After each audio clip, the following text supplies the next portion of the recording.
Okay, I think we're live. If it's all set.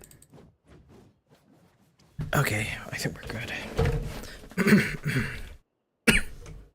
Wow. My phone, so it's more centered.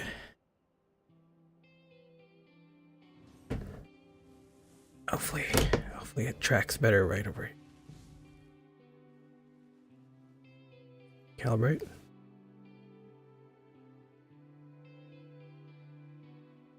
And I think we're good.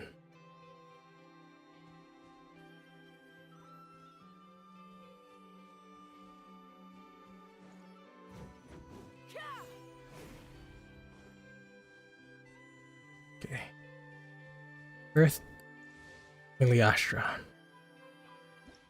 Imagine, if you can believe it, a whole other world within this universe. In that world, people found supreme bliss in what can best be described as lucid dreams. Reality became blurred, or rather, redefined. But outside of their flawless reality, the problems of the material world remained. And in the end, the cold, hard truths of the real world caught up to them. With voice actor is reality to which they had escaped. Or which character? Deep in the I don't dark recognize. ruins, another soul who was fleeing destruction discovered the final remains of this world. These two terminals were once a means for the dreamers to manage the outside world. Now, they form part of the mage's collection. The mage once tried to form a world from things she had gleaned in her eclectic experience. But as the calm observer, she never found that spark of inspiration to bring everything together. Before fate caught up to the wandering mage, she paid one more visit to her wise and learned friends. She learned This much character is during their time cute. together, Beautiful and even. although she did not find the answer, her loneliness faded away in time. But as she and her friends crafted other wondrous worlds together, she finally realized the missing piece in the world she dreamed of creating. Doran. A vibrant, captivating protagonist. The glorious traveler and their impeccable companion were the perfect candidates. She was filled with hope. The lucid dream of a lost civilization was built anew. Fucking big brim hat. Now had a world to call home. After sojourning for so long, it was time for her to leave lest the destruction catch up with her. And in any case, a new story had now begun. I wonder who that is. Like, which I know it's a Hex and Circle character, but I wonder which one.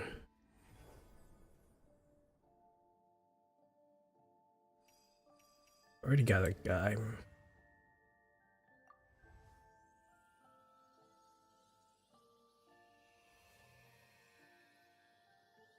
We got Aether though.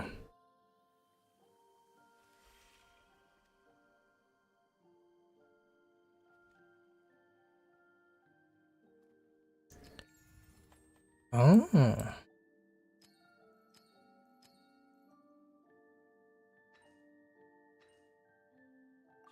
We get to have both mannequins.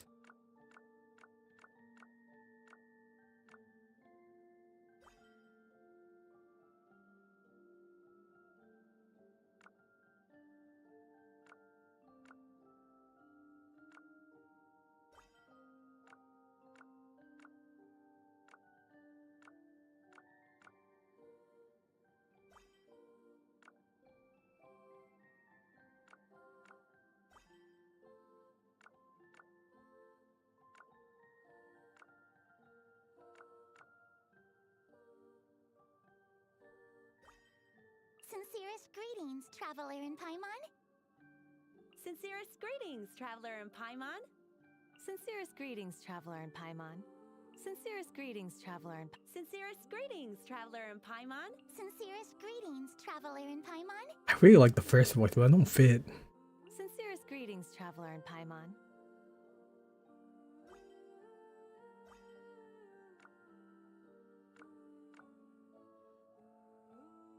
Oh, there's more options.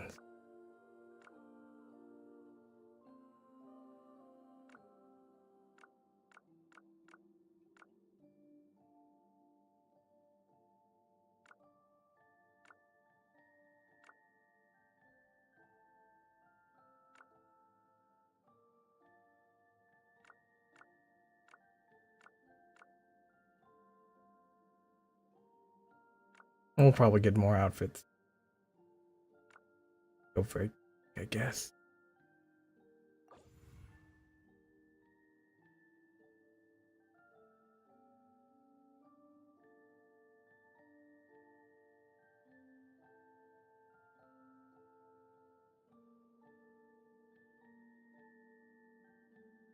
We changed the mannequin's name. Let me check up that real quick.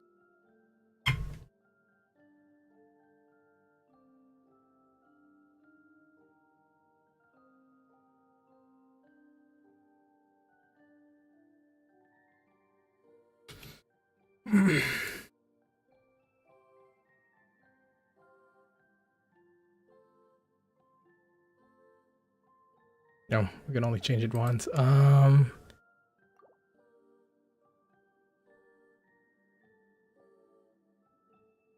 Fuck, I'm so bad with names. Very original. Manny.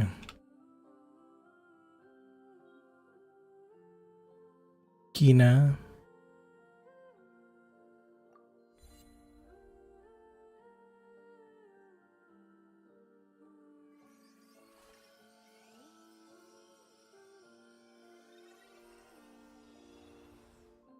Kina's a cute name.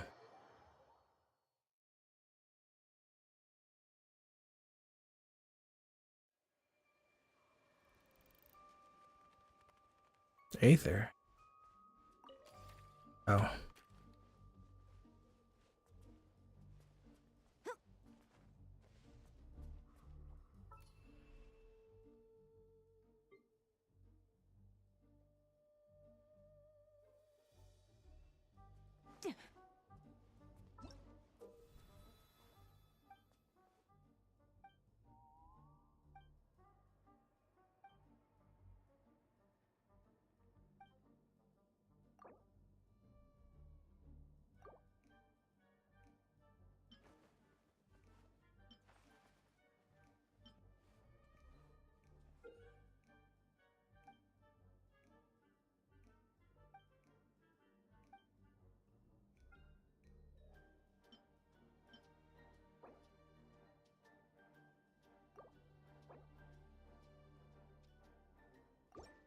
Go back to that. Oh.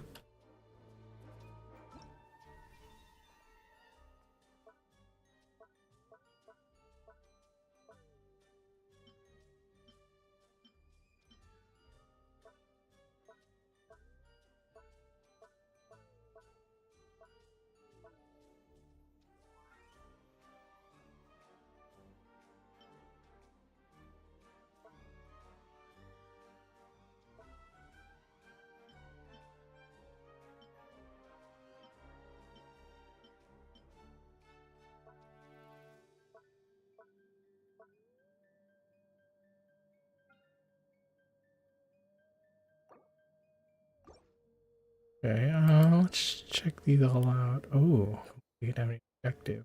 Gee.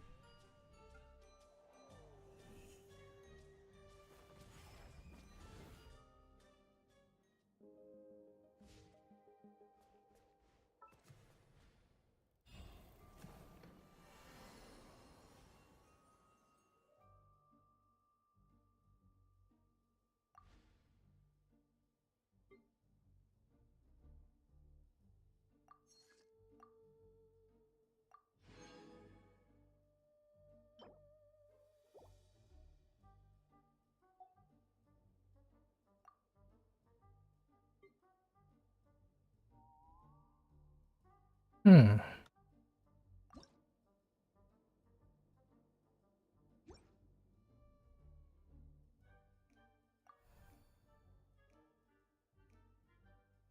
I gotta get a whole different one. Oh, let's not show my PayPal here.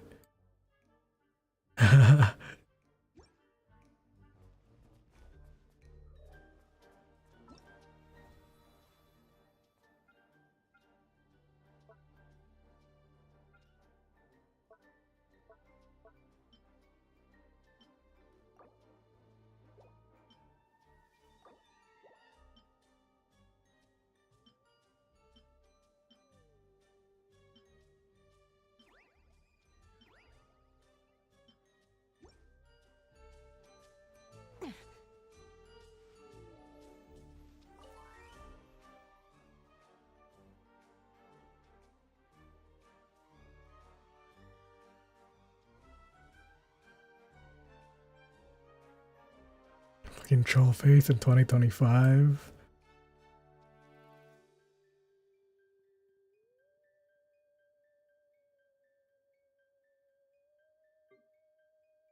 Alright, let's try some random one.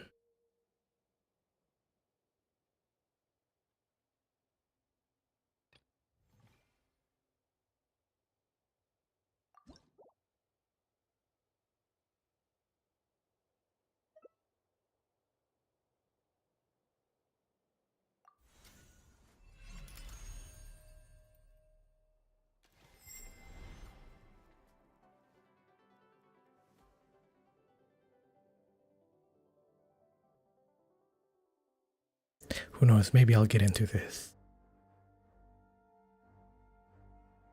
Maybe I had to win, then run alive or die in multiplayer. Escape on the floor. Oh. Nope.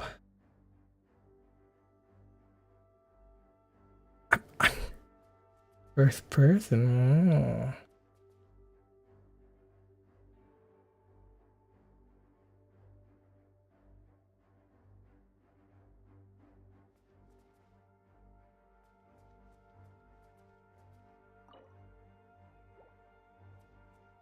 I got it.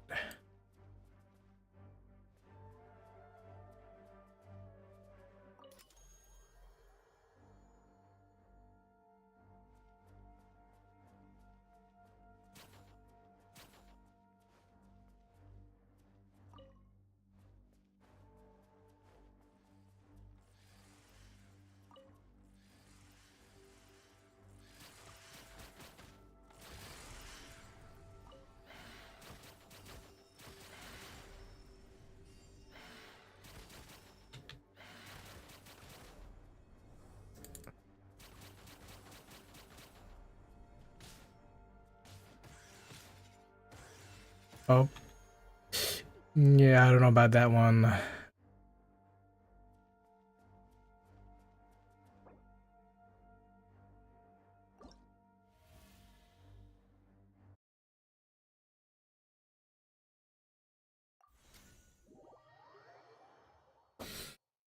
Give another one a try.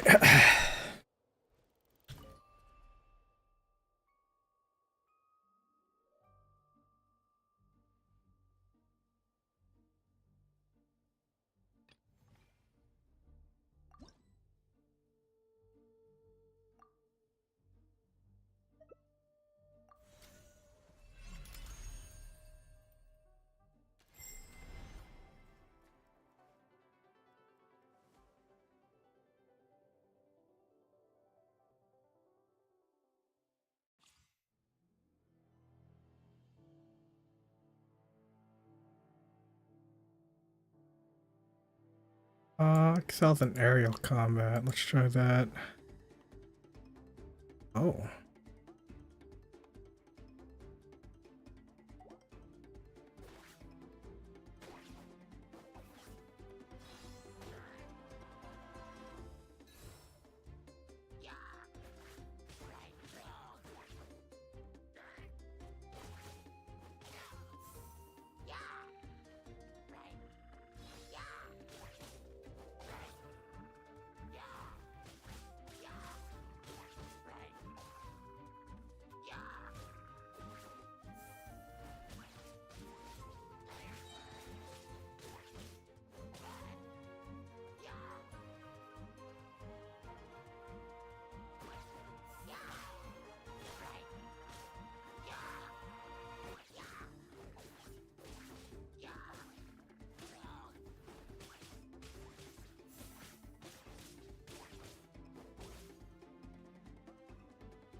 This is the closest one to this look back here.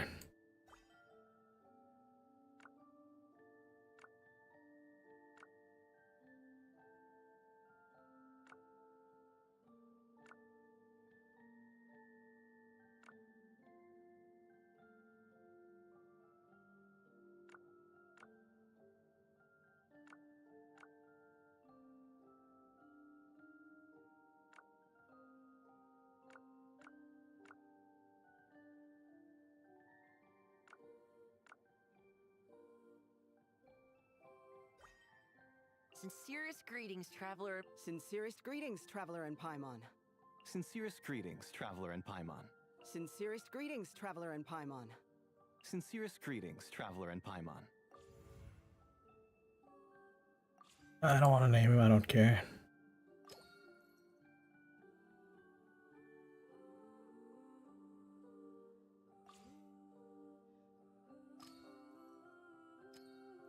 Ugh.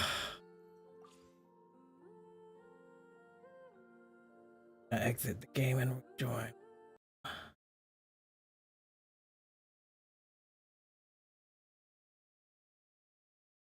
I don't really want to think of a dumb name. My naming skill.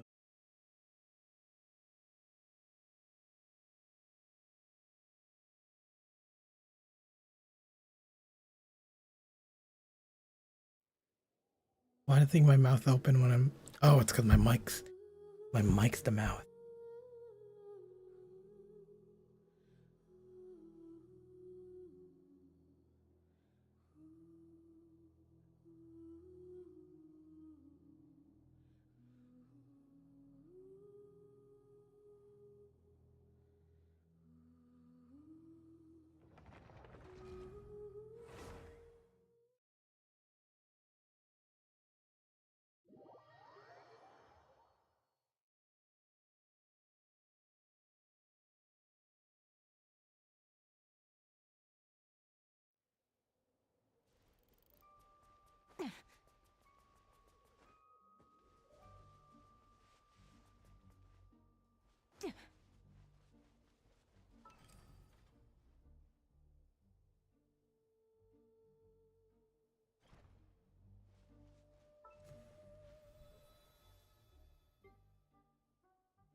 Did any of my friends play Meliastra?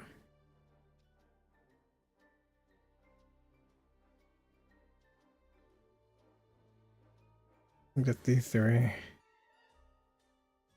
Ayo. I don't know who Tatami is. And my cousin.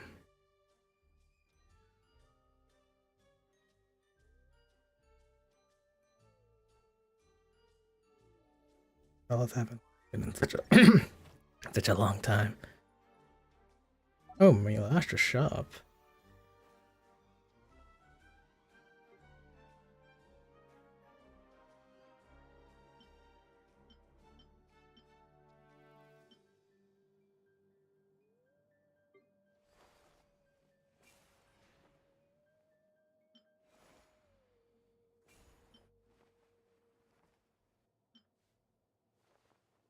Edgy.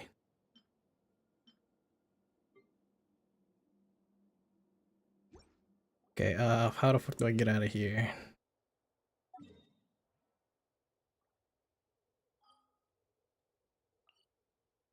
Oh shit, let me get my bounties. And then I'll start quest. Oh fuck.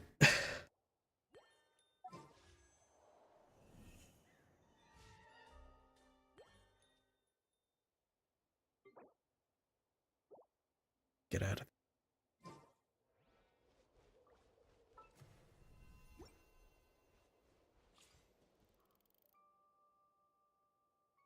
We're in the day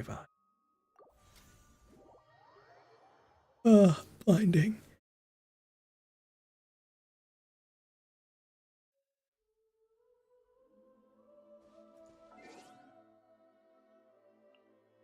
Oh.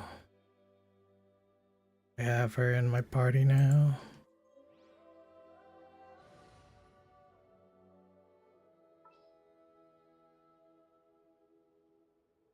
Kina.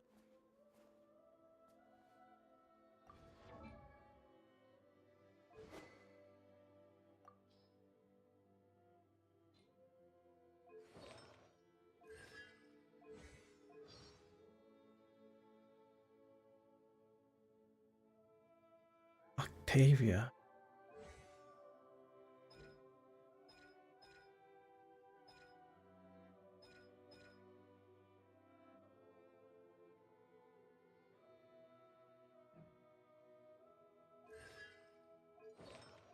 Oh, it doesn't have constellation because it does not have. Okay.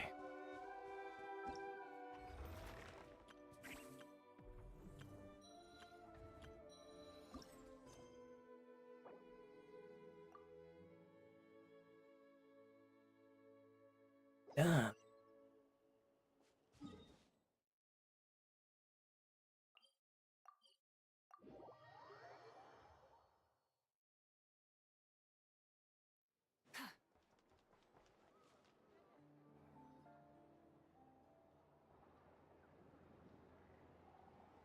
Oh, it's been a few days since we said bye to the others in Nasha Town.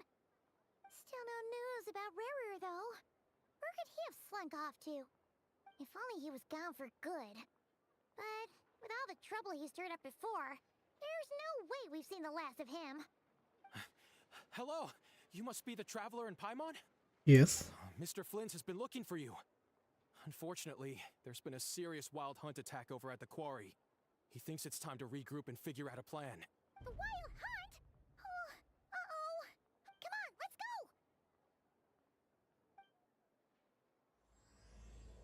A nation that doesn't exist.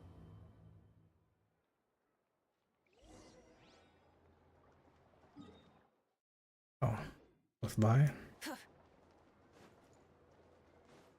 We might as well say hi to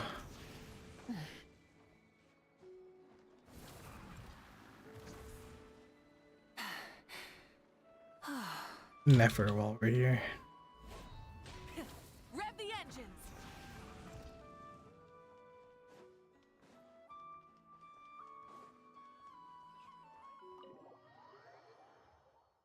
I kind of wanted to get Nefer. I'm hard saving for Columbina. Oh, even Dory's here. Hello? The people of the academia may be clever, but those clever people simply can't stop themselves from doing stupid things. Thank you, most eminent Lord Sangama Bey, for improving my mood for the whole morning once more. Ah, and this bottle of wine from Sumeru. Its exquisite flavor is well worth the price. As long as you like it. Next month, I'll be sure to have my subordinates deliver more. Please don't like it, please don't like it! This bottle is so wallet-smashingly expensive. I wouldn't have bought it if I didn't absolutely have to pave the way for our future collaborations. One jug of wine's enough for today. Just put this round on my tab and we'll settle it at the end of the month. Oh, and don't include Yehoda's secret snack order. She's footing that bill herself. I know Dory's spent a lot of money trying to get a deal from me. I shan't say no to free drinks, but perhaps it'd be best to leave her some room to wiggle. No problem. I'll send the bill over in a few days. Am I going crazy? Why is Never being so straightforward this time? Don't dwell on it, Dory. Just focus on getting the deal first. Why so hasty? Please, after all the trust I've placed in you, surely it's unbecoming to fleece a fellow countrywoman over a simple drink? Dory, oh Dory, the deal is yours, but the money? Oh, we're going to split it. Oh, come now. Even sisters need to settle accounts clearly. Let's put the Mora on the table first, so we don't run into trouble down the line. I don't like that look she's giving me. She wants a cut of the deal, doesn't she? That's going to be a pain. How much should I let her have? Hey, fellas. Some hometown gossip. You're welcome to join us if you'd like. However, nothing we've discussed prior has been particularly interesting. Mostly more of the same. But really, I must know, Miss Dory, why did you want to get involved in that fiasco at the Academia? It's a simple feat to lift a sleeping serpent from its nest, but what happens when it wakes up? Had you no fear of getting bitten? She just won't stop. Why is she bringing this up again? I already answered this question. Wait, now that the Traveler's here, could she be using this information to exchange for some favors down the line? Oh, well, the Traveler's the one listening in. What harm could that do? May as well help our personal relationship along, even if it costs Fucking me a Dory. secret or two. Why, business, of course. Sometimes you just need to learn how to wrangle snakes. That fiasco gave me one of the biggest orders of my entire career. Oh, fascinating. So, did you profit from it all? I heard that after Azar fell, a certain group of cowards fled Sumeru. That must have played havoc on your trade routes. With Right, and a sizable sum of Mora, too. But that's just life as a merchant. You win some, you lose some. Even big losses are small problems. With money, more helping hands can be found and more goods purchased. But I had to retain the ability to do business in Sumeru. Much like Genius Invocation TCG, then?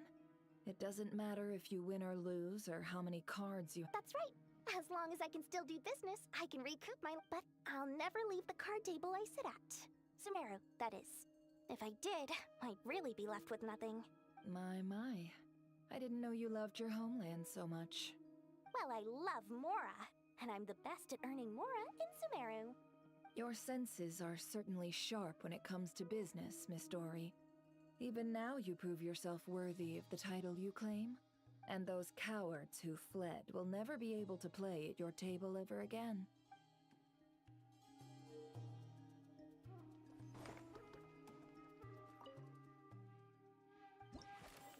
Oh.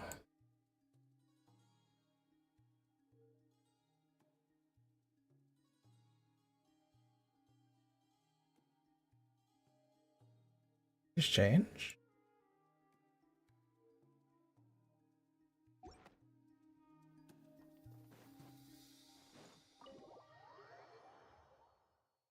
Maybe, maybe not.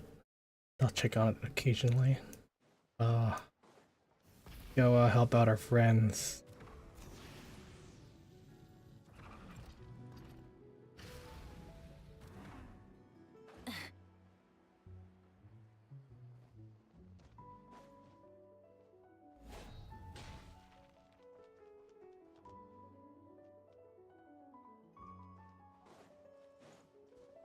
Oh.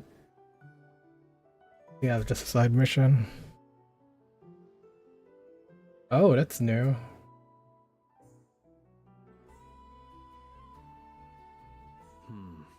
I can barely sense any Kuvaki at all. This whole area feels like a soulless husk. Looks like his appetite truly is insatiable. As if the power of that energy cannon wasn't enough. He's not seriously still getting stronger? What's his endgame here? Ah, everyone's here already. Hey, we made it. So, what's going on? We've all been on high alert since we split up a few days back, expecting Rerir to strike again. But it's like he just vanished into thin air. No one has seen him nor found any trace of his presence. That is, until this morning, when a ratnik found signs of wild hunt activity while out here on patrol. As you can see, the crystalline itself is physically intact, but the Kuvaki it contained is all but completely diminished. And we're sure that Rerir did this. Who else? He's the only one who could pull off a stunt like this.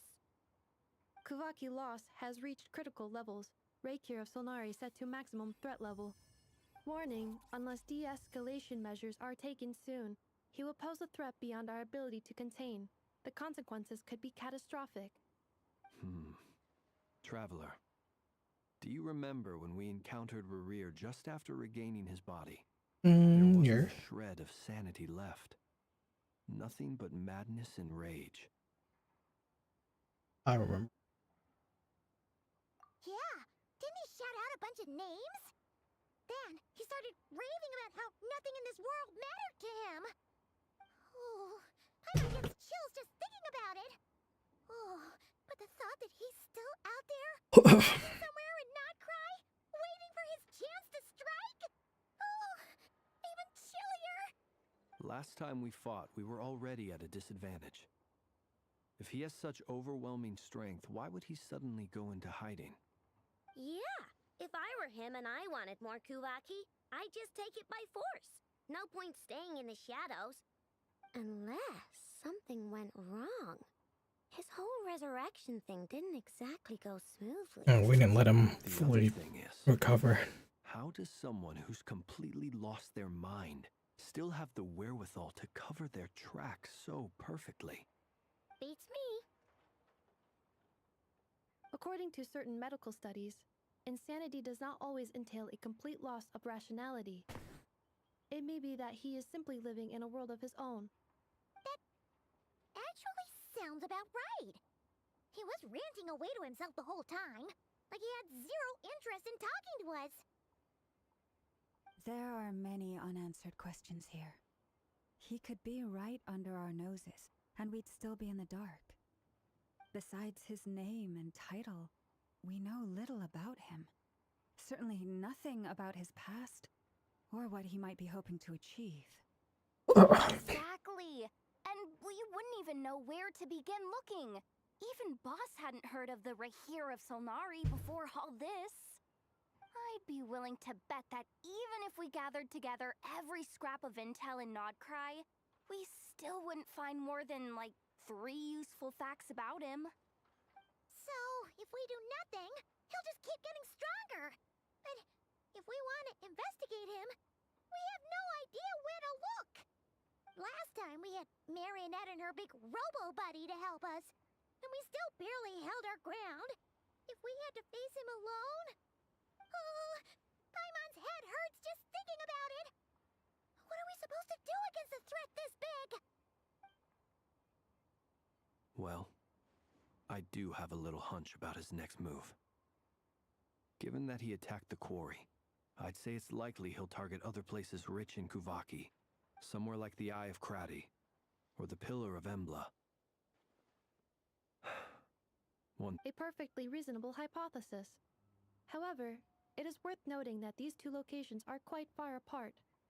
To investigate... I agree, we should split up. Right now, Rerir's goal seems to be gathering Kuvaki, not fighting us directly. Once we're done, let's regroup on Hisi Island. Sounds good. Wait, why Hisi Island? If I recall correctly, your largest goddess statue was carved from Kuvaki-rich ore, was it not? That's right. Yes, it could well be a potential target of his. Okay.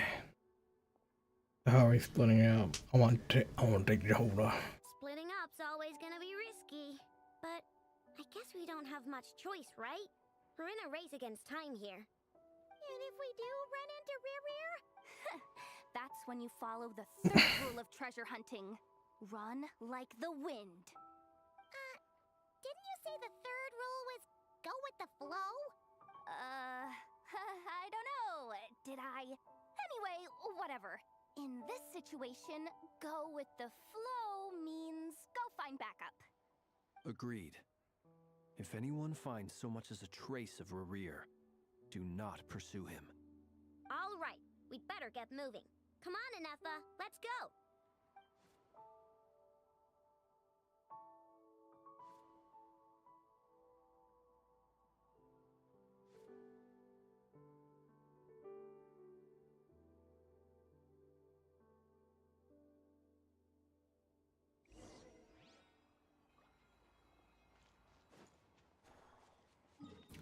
going on?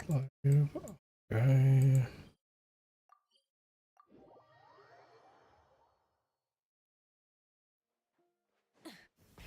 Rev the engines. You guys find anything?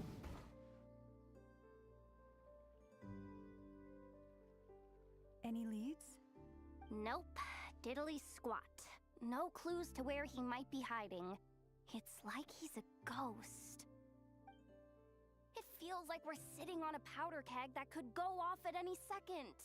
Ugh, I hate this feeling. I'd rather face him head on than be left hanging like this. So, you guys didn't find anything either? Not loving the word either. How about you, Flint's? I questioned a few Ratniki and eventually narrowed my investigation down to one suspicious individual. But by the time I got to his place, he was already gone. Almost as if he knew someone was on to him. Either that, or he's just extremely cautious and doesn't stay in one place for long. He's been biding his time for a while now. The question is, where or what is his next target? No idea. Since regaining his body, he seems to have lost all interest in the fragment in my possession. All we can do now is hope that Aino and Anefa turn up some leads. Oh. Wait, he's actually here? I didn't mean it! Oh, that's where Columbina is. No, it's coming from Silver Moon Hall. The Lady Kutar might be in danger. Gotta sit up for this. Fuck.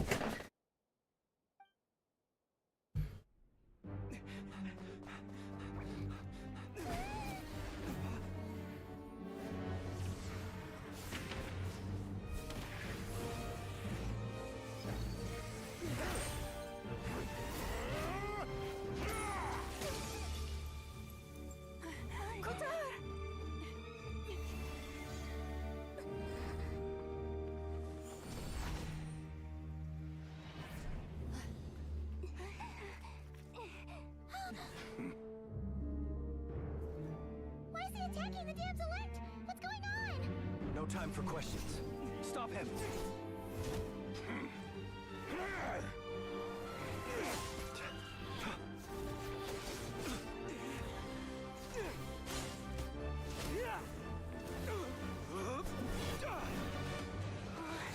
What are you gonna do? This is insane. Yehuda, get Kutar out of here! On it.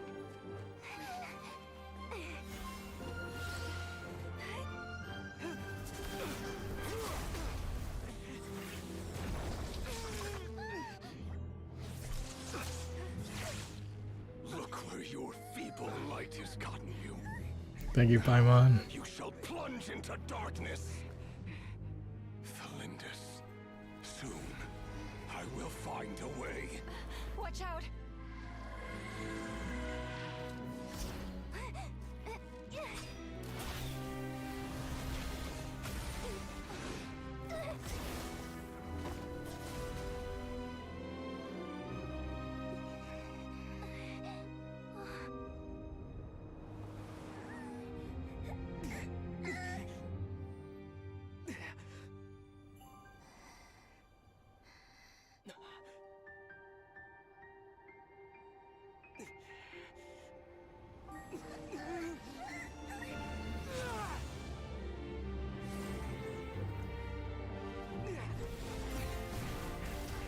Shit.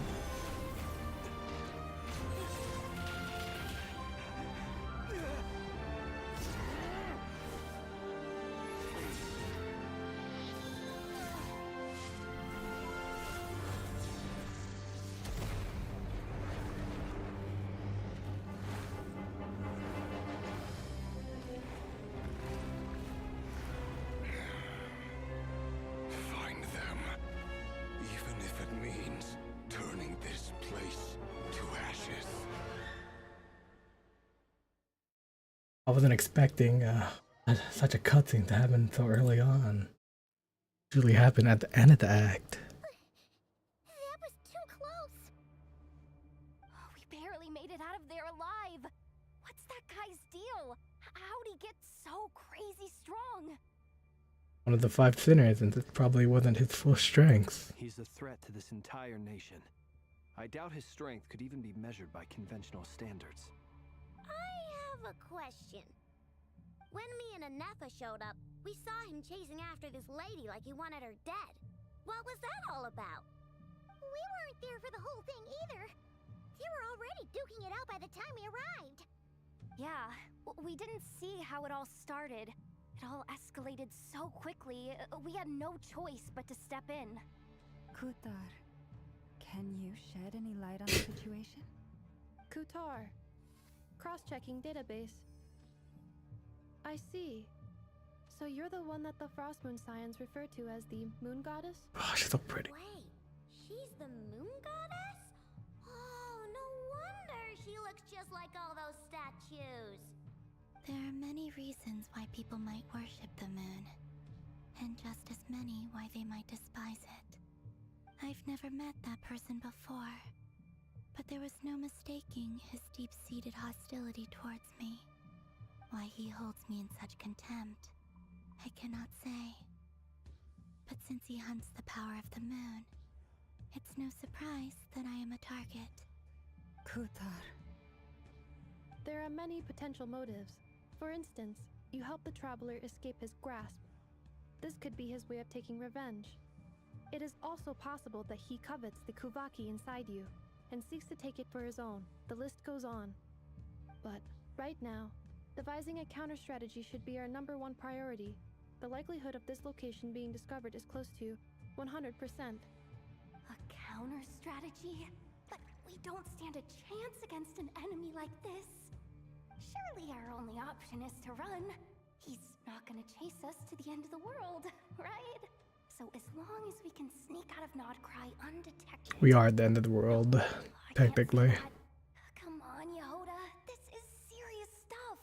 You can't suggest we all just chicken out.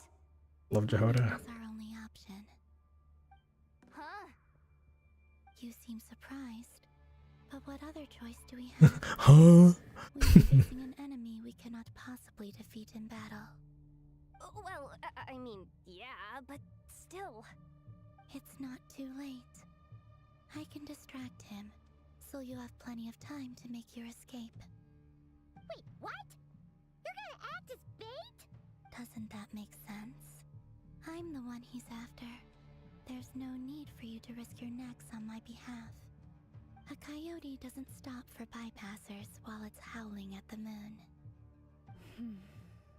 What is it, Loma?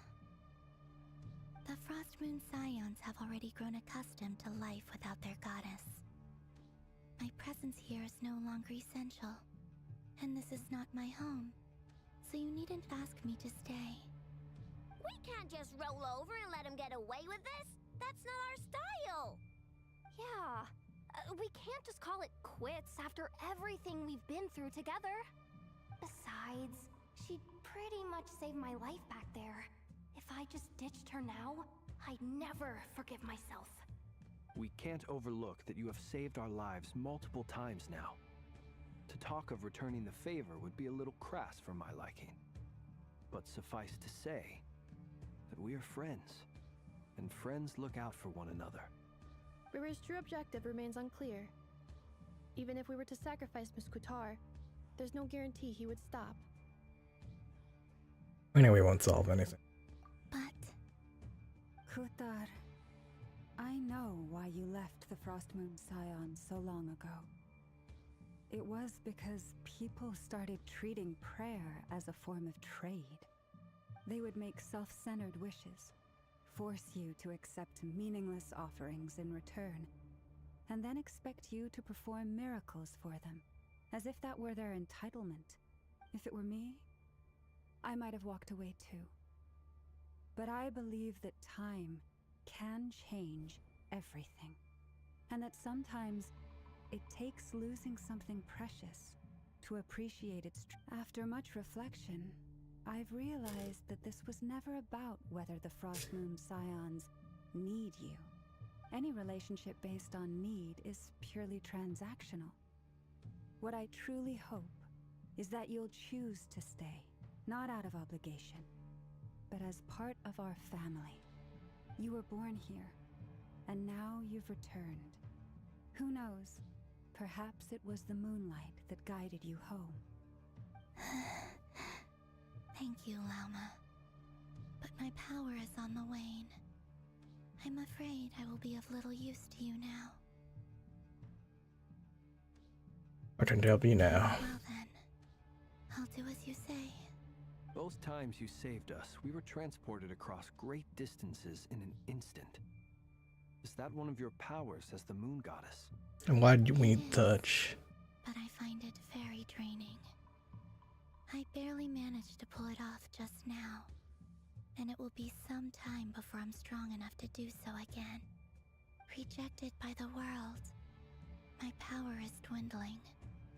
Like a lake cut off from its source, slowly shrinking away. Now, it has almost run dry. What do you mean, rejected by the world? The 3 moons belonged to the ancient bygone era in which they came into being. From the moment I was born, the world itself has been steadily sapping away at my strength. The 3 moons are not one and the same.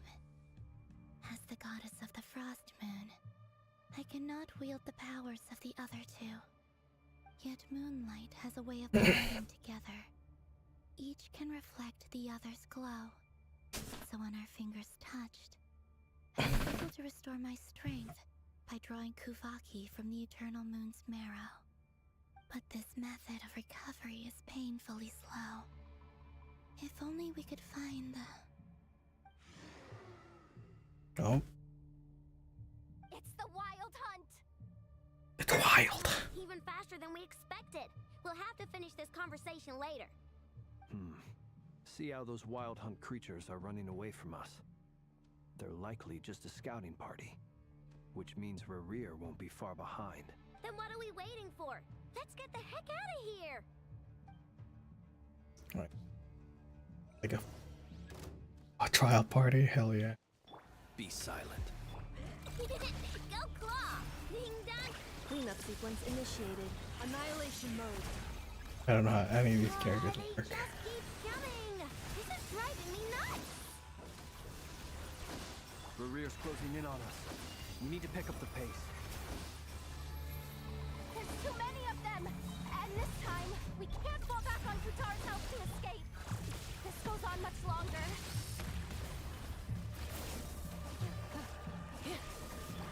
Come on! The night cometh. Close your eyes. Branch into song, by the frost moon of old.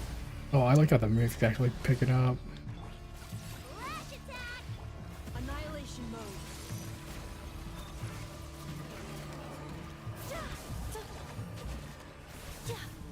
Beware the creatures of the night. Be silent. Night falls. Observe. Night falls. Ding dong water bomb! Chew on this! Receive my blessing. With one heart, we pray. The long sleep beckons. Be silent. Do you fear the dark? Installation chamber deployed. Ultimatum protocol. Look! A rainbow! Go! Leave this place. By the frost. I think I did it.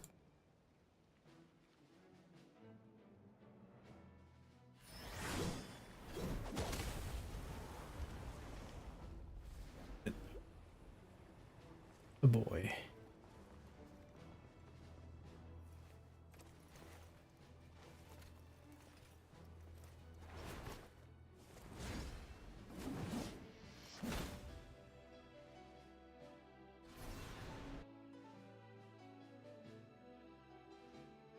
What's the matter? Bit off more than you could chew? Hold up! Who are you? Uncle Varka! You're back from Amsvartnir? Whoa! You're Varka? Grand Master of the Knights of the Favonius? We could save the intros for later. Right now, let's get you all out of this hellhole. Follow me. I know somewhere you'll be safe. Oh, is that where I think it is? That's the one. Come on, move! There's no time to waste. You makes that greatsword look small. When it's on Deadlock, he makes it look big. Oh. Wow! Where are we? This is so well hidden. Well, that goes without saying. This is the Knights of Favonius' meeting place in Nodcry, and a contact hub for the Northern Intelligence Network. AKA, the black market of intel. No matter what faction you're with, it's the place to buy and sell information. Their headquarters are in Nodcry, but they've got contacts in every nation. As an expeditionary force on foreign soil, working with them has offered us the most effective way of getting our hands on reliable local intel. This is where we meet, so naturally, it's secure. Anyway, where were we? Folks from Nodcry should be pretty familiar with me by now, but I believe this is the first time we've met. Allow me to introduce myself. I am Varka, Knight of Boreas, and Grand Master of the Knights of Favonius. We've heard all about you. This meeting's been a long time coming. Yep. All the slackers back in Mondstadt. Longer than Paimon expected. But you definitely have that Grand Master vibe. Well, I'm no spring chicken. Just not showing my age yet. Definitely feeling some of that back pain today, though. Rushed back from Amsfartnir without a wink of sleep, only to get right into another fight with that freshly revived maniac. Another? You mean you fought him before? Yep. He wasn't nearly as strong back then, but he was still a formidable foe. I brought some of the knights along to give him a little surprise, but he saw us coming from a mile off. My squad took heavy injuries, and I barely made it out alive myself. We knew it might have been our last chance, so we staked everything on it. But still, it wasn't enough to stop him. I tried tracking him down afterwards, but he didn't leave a trace. Even in his unhinged mental state, he's as cautious as any trained operative. So, I decided to come find you. And as luck would have it, turned up to find you being ambushed by the Wild Hunt. The rest, you already know. Is that why he's been frantically absorbing Kuvaki these past few days? Because he sees you as a threat? Maybe I'm part of the equation, but even if I weren't, I'm sure he'd still be gathering power. He's clearly working up towards something. Note to self, Uncle Varka's strength rating officially upgraded. Guess it's my turn to ask questions now. So, what exactly has been happening in Nodcry? Why is the Wild Hunt returned in humanoid form? And why is it after you? That's a long story, but I'll try to make it quick. Now it brings Mark up to speed. Wow, Before. I had no idea so much had happened. Sounds like you guys have really been through it. So, the Kutar is actually a Fatui Harbinger. And all this Wild Hunt activity in Nodcry is the work of the Raker of Solnari, one of the 5 sinners. That's a lot to take in. Need some time to wrap my head around it all. I'm truly sorry, Mr. Varka. You stood with us against the Wild Hunt, and did everything you could to stop it from escalating into a full-blown catastrophe. And then, the one time you're away, it all comes to a head and all your hard work gets undone. You've got nothing to apologize for, Miss Moonchanter.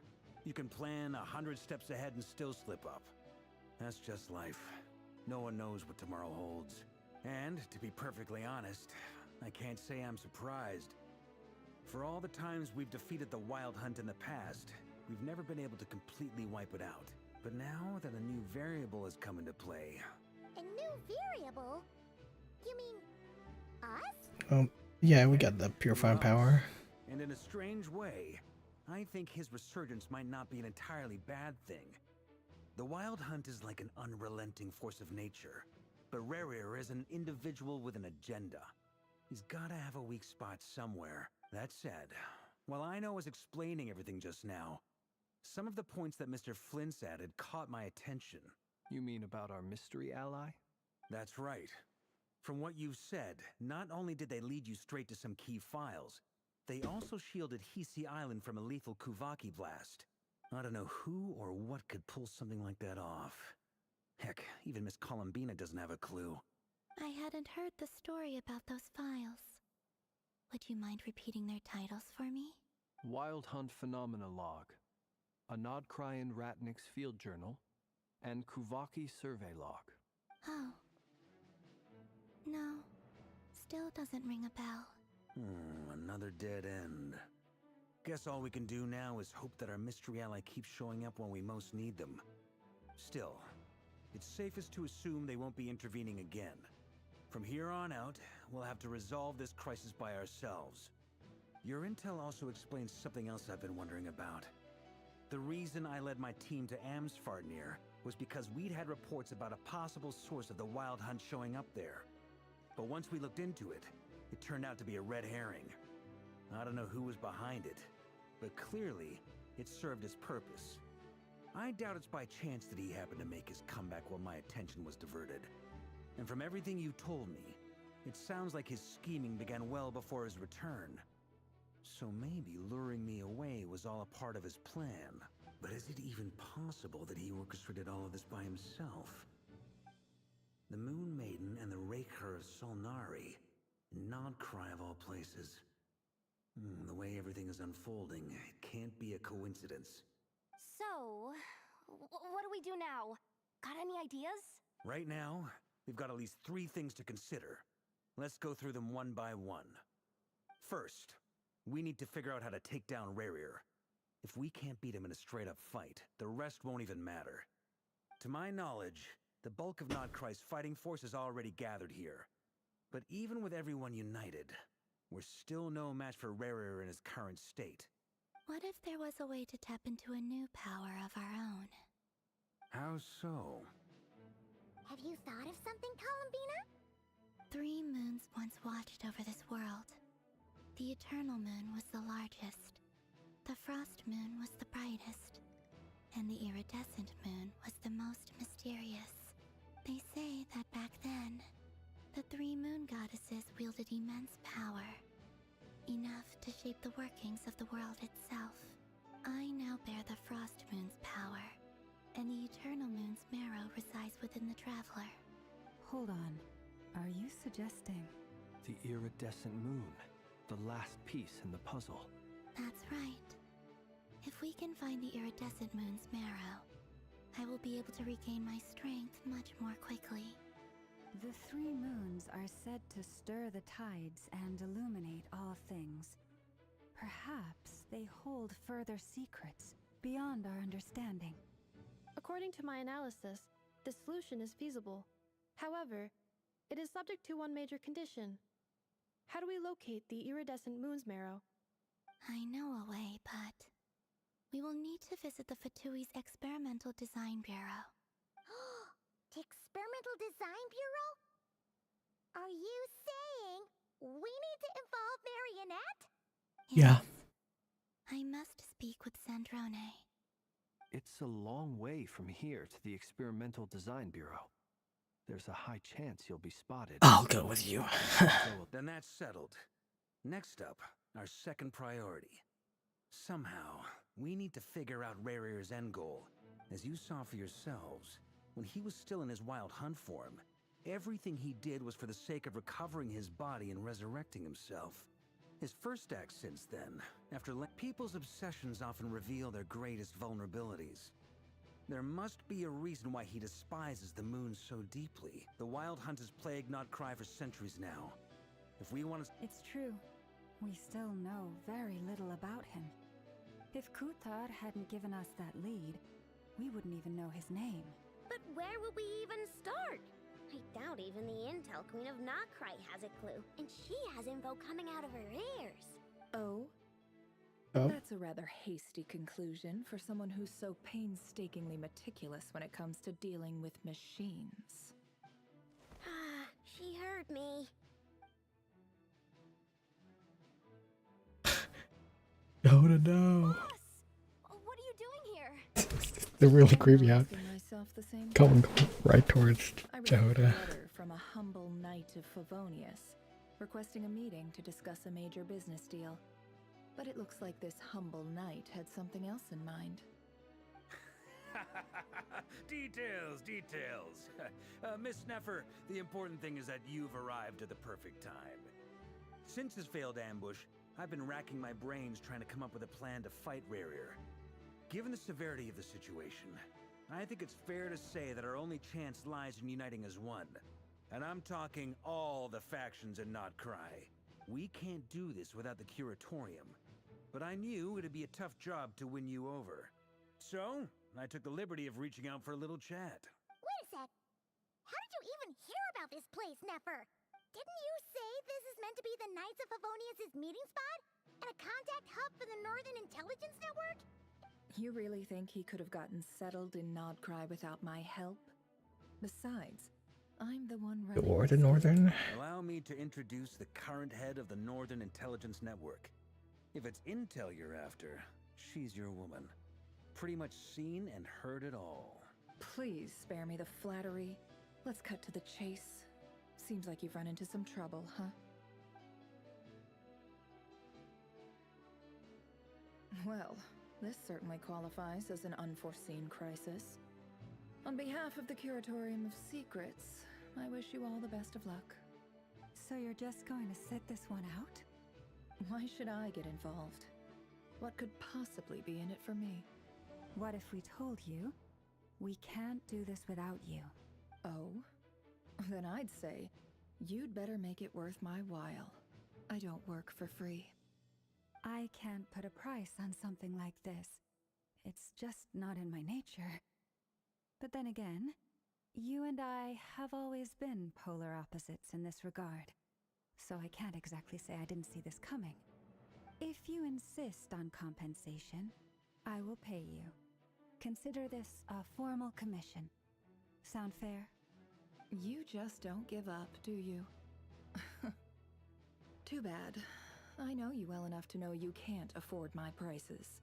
The riskier the job, the more it'll cost. And a Moonchanter's stipend isn't exactly generous. Unless you're planning to start passing the donation box around among the faithful. Boss, just a thought. If they come up short, maybe you can take the difference out of my next few paychecks. Things got really dangerous during the fight with Rarier. If this girl hadn't saved me, I'd be ley line fodder by now. I'd be gone for good, boss. If there's any way we can make this work, I'd really like to help her. Please? I'm begging you. This is why I'm always telling you never accept favors. They are the hardest debts to repay. You have to be careful who you get involved with, or you invite all kinds of misfortune. Very well. Ah, Jehoda's Jehoda, coming I will clutch. help. But just this once. Don't count on this happening again. Flynn's, that fragment that Rarier was after, do you still have it on you?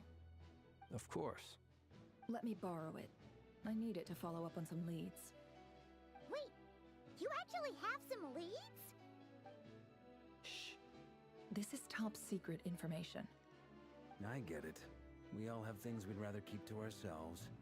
Plus, I know we can count on you, so we'll leave the intel gathering in your hands. And that brings me to the third and final item. We need to find a way to distract him. We need time to make our move, so someone has to stall him. I'm in for this part, no matter what. Anyone coming with? Count me in too. Come off it, you two. Quit playing heroes. I'm way ahead of you here. Nefa did a scan of the Moon Goddess's Kuvaki signature, and we're gonna use it to make some decoys over at the Kramkake craft shop. Anyone who's in, follow me. Once they're ready, we'll deploy the decoys across Nodcry.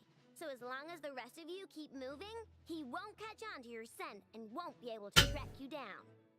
I like it. Genius idea. No biggie. All right then, we'll split into 3 teams. Once your team has finished their mission, return here and wait for the others. Okay, we got intelligence, distraction, and traveler and Columbina.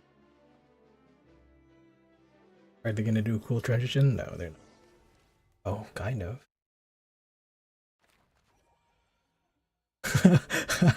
I like that a lot.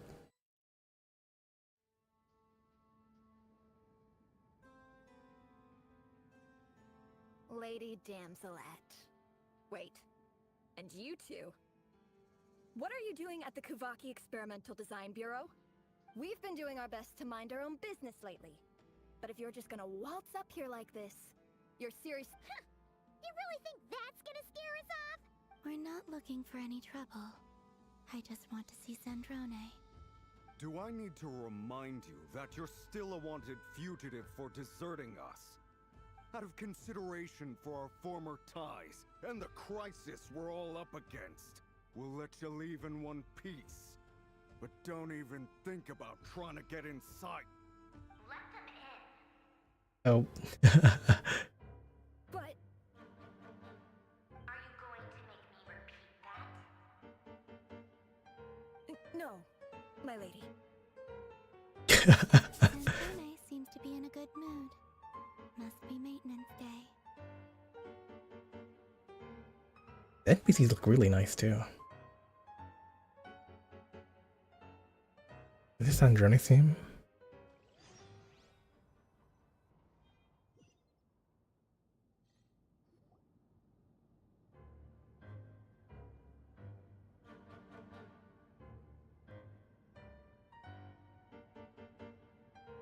So tell me, to what do I owe the honor this time?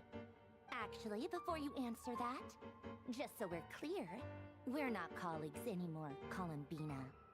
I don't owe you anything. I promise it's nothing big. It seems like you've gotten the wrong idea here.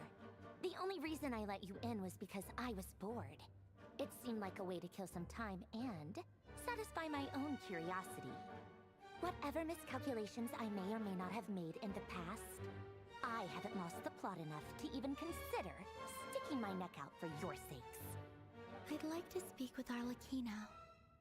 What? Huh? You mean the knave? I'd like to speak with Arlecchino. Is she in Nodcry? No, she's not. Once the work on this facility was completed, she went back with the Rooster and Regrator. The only ones in Nodcry are me and... what is it you need to speak to her about anyway? Rarier is hunting me. If I'm going to face him, I must first retrieve the lost moon.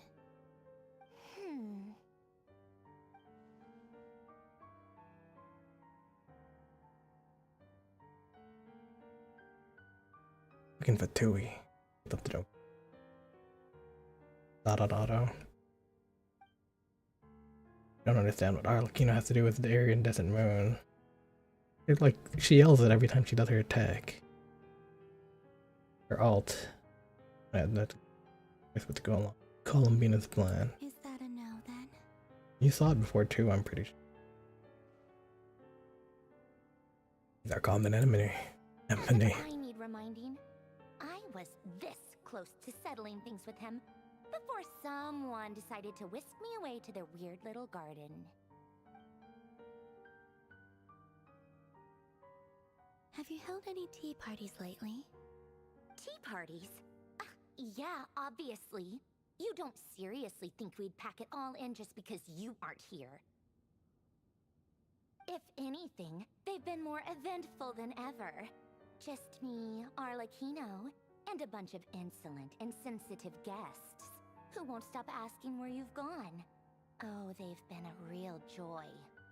I bet you served them the worst tea you have. Just like you used to do to me when I upset you. Who cares about how good the tea is when there's no one around to drink it? I keep losing people. First Rosaline, now you. I'm running out of people who can make me laugh. Honestly, what could be more ridiculous than a multi-centenarian goddess who's only ever had the plain herbal tea she received as offerings? You'd always brew a different type of tea for me each time. Was it really just to see how I'd react?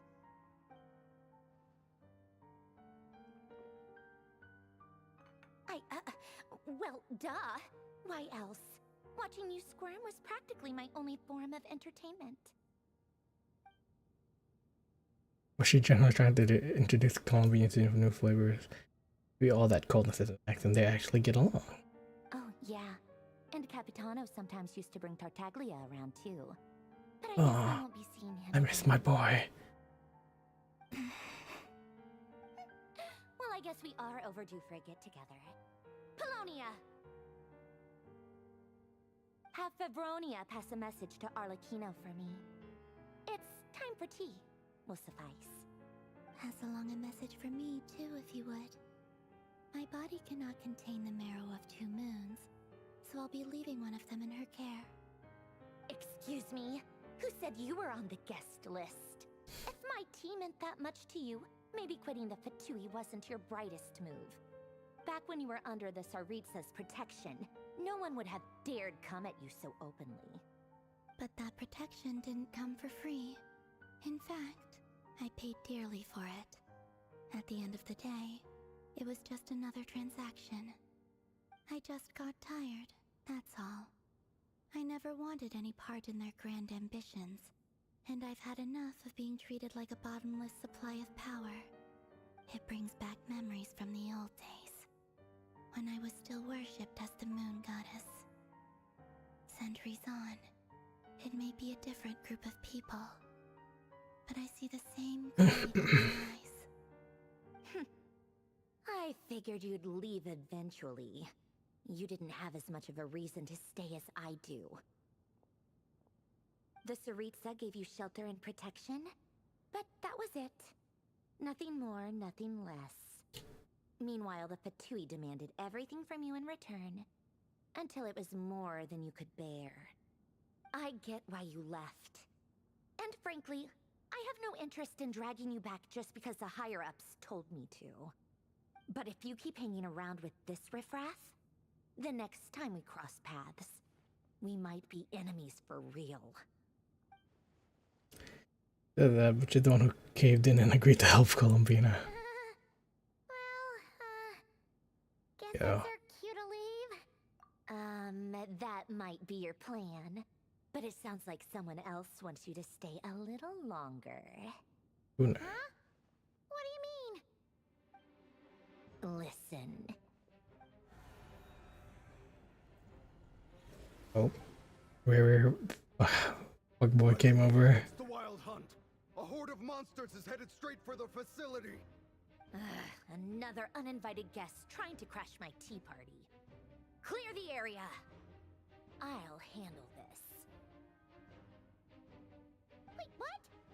You want us to leave you here by yourself? Huh, you'll be lucky to make it out of this alive.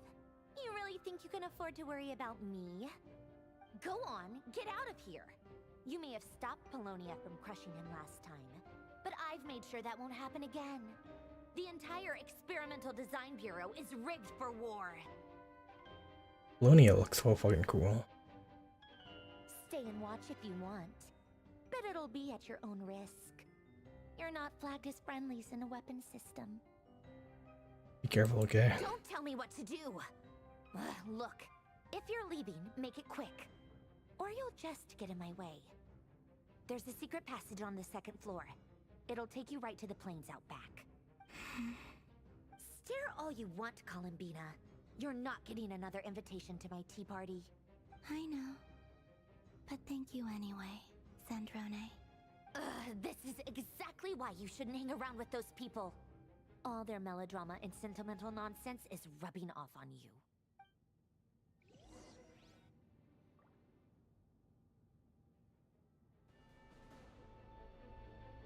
Come on then, Mr. Right here. Let's pick up where we left off. It's your Wild Hunt monstrosities versus my beautiful creations. Let's see who comes out on top. Shit, I'm playing as robots.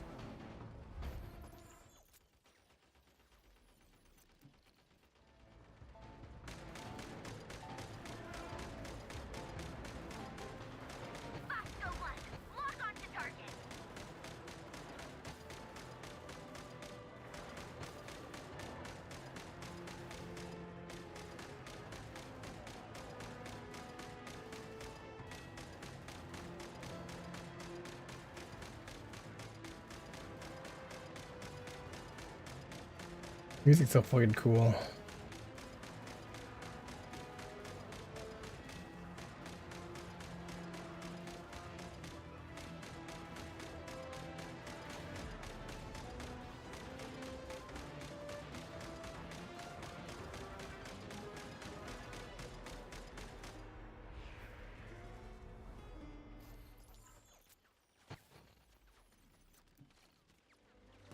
Good work, Bosco 1. Bosco 2, prepare to fire! I guess they've made these games while they made this using Miliastra tech, right?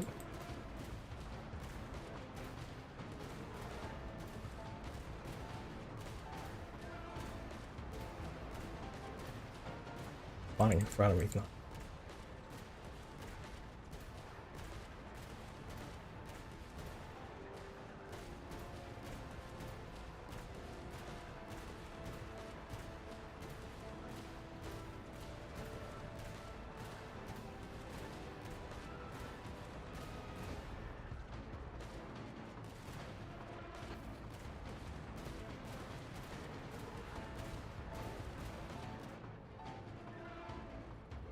Fucking wanky camera movements. Oh, sniping time.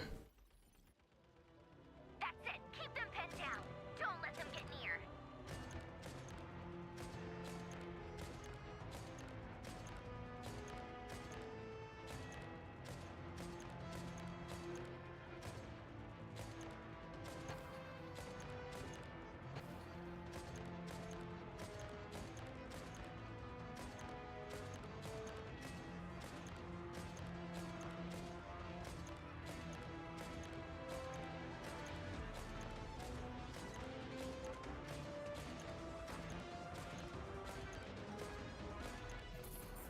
Rotate out. Deploy all backup units. Get in there and hold the line. Up.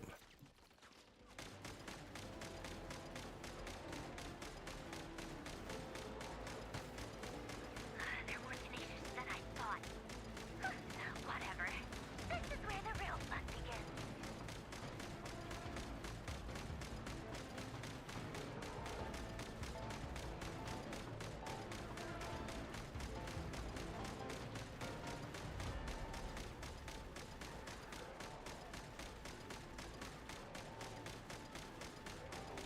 Don't worry.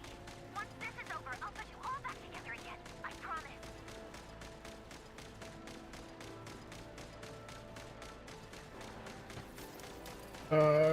Fuck.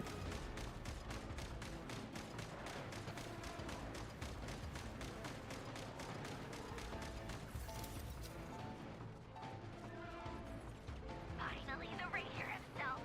Time to... Huh? Where'd he go? Uh-oh.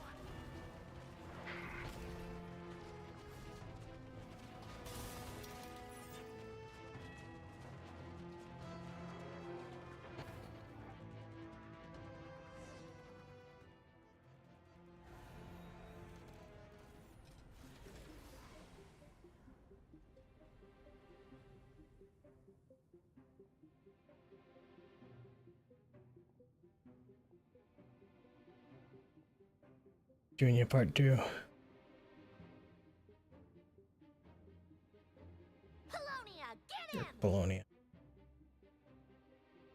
I've upgraded Polonia again since our last encounter, and uploaded every last scrap of your data. So let's finish this once and for... She's not here. Where did she go? Hey! Over here, you big... Cursed moon. Go. Keep searching.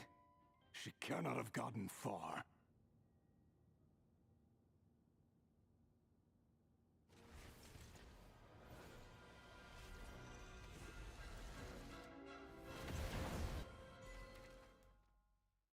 Oh. It's gotten that. Doodles. Wonder who do them like in game.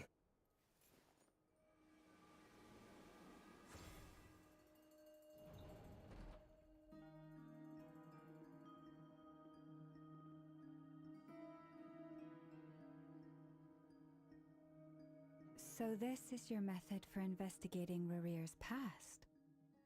It almost looks like some kind of ceremony.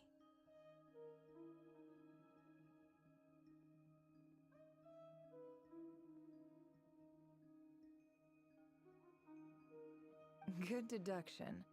But it's quite a different affair from what you're used to with the Frost Moon Scions. Whoa! First time I've ever been in here. Boss always said it was off limits, so I pictured some kind of creepy dungeon. But it's actually kinda nice. Oh, I guess this must be Sumero decor? That's where Boss is from. And that nice shopkeeper who sold me my treasure compass.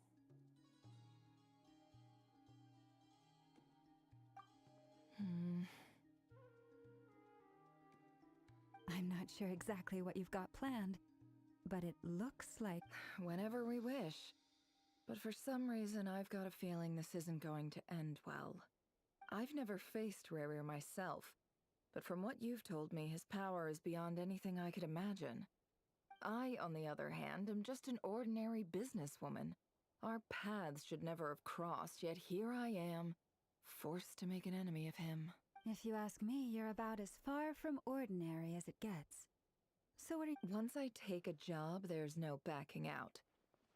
Still, I have to ask myself if the power I'm relying on will even work on an... And also how to make sure I come out of this alive if things spiral out of control. Death is the one thing we can take for granted. It is the great equalizer, however fortunate or unfortunate we may otherwise be. Come on, boss.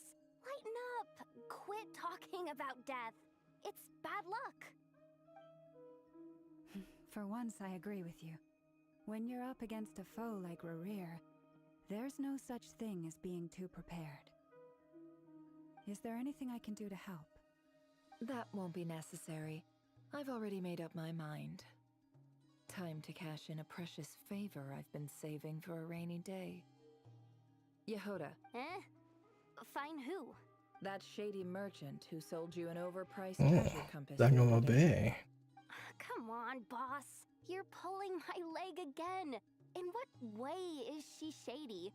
She showed up when I was completely lost and sold me a neat little gadget that was exactly what I needed. Anyway, I know who you're talking about. Don't go anywhere. I'll be right back.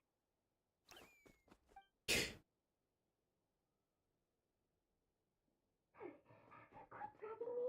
I genuinely can't run any further.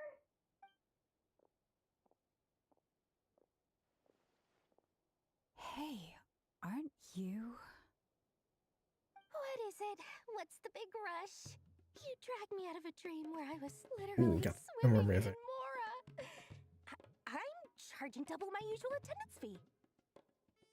See, look how easygoing she is.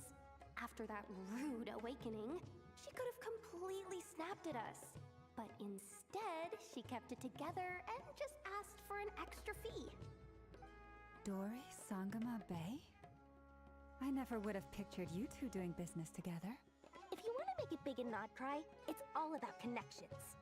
Lady Nefer just so happens to have a lot of intel that interests me. And she also did me a big favor in the past. It was back when I first arrived in Notcry.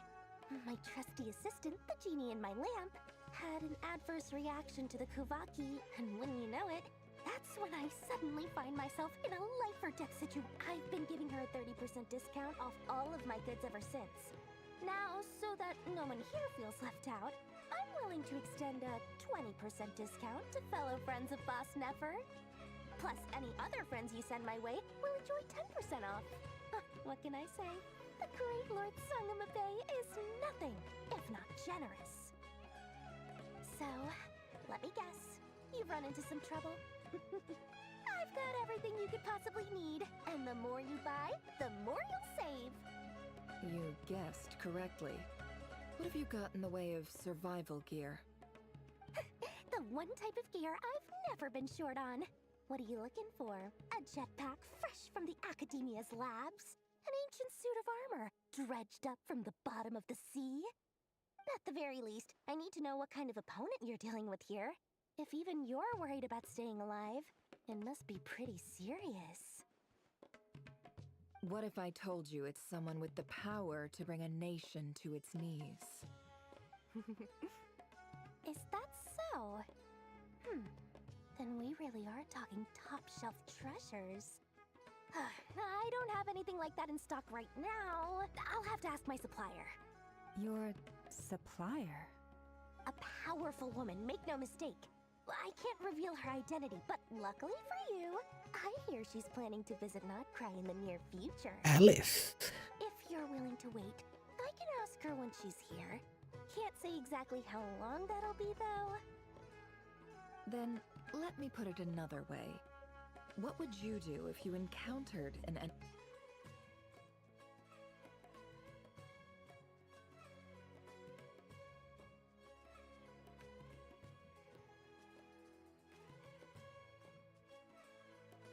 That's definitely Alice. Of course not. I have a handy little trinket from one of my generous suppliers, which... Hold on. What exactly are you getting at? No, no! This is for my personal use only! Let's just say I'm borrowing it, all right? Just for insurance purposes. You'll get it back later. Favors are the worst kind of debt to owe, and now you've got a chance to repay one. A win-win situation, don't you think? Fine. You can borrow it for 5 days. No, make that 3. And for every extra hour after that, I'm charging you 1 million mora. Deal? Deal.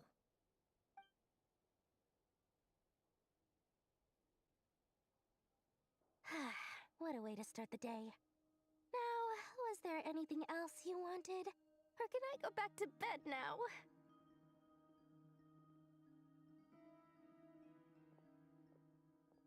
That will be all. Take care now. Don't trip up on your way back, friend. See you later! You're my favorite shopkeeper!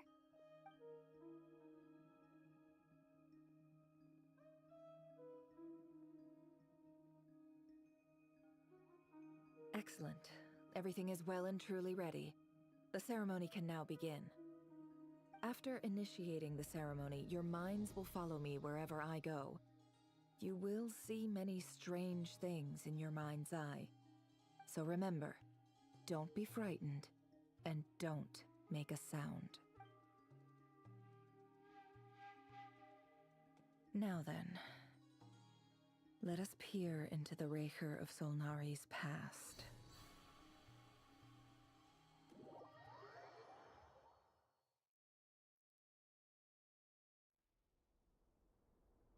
I made it. I don't recognize this style of art.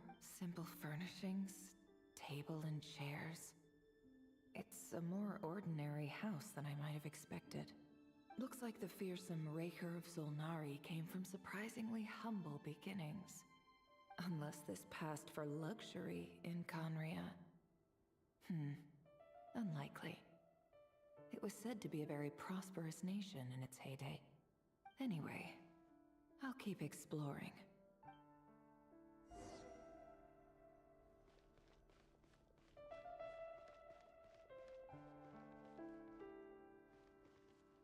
Conria under Samaru. Storage cabinets. Boxes sit next to the everything. Fully organized. Whoever lives here seems to be enjoying life. Pretty comfortable. Whoa.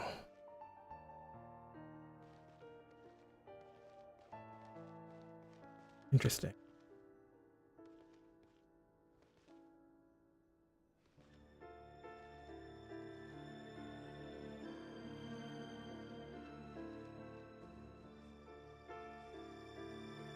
Alright, they're not gonna show me Conria till after Shishnaya. And we're out. Hi, River. Since you're working extra hours tonight, I thought I'd keep myself busy by checking out that new kebab shop. I've heard good things about their menu. I'll test it out, and if it's as good as everyone's saying, let's go back together sometime. P.S. New stash from the Universitas Magistrorum. I brought some goodies home. A few teacups and a pin rack. Hope you like them. They didn't sign their name. But they must have been close. Sounds like they were living together. I really like that mirrored detail since I am checking out his memories.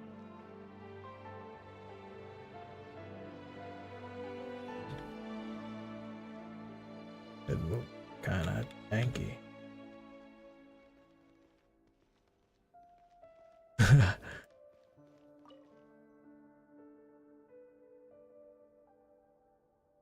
I went over to Joseph's for drinks today. They have a fine collection, but I went alone.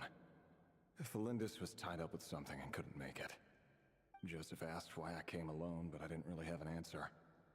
He then went on to ask about other things.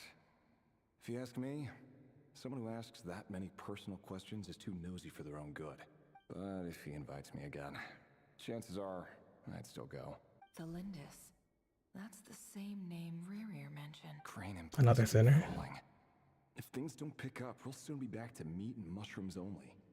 Honestly, I'm not a huge fan of that new type of mushroom everyone's been into lately. Didn't it start out as a lab-grown variety? I heard it's even mildly corrosive.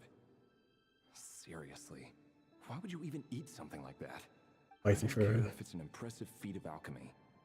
That just isn't the kind of thing I like to eat. Grain has to be imported, and they're eating a diet of mostly meat and mushrooms. Could it be because Conria is underground, so it doesn't get much sunlight? That would explain why they use so much stone in their buildings. Ah, they're dwarves. They even use alchemically modified strains for food. Seems like the people of Conria don't have many options when it comes to dining. I've just about saved up enough now. Time to buy it and keep it somewhere safe. Making a big purchase. I wonder what it is.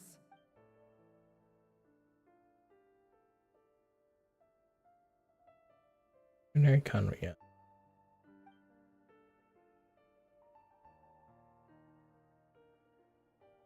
He really is a professional. No wonder he's so good at covering his tracks. Despite what he's become, it seems like he's retained certain habits, at least in this regard.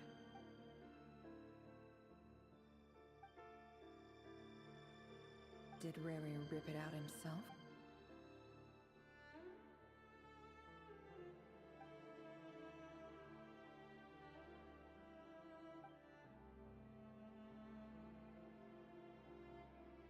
Before I met you, I was convinced that my heart was nothing more than a stagnant pool.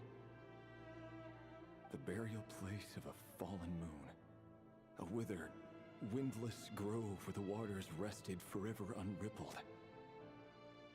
It was you who helped me see that my heart hadn't entirely withered away.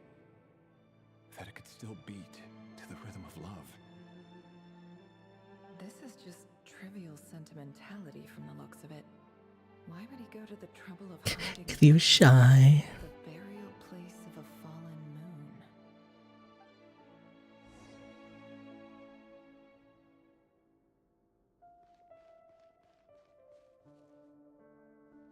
Very Asian style to be hard bed. Rerir, over here. Dane!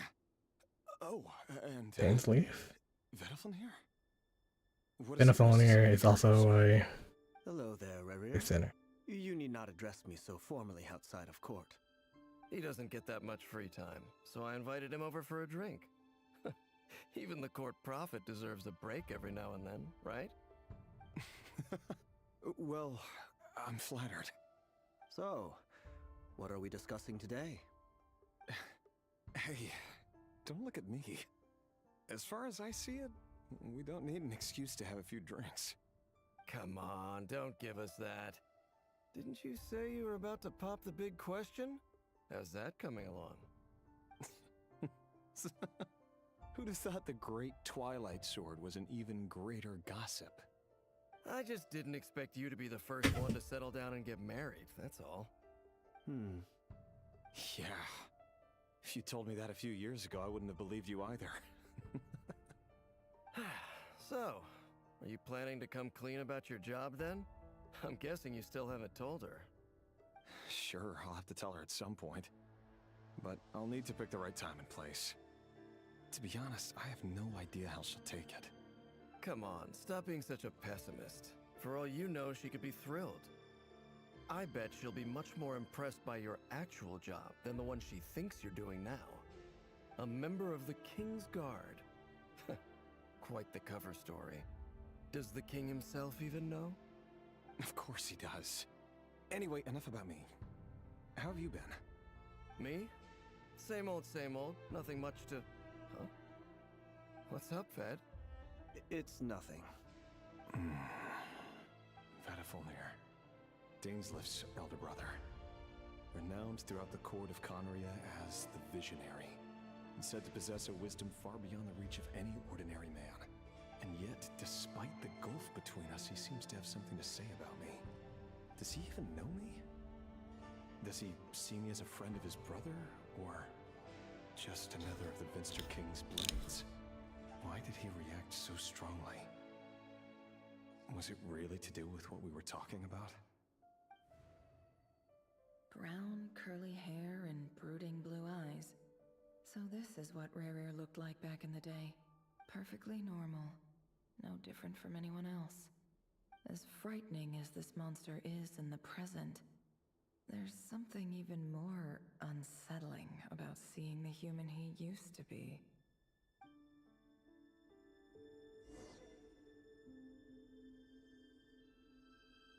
Let's see here.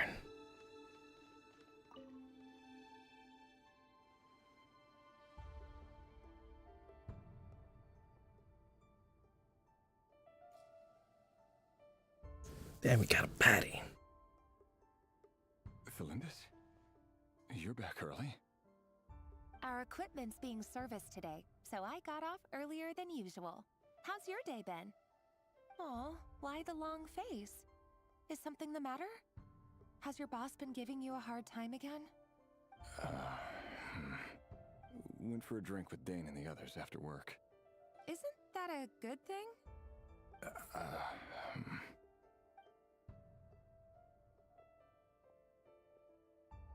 Vedifulnir showed up today, too.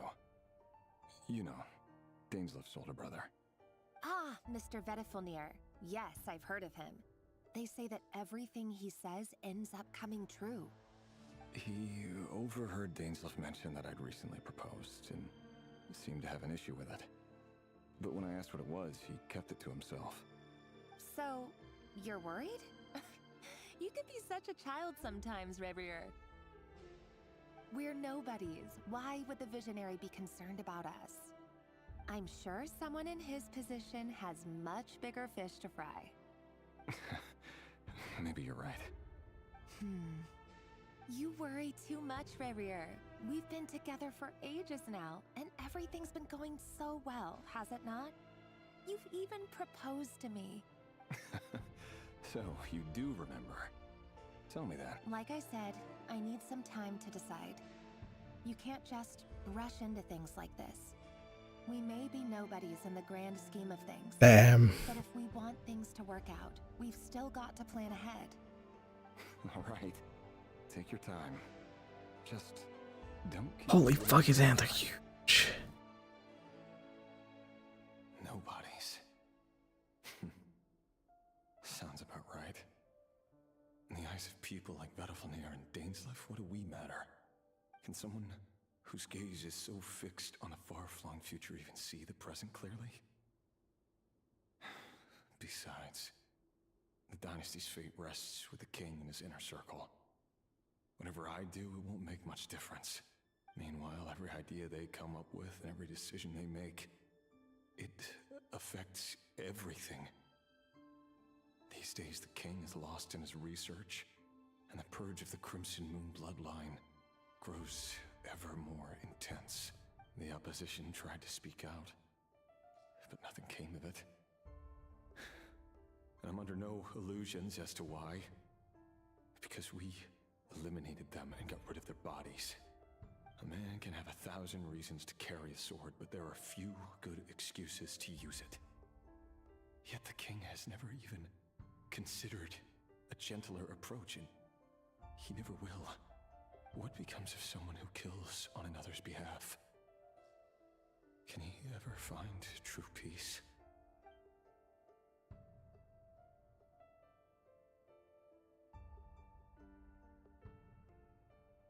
Thelendis,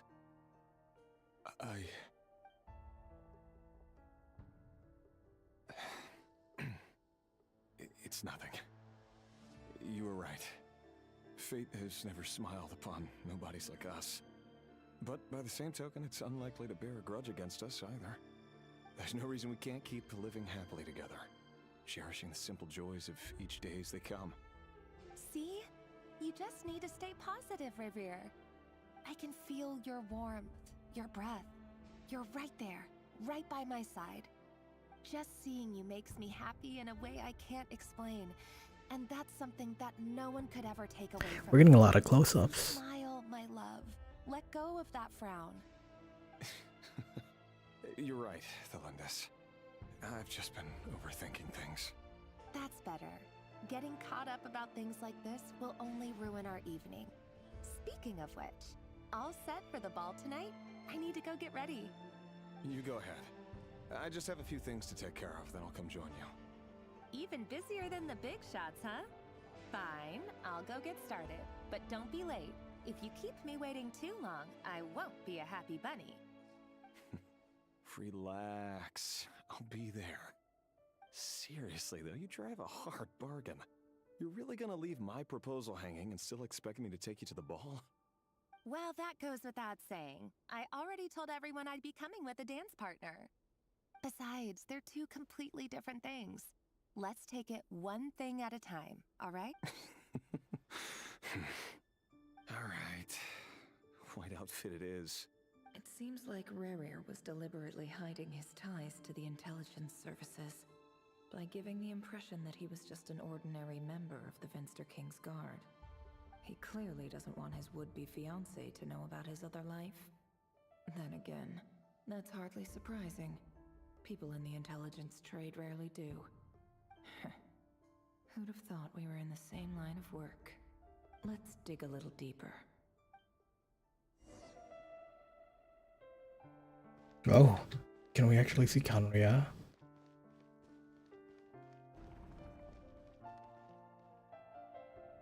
Our last operation was a resounding success, and all thanks to you, Ray here of Solnari. In total, we apprehended 32 dregs of the Crimson Moon, 67 accomplices. What is this, Blood War? After all these years since the dynasty's fall, so many of them still linger on. Indeed, it cannot be denied. Yet it was destiny that the Crimson Moon should be overcome by the eclipse, and that His Majesty, the all-seeing Venster King, now guides our nation on the path to prosperity. Conria has no further need for a dead moon. But alas, there will always be... That's not entirely true. Much about the Crimson, many of its secrets remain unsolved to this day. As it happens, that's precisely the field of study my partner is devoted to. You still haven't told her what you really do for a living. You're gonna kill her. Where would I even start? How do you tell someone that you're one of the king's hand-picked executioners? That your hands are steeped in blood? You didn't choose this life, any more than I did. Orphans like us don't get a say. But I'll sure as heck be the one to pay for it. Speaking of which, we need to be more rigorous in the way we identify direct descendants of the Crimson Moon. Someone, it seems, has strong opinions about my future plans. Most likely my marriage in particular. I have a feeling that we may soon become targets of the Crimson Moon's retribution. Your concerns are not unfounded. They've taken out many of our colleagues these past few years, and for that very reason. These are no helpless lambs we're leading to the slaughter. Take care, Ray here of Solnari. I look forward to toast. Clothed in sheep's clothing. Thanks, Thorkel. You look after yourself too. Arlecchino has Condition Moon. inner blood. I never wanted to keep this from you. You're the last person I would ever want to lie to. But that's exactly why I can't tell you everything. The Moonlit Dynasties are a thing of the past. Yet even now with the sun, could that be why Vedalfalina Press is coming space. back? Space too early there. Share. I have to get a clear answer from him.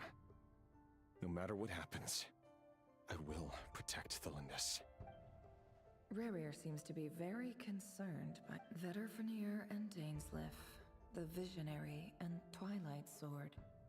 So that's what they were really. I've investigated this whole area now. There doesn't seem to be any other memories here.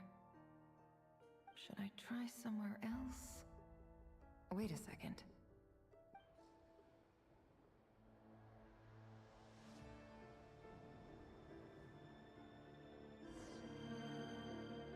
I'm guessing Celendis is part of the Blood Moon. So he's late after all. Just you wait, Rarier. You're there for it. She doesn't even know. Time. Are you waiting for someone, ma'am? Oh, sure. Pick me out a pretty bunch if you would. Thank you. But I'm afraid none of them are as pretty as you. For someone so young, you sure have a way with words, don't you? I'm only telling the truth. Look me in the eyes. You'll see I'm not lying. You're... May we have a word in private? Who are you? And what do you want? It doesn't matter who I am. Too many of our kind have fallen lately, so I decided to take the risk of reaching out. Not long ago, the Ray here of Solnari led an assault on one of our strongholds. We suffered many casualties, and many who came to our aid lost their lives as well. Sorry, I don't know why you're telling me this. And I don't want to get involved. Wait, hear me out. This time we finally got a clear look at his name is Rarier, and he claims to be one of the King's guards. What did you say? A cruel irony, isn't it? The man you're set to marry leads a double life as a brutal... Why are you telling me all of this now? Simple. It's because... How strange. Rarier was nowhere to be seen in that memory. It clearly belonged to the Lindis. Rarier couldn't possibly know what happened if he wasn't even there. Why would her memories appear in his fragment? The ceremony won't last much longer. I think it's time to call it a day. Oh, we're just getting there. Fuck. We're barring it with curious. So that was your doing? Did you just pull us inside Rarier's fragment to spy directly on his memories? Any more questions, and I'll have to start charging. I had no idea you could do that, boss! Seriously, that was amazing! We're not worthy. We're not worthy! I gotta admit, though, I'm itching to see what happens next. I'm just as curious as you are, but the ceremony only allows for limited time. Luckily, we managed to learn quite a lot. So far, so good. I just hope the others are doing okay, too. Especially the group with the Traveler. Their mission is a risky one. If you're worried about them, go see how they're doing.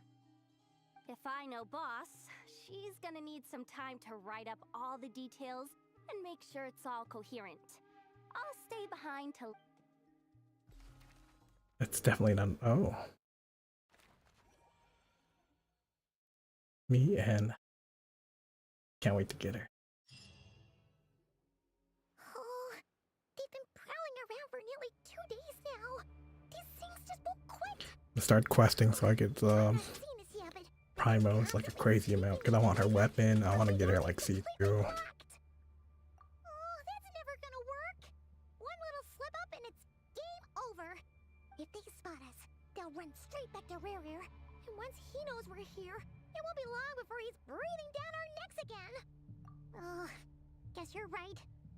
All right, time to zip it. Good.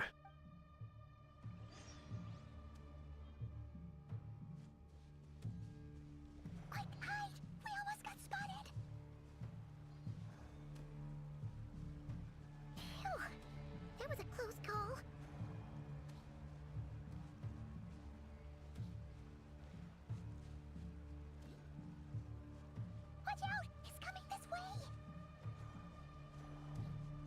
Stop moving the camera around, damn it.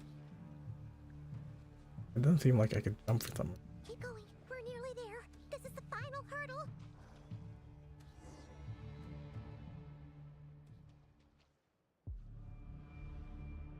Oh, there's no end to these things. Later.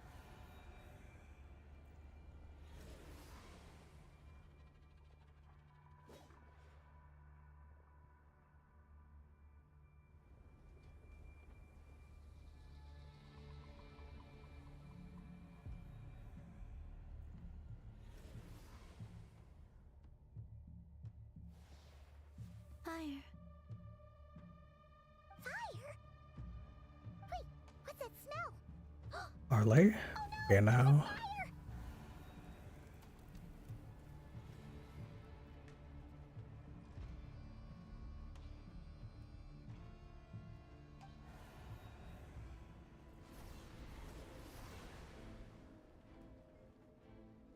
Well done, that's quick. Oh shit, she's in her second form too.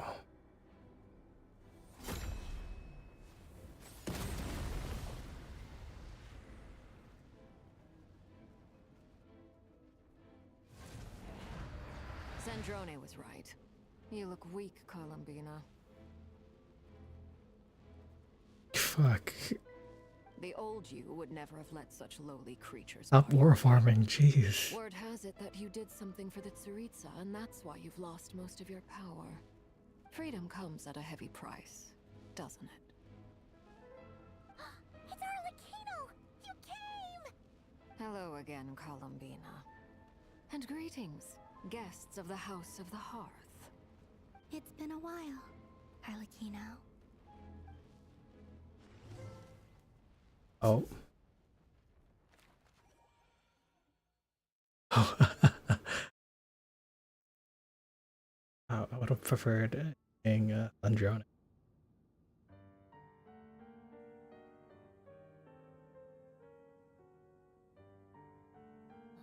Stupid right here of stupid Solnari.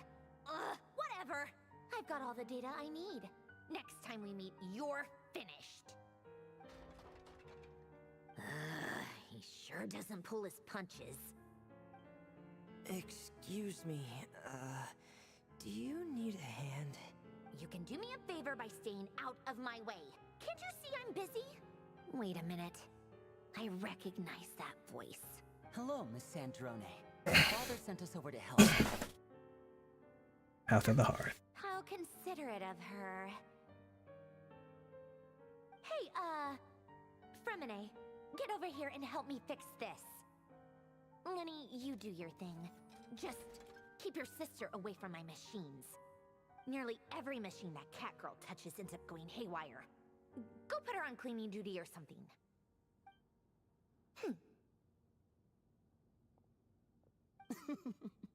Then let's start downstairs.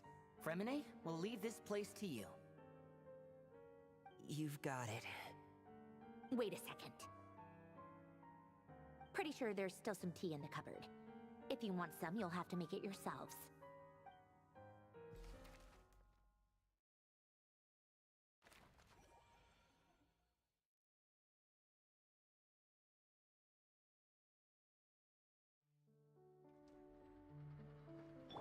Try and stop me! Oh, is this where the secret?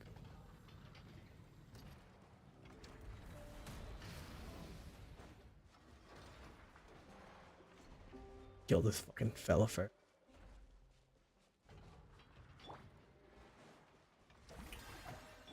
I see everything. Hold the line. Burn it down!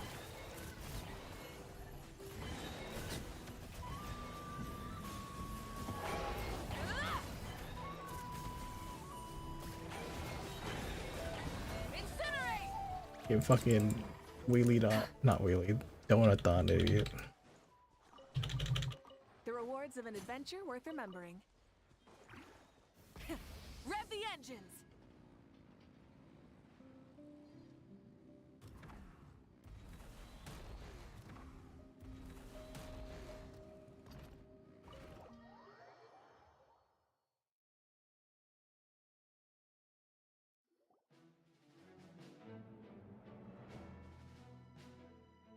It's a relief to see you all made it back in one piece. Huh? Feels like there's quite a few people missing. Where's Flint's and the others? And what about Nefer? I returned ahead of them. Flint is helping Aino and Anefa to set up the deacon to buy some time. As for Miss Nefer... Boss is still wrapping things up on her end. She sent us back to fill you all in on the top secret intel we've been gathering. I see. Then let's get right into it. But first, who do we have here? You brought someone else in to help? Greetings. I was invited here to help as a longtime Tea Party companion of Columbina's. You may call me Arlecchino. Surely it can't be. Those eyes. Oh, where have I seen them before? Wait, of course.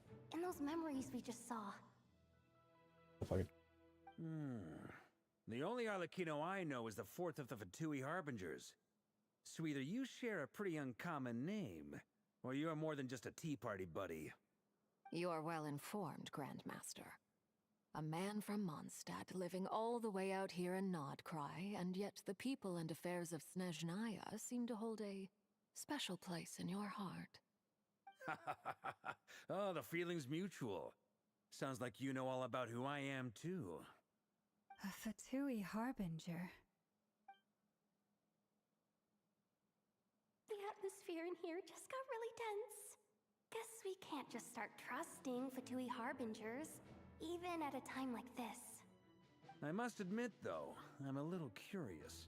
Seeing as the moon goddess no longer belongs to the Fatui, what makes you so willing to put your neck on the line here? Nor does Nodcry belong to Mondstadt, Mr. Varka. Yet still, you're fighting for it all the same. Things don't always have to have a tangible payoff. Sometimes, stopping things from spiraling out of control is a higher priority than chasing the spoils of victory. Of course, I can't say there's nothing in it for me at all. But that's between Columbina and myself. I'm confident we can trust. Oh yeah, Arlecchino helped us in Fontaine too. Forgive me. I don't mean to doubt you. It's just that the Fatui really have been the source of many of our troubles. We have our own way of doing things here in Nodcry. But ever since they arrived, the Fatui have treated us with nothing but hostility. I know there's been a lot of bad blood between us in the past. I've done my utmost to avoid friction whenever I could. But sometimes fundamental conflicts of interest simply can't be settled amicably. That's why I'm here solely in a personal capacity. This has nothing to do with the Fatui. As a gesture of good faith, I'll be frank. I can help Columbina track down the iridescent moon's marrow, which will help her restore more of her power. Anyway, what else is on the agenda? Let's begin. She says she'll be frank, then completely skips over the details. Looks like she doesn't want to give away too many secrets after all. But she clearly wants to change the subject. It'd be awkward if I tried to bring it up again now. I guess we'll just have to go along with it. She's the fourth of the Fatui Harbingers after all.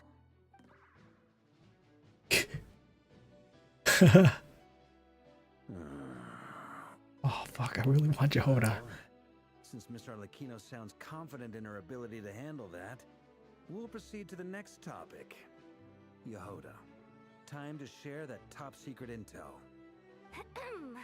Alright, listen up everyone. First, we now know that Rerir was originally a Conrian secret agent whose primary mission was to hunt down and assassinate the so-called Dregs of the Crimson Moon. The Dregs of the Crimson Moon? Mm-hmm. In the memories, there was a lot of talk about the Crimson Moon and Eclipse, and a whole bunch of other stuff from the time of Conria. To my knowledge, those were the names of two different Conrian dynasties. Long, long ago, it is said that the people of Conria worshipped the Crimson Moon, drawing a mysterious power from its reflection. But one day, a coup saw the Crimson Moon eclipsed, hence the name of the new dynasty that replaced it. and how it became the new emblem of Conria. Still, long after the Crimson Moon dynasty had fallen, the last ruler of the Eclipse dynasty, the Vinster King, still coveted the secrets it left behind.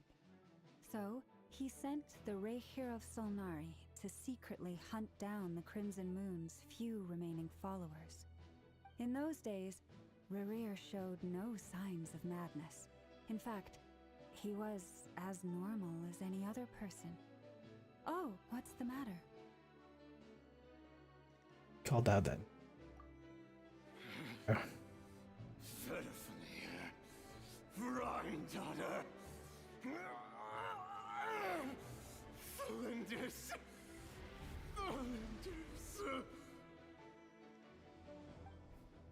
Interesting. Anything else? What about this would-be? Well, she was a researcher at the Universitas Magistrorum, but it felt like she was hiding some kind of secret. Oh, and one more thing. For some reason, Rerir's fragment also contains some of Thelindis' memories, though only a very small portion. Well, no shortage of potential leads, I'll give you that. In any case, it sounds like we can conclude that while Thelindis was still around, Thelindis, it seems, must have been the one thing in this world that he couldn't let go of. Tell me, though, were these pure-blood Why do you need to know that? Hold on. If she was a pure-blood I'd still be alive. Oh yeah, just like how it was with the captain. If we could somehow find her, do you think there's any chance We'd be Rerir each other might now. regain some of his sanity? It's possible, but it would take a miracle. We can't pin all our hope. That merchant who never knows, Dori Sangama Bay. All right, then. Let's keep working in our separate teams. Traveler, Paimon, Kutar, and Miss Alpino will go look for the iridescent moon's marrow. As for the others... On the way over here, I noticed that the Wild Hunt monsters had grown even more frenzied in their search for Kutar. Oh, as for the others, I thought he said something after that. Like the head. At this rate, the people living here will be in grave danger too. So I'm thinking of gathering together some of our followers to go wipe them out. I'll head back to the curatorium and meet up with the boss. Feels good knowing we've all got something to be getting on with. Given that the Wild Hunt has been a lot more active lately, the Lightkeepers have likely begun their own operations too. If that is the case, someone will need to pass the news on to Flint's. You got it. I'll hold the fort for now. Oh, you don't.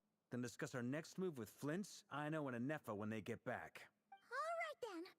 Well, the clock's ticking. If that's everything, we'll be on our way. Me and two. We'd better get moving too. We'll Two try to buy you harbingers. as much time as we can. Relax. If we went Just do tatty. your thing. Now, I decided to call in some backup since things are getting so hairy. Our reinforcements should be here any minute now. Stay safe, everyone. Dismissed.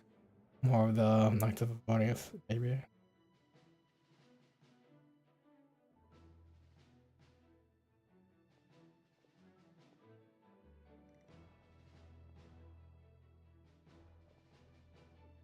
We're back. Did we get here a little early? Or a little late? A tad late. The others have already set off. To summarize, our resident moon goddess has found us a new ally, and Boss Nefer has uncovered some promising info. Everything going smoothly on your end? Not great. I don't know how long we can stall them for. The decoys are getting taken out way faster than we imagined. I'm gonna make some more later, but I need a timeout first. I'm so tired right now. Oh, right! Inefa, could you fill in Uncle Vark? Sure.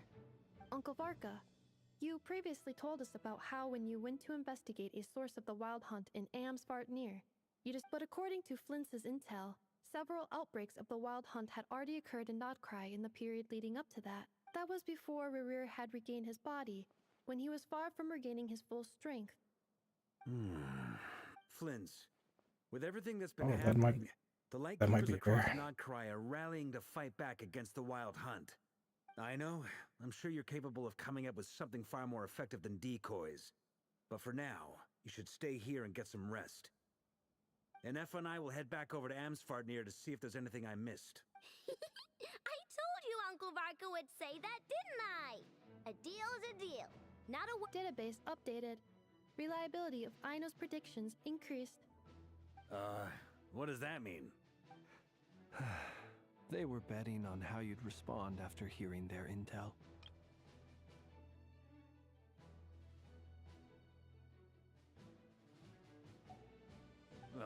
It's the obvious choice, isn't it? That's hardly worth betting on. We already decided that Anefa should go investigate the situation over at Amsfartnir on her own. You might as well stay here and keep watch. Someone needs to hang back and oversee our strategy meetings. And besides, you still haven't fully recovered from ambushing Rerir. So I've ended up with the easiest assignment. Well, I appreciate it, everyone. See you when you get back.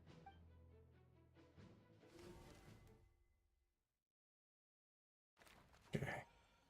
Victor Hutter went back.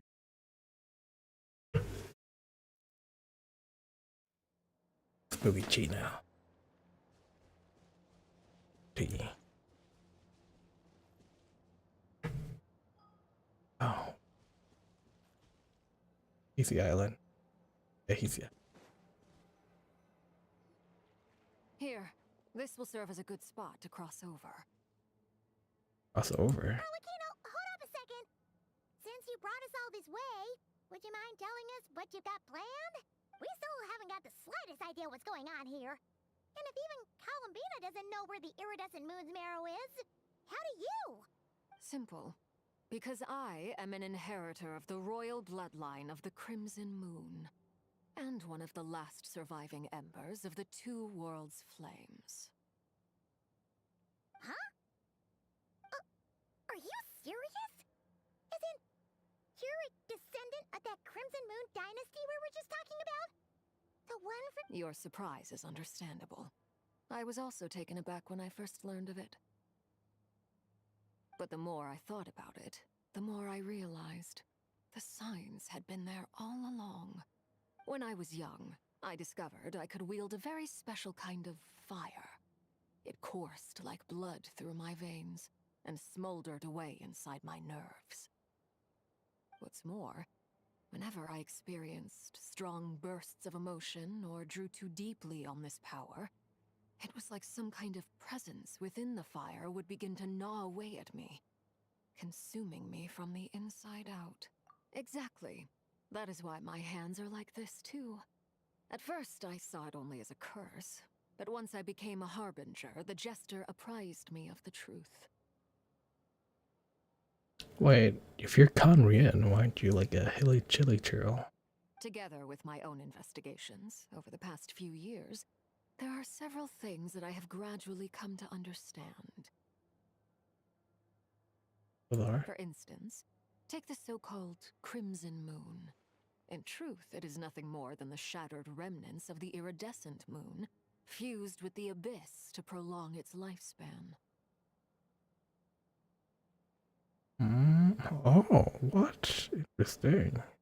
Since this blood flame was bestowed upon me by the Crimson Moon, it is a fusion of the iridescent moon's former power and the corruption of the abyss. You all understand the nature of the abyss well enough. I draw upon its power, and in return, it hungers for my soul. This strange blackness is the mark of corruption it has left behind. If I recall correctly, you once told me that if the corruption ever made it to your heart, you'd become a completely different person. Yes, and that's the reason I'm always careful not to push my power too far. It's essentially a never-ending tug of war. Oh, sounds intense. Anyway, the rest of my story can wait. Is there anything else about the Crimson Moon or the Iridescent Moon that you're unclear about? Paimon has a question. So, the Crimson Moon that the Carians used to worship was actually the Iridescent Moon, right? Which was one of the three Moon Sisters. Yes. Does that mean that the Carians were to the Crimson Moon As the frost... So much of that history has been lost. We have no way of knowing exactly what they were like. But I would suspect that the Conrians weren't as devout in their moon worship as it might appear. The iridescent moon's remains simply served as their link to the Abyss. Later on, perhaps someone discovered a way to make direct contact with the Abyss. Maybe there was some kind of ideological divide. Either way, a dissenting faction staged a coup and drove out the royal heirs of the Crimson Moon dynasty. Still, even with the dark sun Oh, that's high overhead, probably why the they Crimson weren't Moon's affected by the glow never curse. truly faded. If you want living proof, it's standing right before you. The first time we met, I sensed something familiar in your presence. When I looked at you, I felt I could see that mysterious red moon in the corner of my eye. In your flames, I saw its broken image, surrounded by a strange black aura. Well, I appreciate that you kept it to yourself. Much about the Crimson Moon is still a mystery, and I'd prefer not to end up as the object of an insane research project. Anyway, time is against us here, so if there's any other questions, they'll have to wait. I just want to make sure I've got one thing straight. In her letter, Sandrone mentioned that since you are unable to contain the iridescent moon's marrow yourself, you intend to leave it in my custody. That's right. For now, it's the only way I can pay you back for your help. The iridescent moon is already part of who you are. So with its marrow in your possession, you'll be even more powerful than before. Deal. Then let's get started. Get what started? What does this place have to do with the Crimson Moon?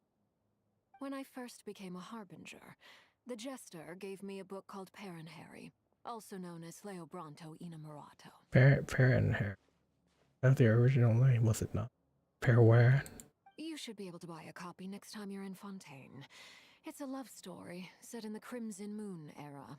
But setting aside the tangled romances of its characters, it also records a few interesting details. In the Crimson Moon era, or so the story goes, there was an orphanage that received children from beyond the bounds of this world, and subjected them to a peculiar induction ceremony. Beyond the bounds of this world? For real? The Crimson Moon sages looked beyond this world for beings with powers that surpassed the gods. But fearing they might lose control, they subjected these children to a process of refinement. They made these children crawl up a fireplace and kept asking them, "Have you died? Did you see it?"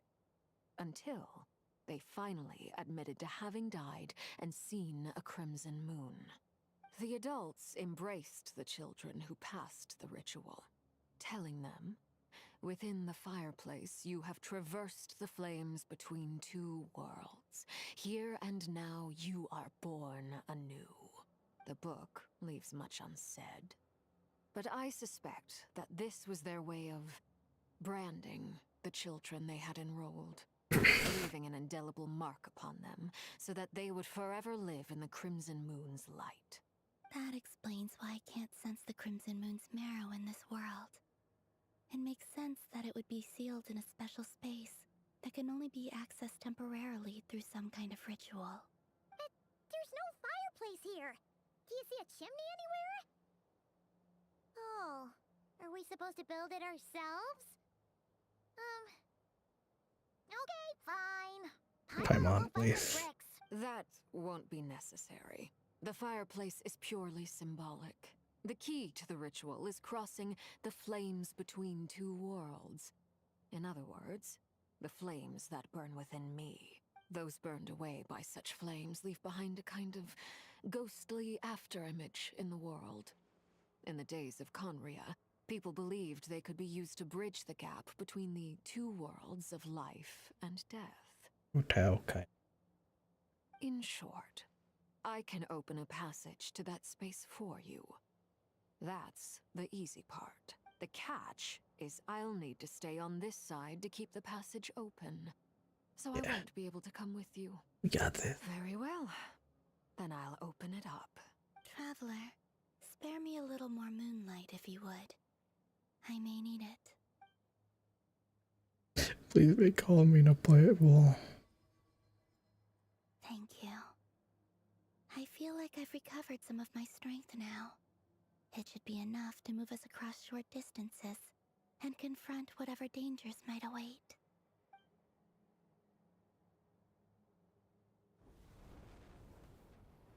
Mistress of the seven hues of ages past, great mother of the present, crimson-clad sovereign of the two realms, by fire severed, by fire renewed, I offer myself now and beseech your descent.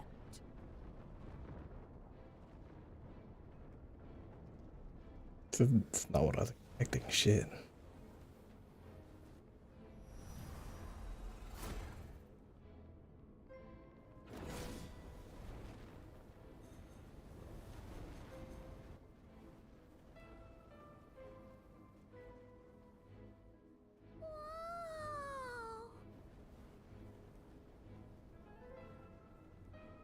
One word of advice as you're crossing over. No matter what voices you hear, do not answer. Got it! I sense a sinister gloom inside, but also the familiar light of the moon. I feel that I am about to meet an old friend who has changed beyond all recognition. All right, let's go. Do it.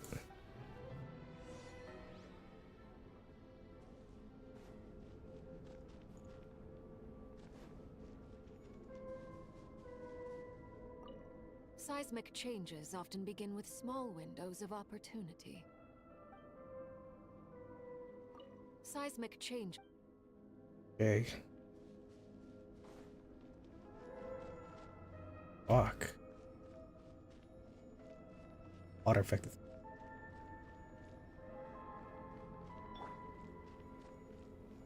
Shower me with praise!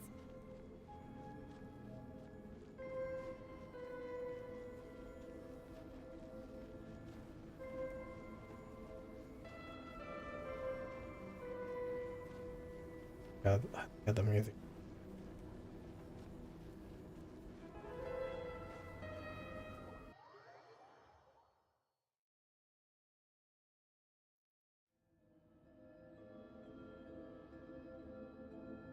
I sense your presence and crave you death and rebirth. Wait, why are you? Is still on this? You have crossed over from another world, transcended fate itself. I have no right to.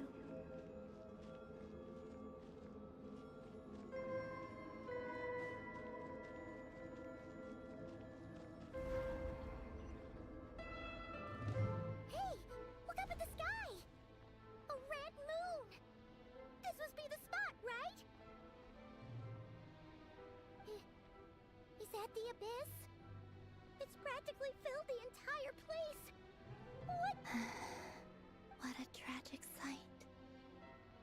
Fragments of your broken body, seized by the abyss and hung up aloft like mummified remains. Iridescent moon, was this truly what you wished for? There's only one way through here. There's something spooky about this place. Feels like something is lurking in the fog. Paimon's right behind you. Whatever you do, don't run off without her.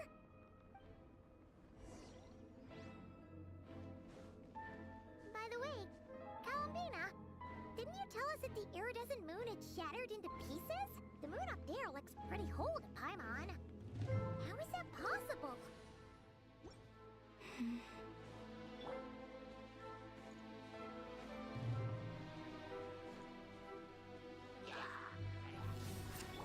Hey! The Temple of Wisdom! Rest and rebuild!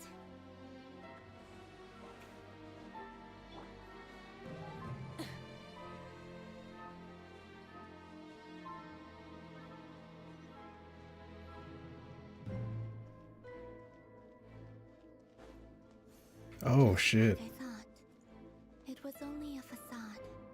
That's fucking cool. How they didn't show.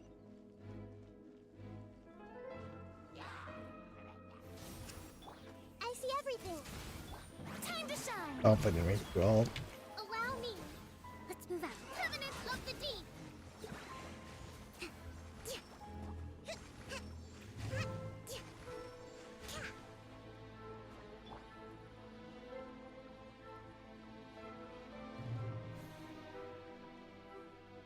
Oh. Ooh. Ooh. No. I would die in this world just because of not like paying attention to where I'm stepping. That looks so fucking cool.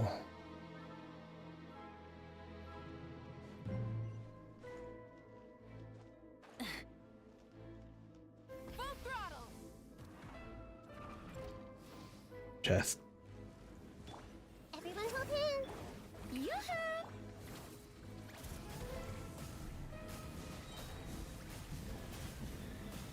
Incinerate!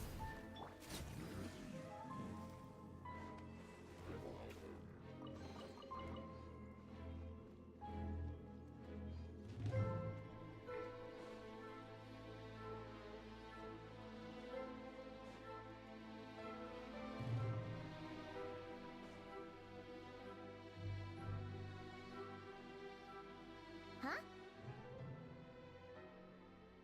Innocent moon there in the sky. For real? That's way too high. There's no way we'll be able to reach it. No. I'm not sensing anything up there. It's coming from under the mountain. Let's see. Ah! There's some kind of weird shadow over the water. We found that in Badland. Wait, see that? Looks like a mechanism of some sort. Let's check.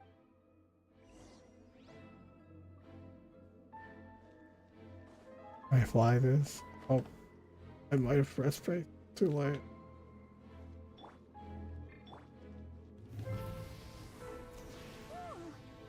Looks like a device from the time of Kalia. Maybe people once came here to study the Crimson Moon's domain, and they left this behind. Oh, if we can activate it, we might find some clues.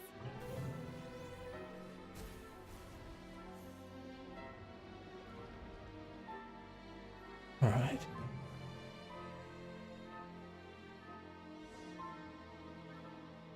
Hey, look at that! Now that the mechanism's running, the shadow in the water looks different. Do you think these mechanisms might be the key to unlocking the secret? Thalindis, we'll leave the rest of the research in your hands. We'll be heading back now.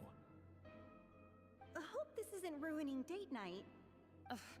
Mind your own business. Just leave me some snacks on the table.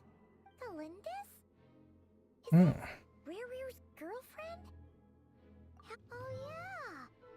So, do you think she was studying this strange space all along? The abyss has made this space extremely unstable. Maybe that's why some of the things she said and did were preserved here. Like echoes. Or after images. Whenever I see this view, it takes me back to a poem from my childhood. Waning moon, oh lifeless damsel, weeping on the mountain crest. Mourning still in wistful tone, her fragile soul now laid to rest. For me, of all people, to be here investigating the mysteries of the Crimson Moon space. Is it a coincidence or something more? Hmm.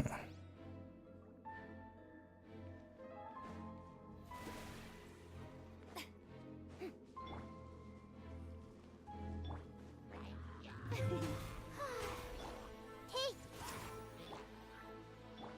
Hold the line!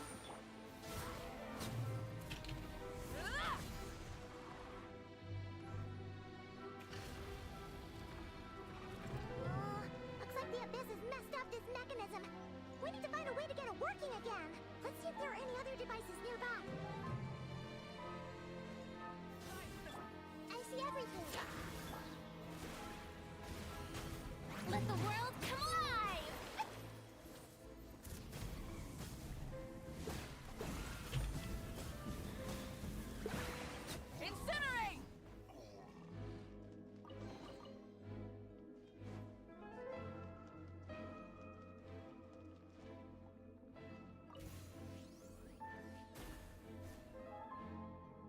kind of weird how I need to shoot it instead of aiming elsewhere.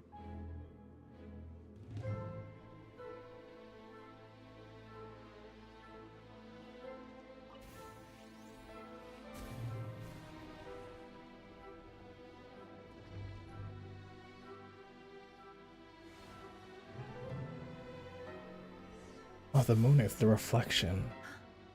I see. So the moon marrow, or Let's try rather to power see what of this the is. three moons, is the key to unlocking. Okay, I'm not getting. If it really does exist, then maybe this madness can finally be put to an end. Me. Rev the engines!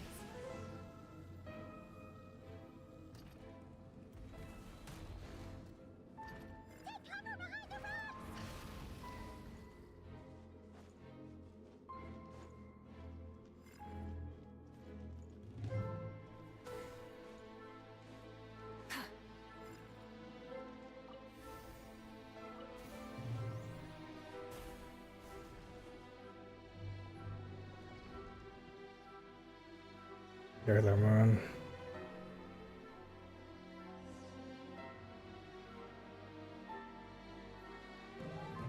With the Abyss inhibitors in place, I should be able to access the chamber with the moon marrow. Oh, Revier, with every step you take, you're drifting further from what you truly desire. But you're not the root of the problem. Ever since that outsider set foot in Conria, the Vinster King has sunken deeper into madness. If only I could get my hands on that outsider. Oh, fuck. Vin. My twin?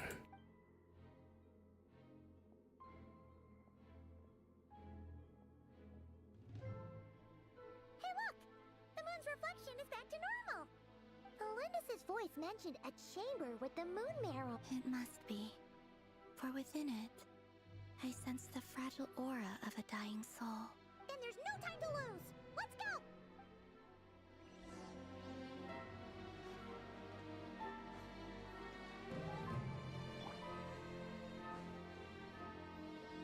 Oh, okay, I think we could walk with that for it. Oh.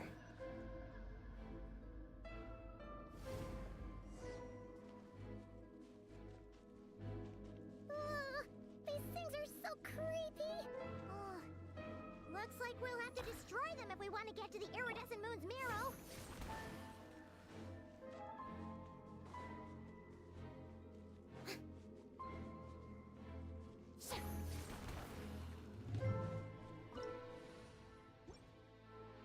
That must be the iridescent moon's marrow! Oh, we'll need to destroy these things before we can reach it!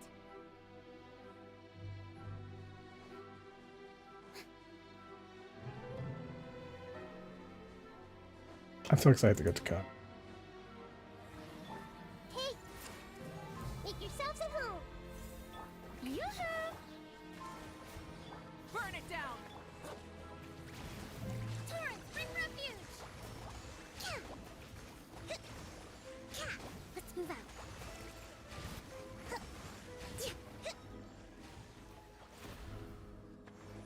Might swap my Cocom if Bombina ends up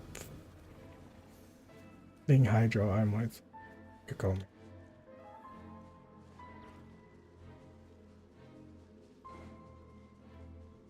Then I'll leave for into heat. Probably start using. Yeah. Try and stop me!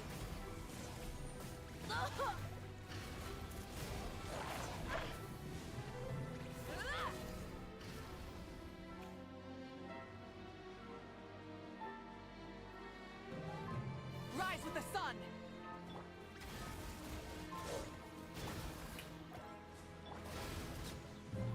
Covenant of the Deep! Hang in there! We're so close! This fragment, not even full moon anymore. Burn it down!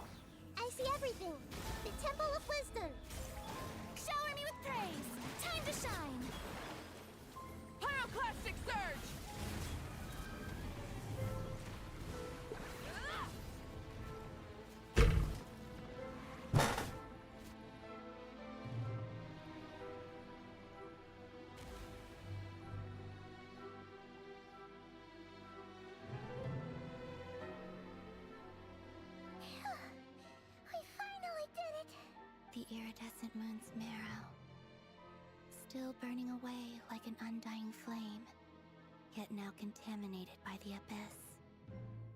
It has taken on a new form entirely. I purify it.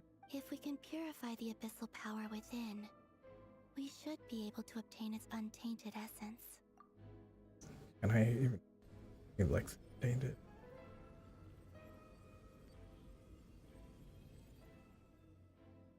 Oh.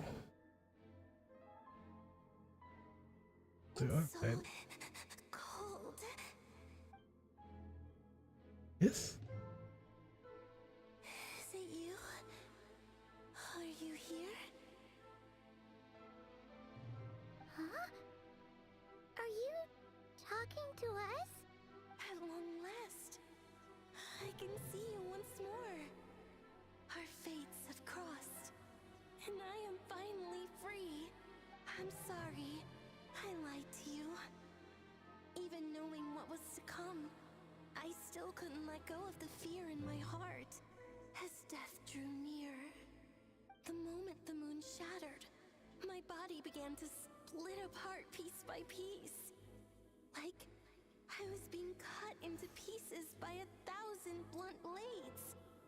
My thoughts scattered as the cold crept. Tell me, what was it that brought you to us all that time ago?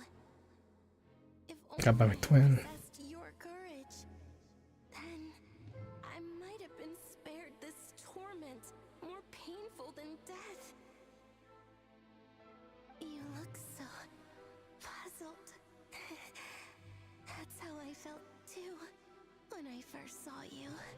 But trust me when I say that everything happens for a Hypoborea. reason. Farewell, Hypo.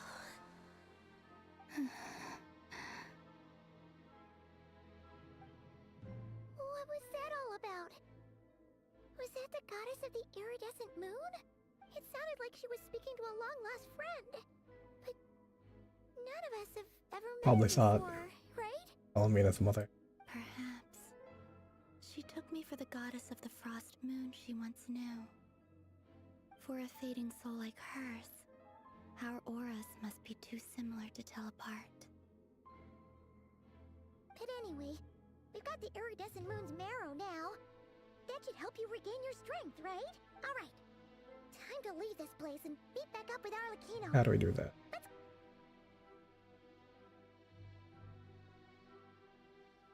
Oh, we just, oh. That's odd. This place looks different than when we came in. Waning moon. Huh? Oh, lifeless damsel.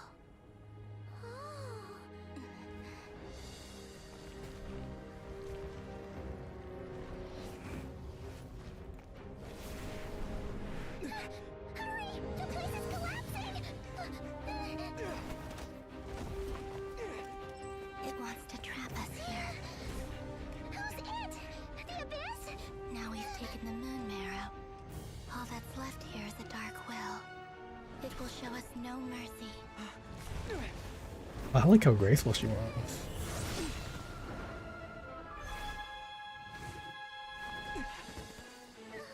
Give it back! The crimson moons! My marrow! My heart!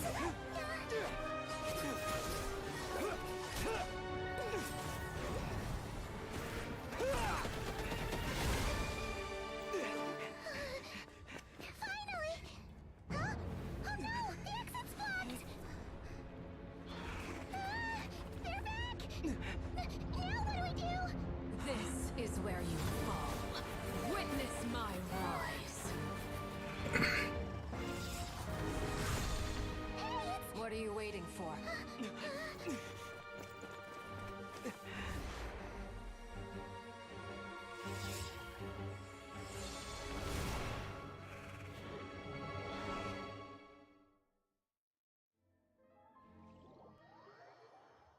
Fuck.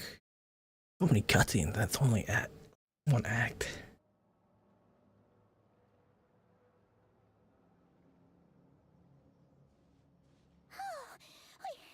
We made it! Was that you, Arlecchino? Did you save us? Wait, your hands! Oh, this? Don't worry. It's a small price to pay. The Abyss wanted to trap you inside, and I defied its will by bringing you out. No wonder it's a little angry. If I could purify abyssal power, then maybe. No. I have paid the price, albeit a small one, and it cannot be undone. My hands have already fused with the Abyss. Purification would simply destroy whatever's left of you. But surely... Oh... We're so sorry, Arlecchino. As much as I'd like to call it a favor, the truth is I was simply holding up my end of the deal. Well, Columbina. Yes, you did your part. And as promised, I will leave the iridescent moon's marrow in your care. From this day forth, may the two worlds' flames burn ever more brightly.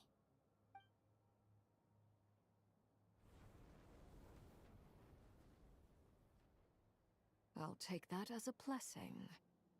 Now, Columbina, give me your hand. Accept this moonlight I offer in return.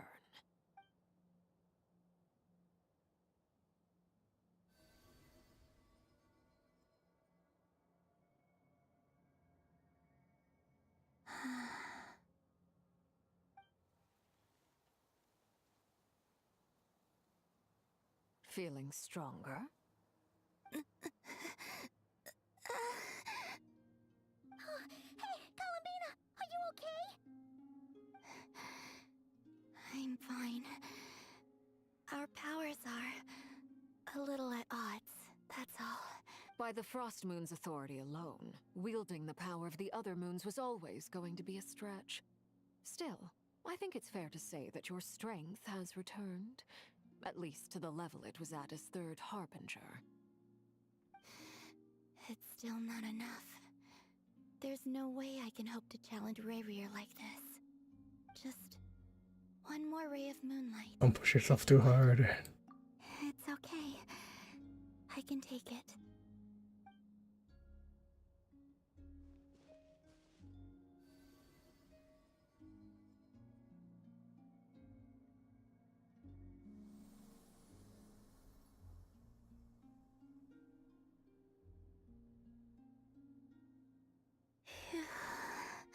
How about now? Fighting fit? At the very least, I won't have to stay hidden like before. I want to see him gone from Nodcry. The Rayrear of Solnari and his wild hunt must be sent back where they belong. Well, it's good to have something to aim for. You certainly seem more alive now than you did earlier. When I first met you, you didn't strike me as a ray of moonlight. More like a wisp of fog drifting in from who knows where, ready to scatter at the first sign of a breeze. But now, you're full of vitality, just like the Frost Moon, once the brightest of them all. May you keep shining, Columbina. This is who you are. Thank you. Look after yourself too, Arlecchino. I know you have plans of your own, and that's why you're always seeking to grow stronger. But whatever you're after, don't let the Abyss take a hold of you. I do not wish to see you go down the same path as Rayrear. I appreciate the concern, Columbina. Although perhaps it's time you took a new name. A new name? Kutar, the Moon Maiden, Columbina, they're nothing more than code names. They describe who she is and the roles she's played, but they're not her real name. We often use code names in the House of the Hearth, too. But it's knowing your real name that keeps you grounded. Up till now, you've been living a wandering life, so you've probably never really cared. All I'll say is this. Once you've defeated Rayrear, give it some thought. All right, that's it from me. I'll get you back safely first, then go meet up with Sandrone. Harbinger. You're the best! Be sure to let us know next time you need a hand. I appreciate the gesture. It speaks to your good character. Anyway, let's get going. There are more urgent things to do right now than trade compliments. Patient at I can't stop. I can't stop. Wait, can't stop. Close call, but we got the iridescent moon's marrow and restored Columbina's strength, and that's all that matters. In other words, mission accomplished. Paimon wonders how everyone else is doing.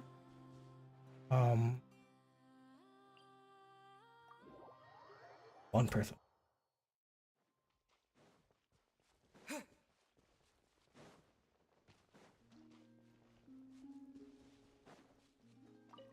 Probably gonna be here.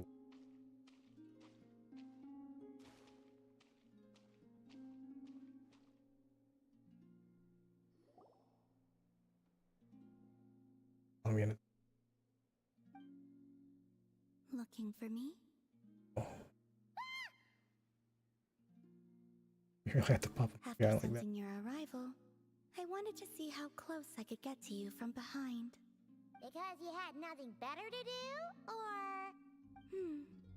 Is that how it seems? No different than when I was with the Fatui then. There was never much for me to do. The Tsaritsa only sought the power of the moon goddesses. I was never dispatched to see Xenosis or anything like that. Your best time? Take walks, watch the moon, sometimes sing. But I came to do that last one less and less after Sandrone forbade it. She didn't like your singing? No. She praised it, actually. But I had only recently joined the Fatui then, and she said my singing set the others on edge because, for those not in the know, it seemed like I was about to use some sort of power. Oh, Paimon can sort of understand that. Oh, and there was another reason. She said she did most of her research at night, so if I sang during the day, it would disturb her attempts to catch up on sleep. So, I used to just sing outside her door at night instead. But still, she always chased me away. With others? Along? When we first met, Arlecchino did seem eager to get along with me. She often showed up behind me without making a sound, like I did to you earlier. She said it was an attempt to test me, I believe. I too attempted to join in on the game, but she always managed to spot me before I even got close. Eventually, I resorted to using Kuvaki and managed to give her quite a scare from behind. But she never played that game with me again after that. Yeah, Paimon doubts that was a game to the knave at all. What else? Oh, the doctor often asked me to assist in his light realm-related research. I obliged him a few times, but it was so dull. Use Kuvaki to strike this. Look, you're in a Use good mood Kuvaki today. to control that. I stopped going after a while. Yes, even though I've run away from home, I do have some fond memories of it all the same. Arlecchino and Sandrone treated me quite well, along with...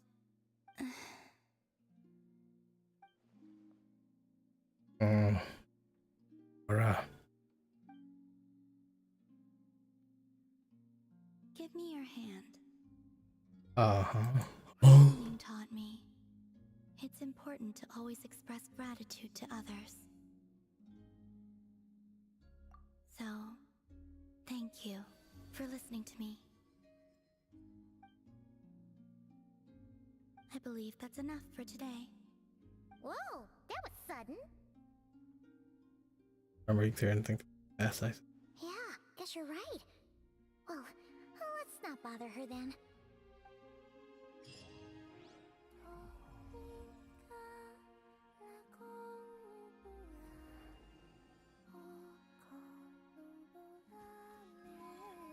Look.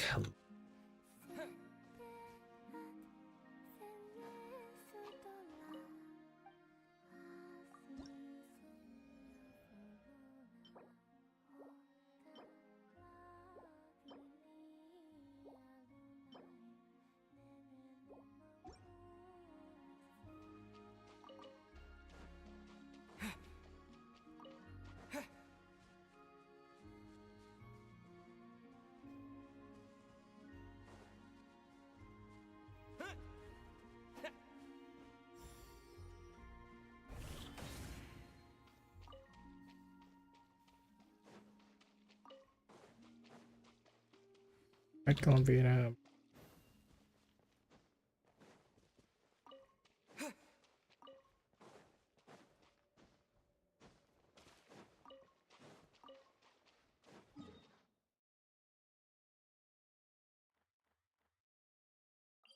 Should start.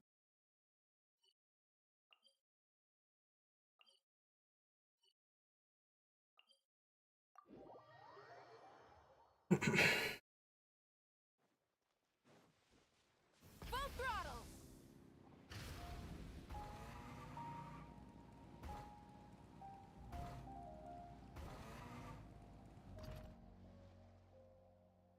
Oh, do you think the others are making good progress? Oh, hey look! They made it back as well! Flint's! Llama! How did it all go? All is well, thank you. Nefer and Yehoda had to stay at the curatorium to wrap things up, so they won't be joining us for now. I ran into Miss Anefa and Miss Aino on the way back. Their work is still in progress, so I suspect they won't be back for a while either. You seem rather cheerful today, Mr. Flint's. I certainly am. I achieved what I set out to do and came away with more than I bargained for. Fighting alone can get quite tedious, but I had the good fortune to run into a pair of brave young warriors. We meet again. How have you been? Albedo! What are you doing here? That would be a natural assumption to make. It's also the correct one. These two courageously lent me a hand while I was fighting the wild hunt. When they told me they were Servarka's colleagues, it all made sense. And given how people of outstanding talent tend to cross paths, it's no wonder you're already acquainted. Chester. So, who's your travel buddy, Albedo? Why don't you come and introduce yourself? Duran. Admit it. A gentleman of few words, I see. And a rather stern countenance. I presumed you were acquainted with... It's nice to meet you. Again. We've technically met before. Wait a sec! You're Minnie Duran! That's right. It's me. I'm glad to see you again. By the way, he says it's okay if you drop the mini. Yeah, well, technically, I'm not as mini as I used to be. Kind of compared to Interesting, isn't it? The first step towards blending into human society appears to be reflecting on whether one's name really reflects who they are. Wow! You look so different! In a good way, of course. It's great to see you looking so healthy. Thank you, Paimon. And although you're as mini as ever, I understand that diminutives don't always convey endearment. I'll be sure to simply call you Paimon as a sign of my great respect for you. Wow! You're such a smooth talker now. Paimon could get used to this. Little Paimon is tiny. You may refer to her as your... Personally, I think our little Paimon is the perfect size. When people call her Little Paimon, it's just because she's so adorable that they can't help themselves. If that's not a sign of endearment, what is? You're absolutely right, Miss Lauma. My brother still has a long road ahead of him when it comes to understanding human relationships. Anyway, speaking of long journeys, didn't Columbina, leave with you? How come she isn't back yet? She's been catching up with old friends. Wouldn't be surprised if she stopped for a cup of tea or 10. Uh-oh. People are talking about me. Hope it's nothing negative. Spirits after him. Judging from your expressions, I'm guessing it all went well? It's getting crowded here. I'll go grab some chairs. No need. This is a job for an alchemist. I'll whip some up momentarily. Thank you for your hospitality, ladies and gentlemen, but I was merely escorting my friends back. I'll be meeting Sandrone shortly, as we still have some things to discuss. It's been a pleasure, everyone. But this is where I'll say goodbye. We really appreciate your help. Thank you. Oh, come on. Spare the formalities. I'm just glad I could help out some true friends. I understand. Well, bye for now, Harlequino. Oh, this place is hopping. It's probably a good thing one of us left. Otherwise, we might not fit all these people in. Are you saying we're about to run out of chairs? As a matter of fact, I am. Come on in and see for yourself. LG faded moon.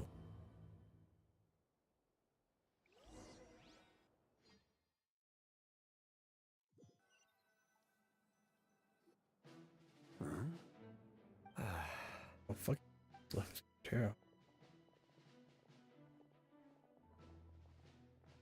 I overheard your little chit-chat outside, by the way. With Miss Columbina's colleague gone, we should be back to the original crew plus the other colleagues I brought in. Though, He's the youngest fella in this room.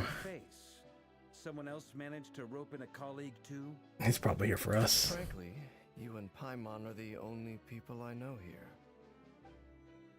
This here is Deansliff, colleague of Tibet's greatest guide, Paimon, and greatest adventurer, the Traveler. Well, not exactly colleagues, more sort of friends. When someone else jumps in to do the announcing, you know you're speaking to someone important. Let's hear what he has to say. Note to self. Once Paimon knows your name, the rest of the world will soon follow. When he comes looking for us, it's usually something important. Paimon's guessing you've heard about the Wild Hunt, then. In you early. From the looks of it, you're about to hold a meeting. If I were to say that the Wild Hunt is our mutual enemy, would that earn me a seat at the table? As the saying goes, the enemy of my enemy is my friend. Mr. Dainsliff, there's a seat with your name on it. Though, I can't promise the same for everyone else. Hey, Albedo, think you can rustle up a couple more chairs? After all this time apart, Grandmaster Varka's first order is to rustle up a couple more chairs. I've missed this. Is he being sarcastic? Hey, he's your brother. Why are you asking us? I've still got a lot to learn about the nuances of human conversation. Tie my hair back into Trying my to decipher face. Albedo's way of speaking has been like jumping in at the deep end. Oh, good point. Paimon gets you now. Don't sweat it.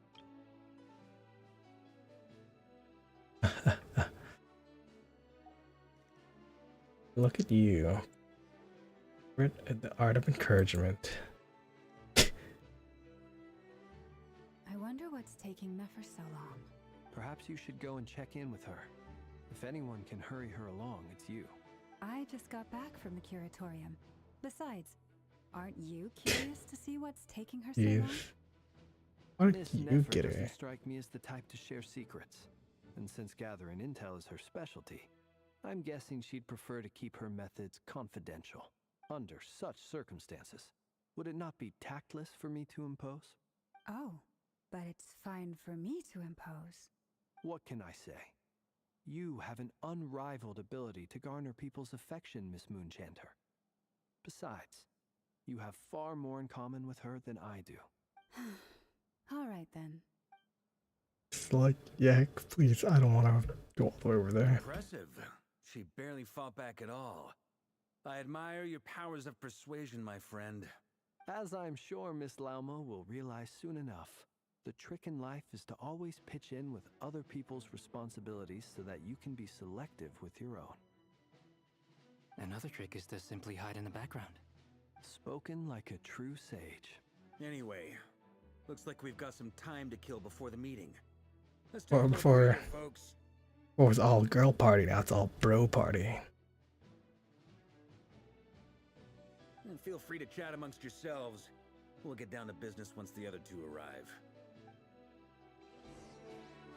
Sure, sure. You're both awfully quiet.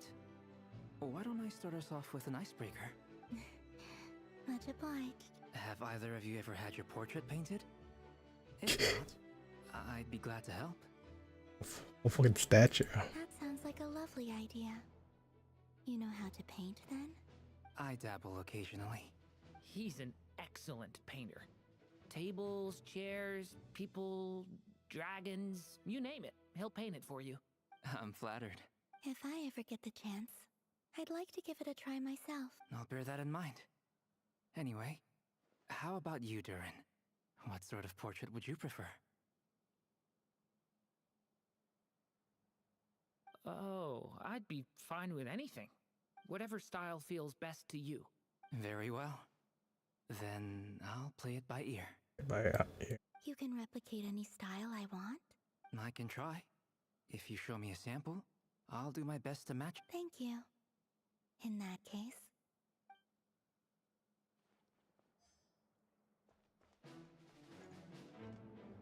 I expected to see you here, Dainsleif. Is there something you'd like to say to me? First time you've actually met anyone other than us, like For starters, why'd you just show up here without other even giving us a characters. heads up? If you think back to our previous interactions, you may recall that that's hardly out of character for me. You do have a point there. Oh yeah, you'll need to find somewhere to stay the night too, right? Want to tag along with us? You never know. We might get a group discount. Sure, let's do that. Great! Paimon will handle it. And in return, we can get Dainsleif to be our very own personal bodyguard. Yeah. If that's what you had in mind, you should have said so sooner. Oh, okay then. Paimon was only kidding, but anyway, since we're all here together, we might as well watch each other's backs. Indeed. Thank you.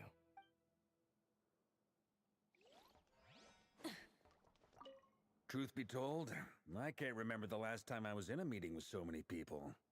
You're not alone there, my friend. The Lightkeepers also struggle to bring everyone together for a serious discussion. I don't doubt that. I've only ever met two Ratniki, one being you, and the other being that young guy, Eatlua. Eatlua is a good apple. I'll give him that. He's kind, honest, and regularly delivers supplies to my lighthouse. So you're what? A fake Ratnik? Come on, why the awkward silence? Sorry. I'm not even gonna bother trying to hide it. You've known all along, haven't you, my friend? Now that was an awkward silence. Let's just keep this between ourselves. Probably best if Eatlua doesn't know, huh? That goes without saying. Gotta be careful what you share with youngsters, after all. Anyone else in the know? Let me guess. The Traveler and Paimon? It's dangerous being too sharp for one's own good, you know. Then, in the name of the Animo Archon Barbados himself, I swear, your secret's safe with me. When we went for drinks, you said that you and Barbados were practically best buds. In the light of that claim, do you really expect me to take your oath seriously? Of course. Just as long as you don't go spreading around the fact that I'm close with Barbados, all right? Fair enough.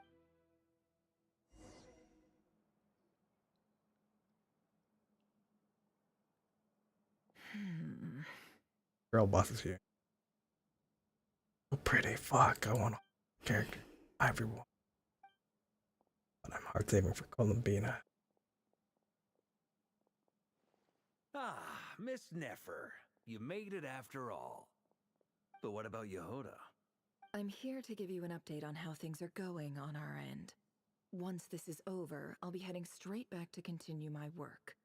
I left Yehoda back at the curatorium to watch over things while I'm gone. Huh. So much for just this once. Shh! Not so loud! We're on a roll here! Did you say something, Mr. Varka? Huh? I didn't say anything. Right, Flints? Must have been a frog. They get so noisy around here at nighttime. Anyway, before we begin, there's a few introductions to make. Let me first up, we have Miss Lauma. As Moon Chanter, she's the leader of the Frost Moon Scions, a local religious community in Nodcry. Then there's Miss Nefer, boss of the Curatorium of Secrets, an intel gatherer extraordinaire. Nefer is leading the investigation into Rerer's background, assisted by Yehoda and Lauma. From the little I've heard, they're making some great progress. We have Mr. Flints, a Ratnik and guardian of the abandoned lighthouse.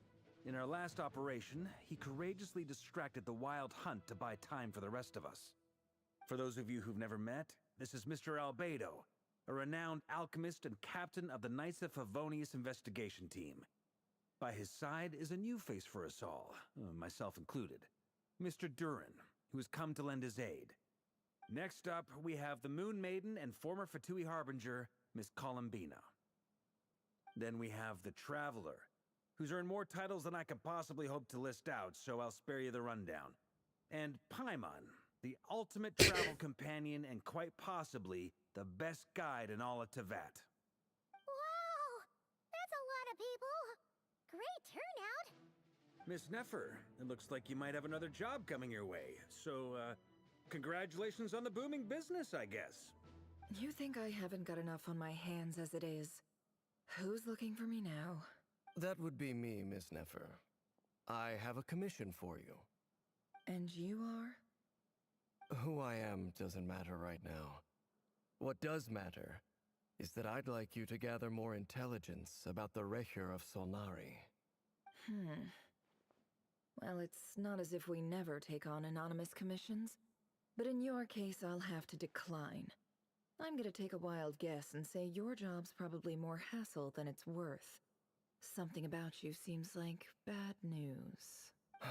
It's my eyes, isn't it? Conrian, I assume. And what's with the mask? Are you trying to hide your identity? In any case, the fact that you're even still alive raises an awful lot of questions for me. My name is Dainsleif. And yes, I am from Conria. As I'm sure you're aware, the Recher of Solnari's real name is Rerir. He was once an acquaintance of mine. Really? Then you must have been quite an influential figure yourself. You flatter me, but none of that matters anymore. My point was simply to clarify why I have asked Miss Neffer to investigate Rerir's background. So you're both from Conria, and it sounds like you used to be friends? What am I missing here? Surely you already know how he became one of the Five Sinners. I'll tell you everything I know. The history of Conria, the names and identities of the Five Sinners.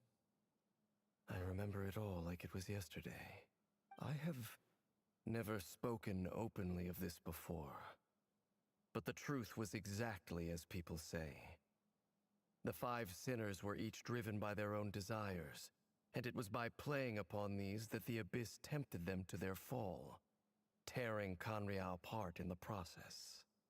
The visionary, Vedafenir, who wished to foretell the future. The wise, Haroptatir, who sought limitless knowledge. Gold, Rhindaughter, who desired to create life. The foul, Surtologi, who pursued supreme strength. And last, but not least, Recher of Solnari, Rerir, Ravager of the Moon. Of the five, Rerir is the only one who remains a mystery to me. He never harbored grand ambitions, so what changed in the space of a single night? How did he come to fall like the others?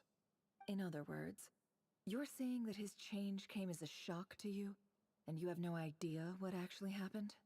That's right. You mentioned how the Abyss tempted them, which led to their fall. But what did that look like in practice? And what other context can you give me about the events of that time? Strangely, now that it comes to it, I hardly know where to begin. The fateful night Yeah, that's what I'm about to say. the era of the Eclipse Dynasty. One day, my elder brother, the visionary, Vedafenir, was summoned to the palace by the Vinster King, only for the king to gouge out his eyes and cast him into the dungeons. When I came to hear of this, my fury knew no bounds. I gathered together every ally I thought I had, and together we set a night to storm the palace and free Ved. Centuries on, the memories of that night still haunt me like a never-ending nightmare. We broke through the palace gates, just like we had planned. Mylan 4. Each striking towards our separate targets. But then, I was betrayed. Even Vedafenir, the very person I had come to rescue, abandoned me and partook of the Abyss's power. So, it's personal after all. Then tell me, Mr. Dainsliff, what price are you willing to pay? You, of all people, must know that nothing comes for free.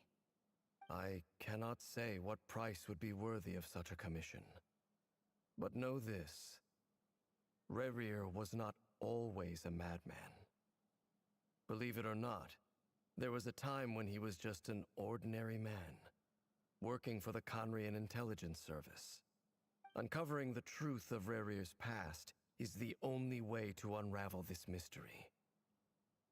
But before you decide if you will accept my commission, I will tell you more about him. Enough, I hope, to help you plan your next move. Sounds pretty good to me. Feels like we just flagged down a random passerby, only to discover he's actually a master strategist who has a score to settle with our enemy.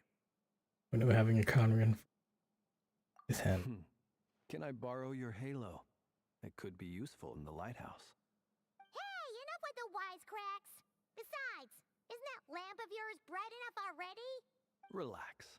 It was meant to be a compliment. If that was a little over the top for your liking, I'll make sure to tone it down next time. I'll give your proposal some serious thought, Mr. Dainsliff. Let's speak in private once the meeting is over. Before that, there's a few things I'd like to share. You gotta say.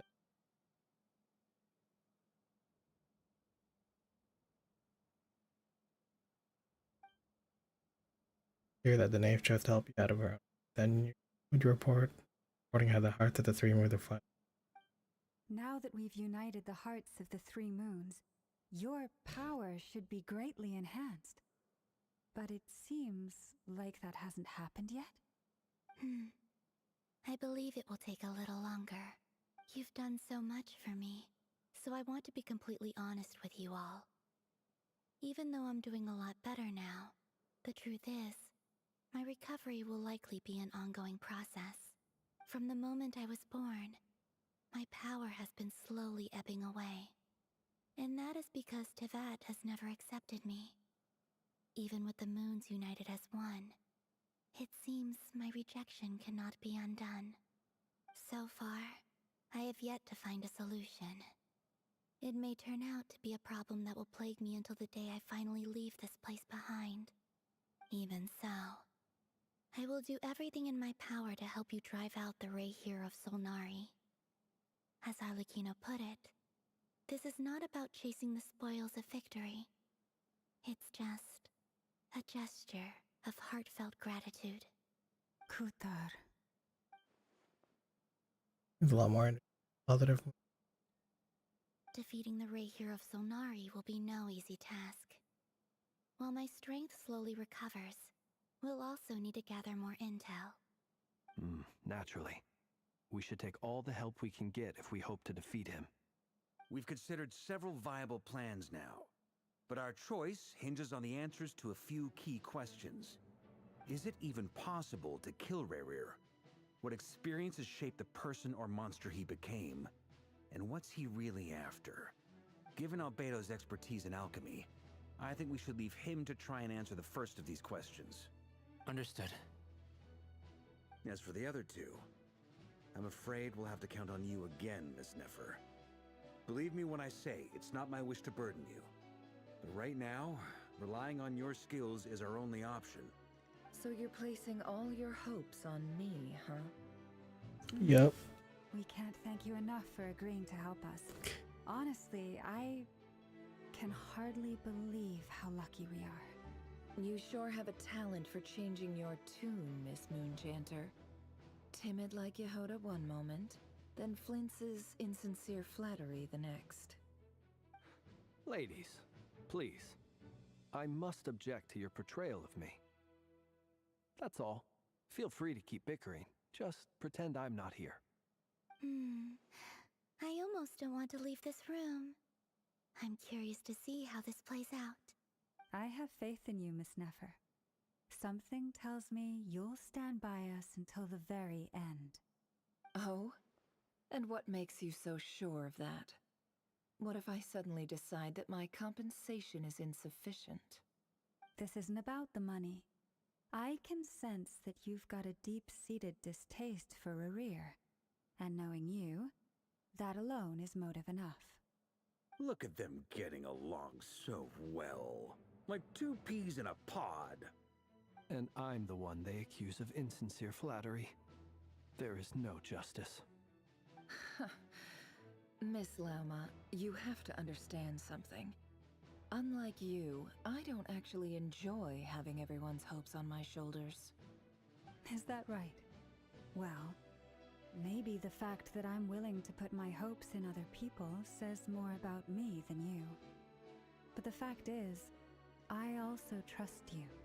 And that's because I know that you're someone we can count on. Anyway, we've got our plan, so let's get moving. Mr. Dainsleif, let's talk. And Traveler, once we're finished, if you've nothing else planned, I'd like you to come with me. This whole experience is teaching me a lot. For instance, I now know that when other issues come up in the future, I'll have far more luck getting Lauma to convince Miss Nefer than trying to do it myself. Hate to say it, friend, but that's one of the funniest things I've heard in a while. Why? You think I've got it wrong? Quite the opposite. But what makes it so hilarious is how long it's taken you to realize. Renee looks intensely for a while. Well, they just planned a short chat. I'll be doing there and head off to describe as a sample finding. Lama steps out for a while, then back loaded up with emergency medicine. Tells you people rarely expect to get hurt. Your duty. When they in Paimon, wait patiently.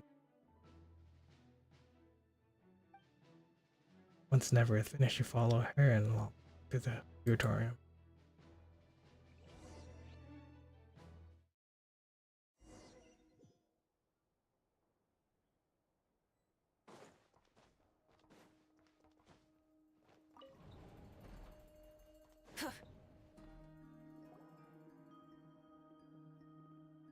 Thank you for waiting.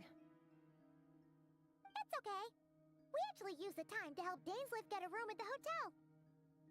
That's very considerate of you. Now, I trust you share my curiosity about Rerir's past, and you seem fairly familiar with Mr. Dainsleif already. We've known each other for a very long time now. We spoke at some length after the meeting. He was the one who suggested I should invite you to join this operation. Dane has a lot of faith in us, that's for sure. We trust too, Nefer. Likewise. I appreciate that you got right on board without interrogating me about why I invited you. It shows that you trust me to... That's because we know what you're capable of. We appreciate you too, Nefer. That's one way to put it. Another is this, that once a decision's been made, it's set in stone. After that, my only goal is to see it through. Alright, so here's how it is. I'm going to access Rerir's thoughts again using my confidential method.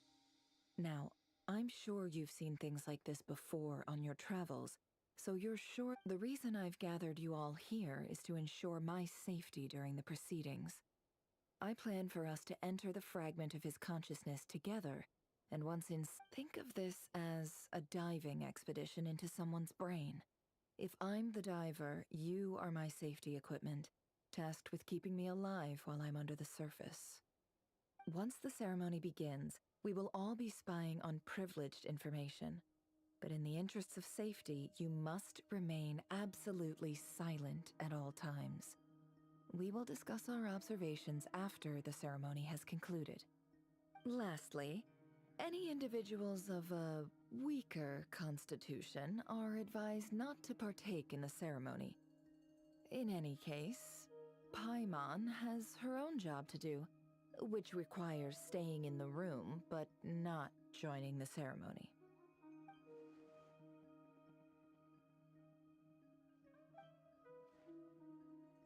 Well, good luck, everyone. Sounds like all Paimon can do is cross her fingers and root for you guys. There's a little more to it than that. I was being serious when I said you have a job to do. While the rest of us are inside Rarear's mind, it's imperative that we have a team member on the outside.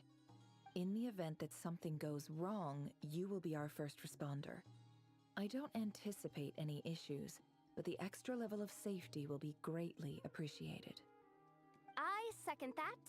This is a dangerous operation here, and you're our whole rescue team. That's pretty much the most important job in the crew. So, Paimon's like the lifeguard? Yeah, that makes sense. Alright, got it. Good. Please, take a seat. We'll get started momentarily.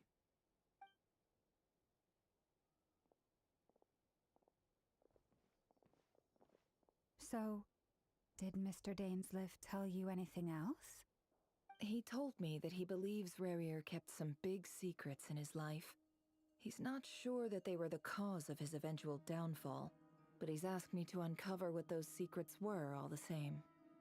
But surely you're not planning to go through with this, no matter the cost.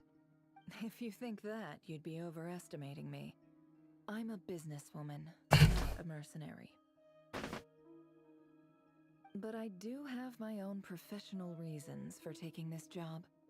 You think I'd turn down the opportunity to get a first-hand glimpse into Conrian history? No chance. Well, as long as you don't let morbid curiosity get in the way of safety concerns, we're good. You're such a killjoy.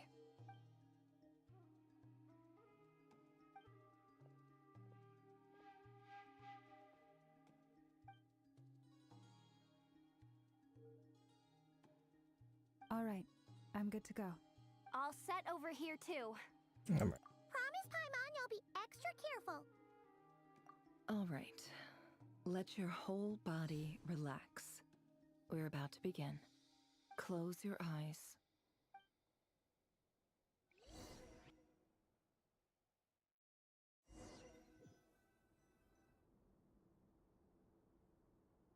Phew. Could this be his office? Pretty standard setup. Bookshelves, paperwork. According to Dainsliff, Rarear used to be an intelligence operative. Chances are there's plenty of top-secret intel stashed away in this room. Is this where you keep your secrets, Rarear? Can't say I'm not looking forward to this.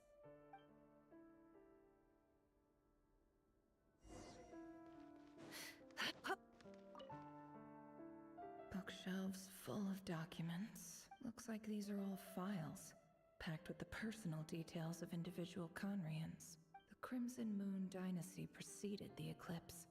Since Rarear worked as a secret agent during the latter, it stands to reason that he was tasked with purging remnants of the old dynasty. Yep, lines up exactly with what Dainsliff told me.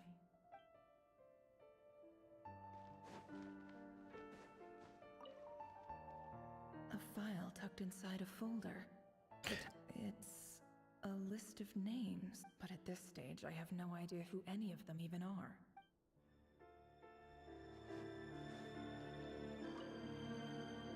A box containing a ring inlaid with a precious gem. Must be for his girlfriend.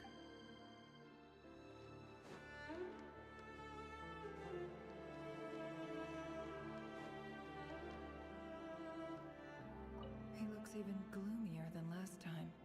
I wonder what's changed.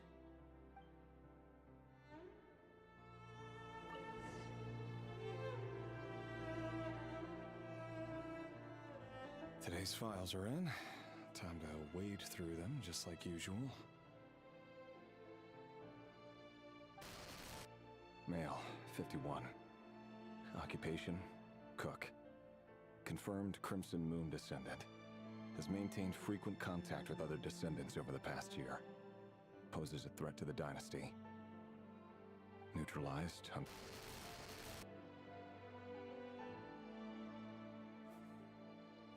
This one should be archived under purged targets. Female, 23. Occupation, office clerk. Neutralized.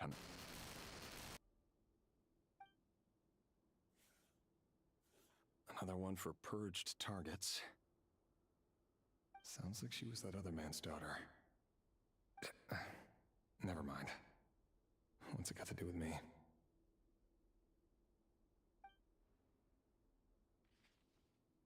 Kid. Male, 40. Occupation, teacher.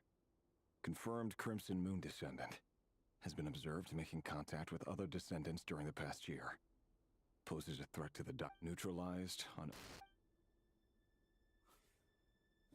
Just another nobody for the archive. Come to think of it, I remember surveilling this man. A case like his never would have been considered a priority in the past. Huh.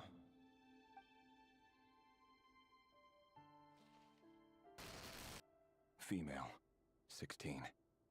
Occupation, none. Orphan and confirmed Crimson Moon descendant.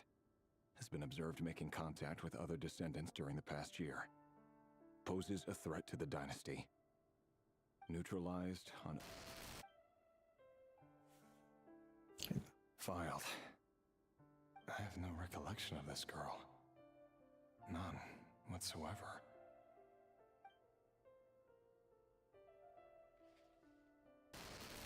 Female, 13.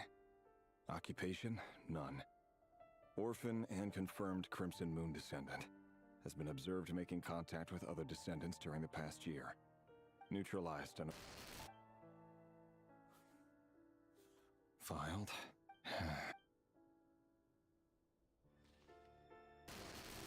Male, 11. Just kidding. Occupation, none. Orphan and confirmed Crimson Moon descendant. Has not been observed making any contact with other descendants during the past year. Neutralized on...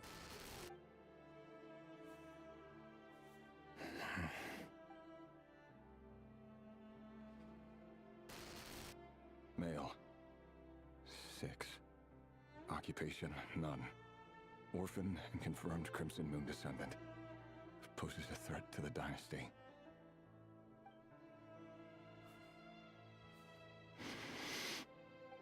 It's funny, isn't it? Your job is becoming both harder and easier at the same time, depending on how you look at it. Sooner or later, the Crimson Moon descendants will be completely wiped out. But as their numbers dwindle, they become harder and harder to track down. That's not how it is. Fortunately, however, most of the able-bodied adults have already been taken care of. The remaining weaklings will be increasingly easy to deal with. No! No. My job is to ensure the survival of the Eclipse Dynasty. And the only way to do that is by eliminating any and all potential threats. It's a perfectly legit... Every single one of my colleagues can attest to my fairness. And if my friends were aware of the facts, I know they'd back me up too. Assuming, of course, that they were aware of all the facts. Ah, seeing if I get all of it.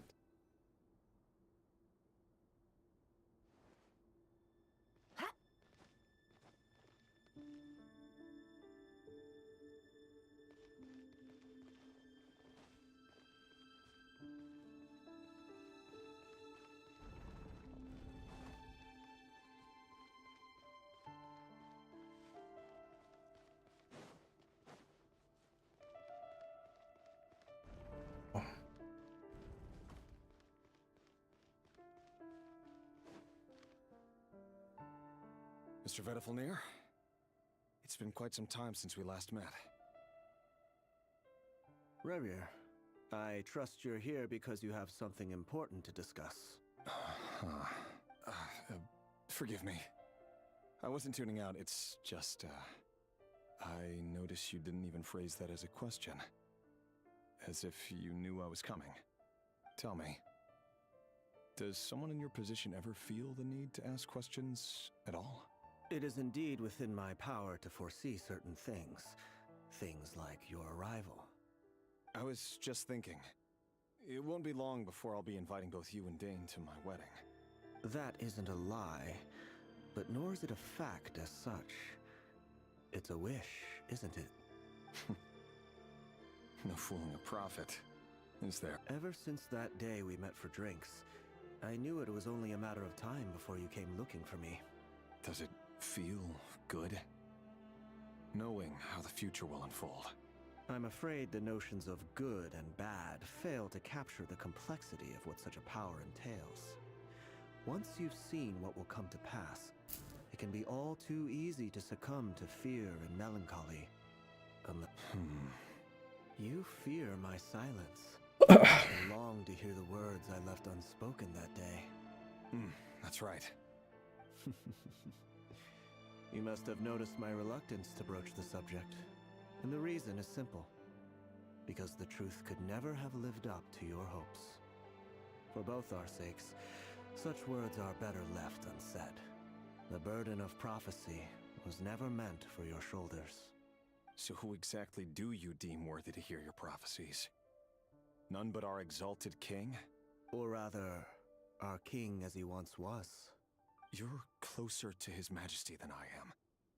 You must know better than anyone how much he's changed. You say that as though it is to my benefit. Yet precisely because of that, I dare not speak rashly. A king can turn out to be the most virtuous of rulers, or a tyrant more terrible than the most vicious of dragons. You are so wise and far-sighted, yet still you would have me live in fear of the unknown? You make a fair point. Especially given my silence alone was all it took to send you spiraling downwards. Very well then. Let me offer you some advice. And I say this not as a prophet or a visionary, but simply as the brother of your friend. For many reasons, there is very little chance of your marriage ending in happiness. If happiness is what you seek, you should find another fiancé.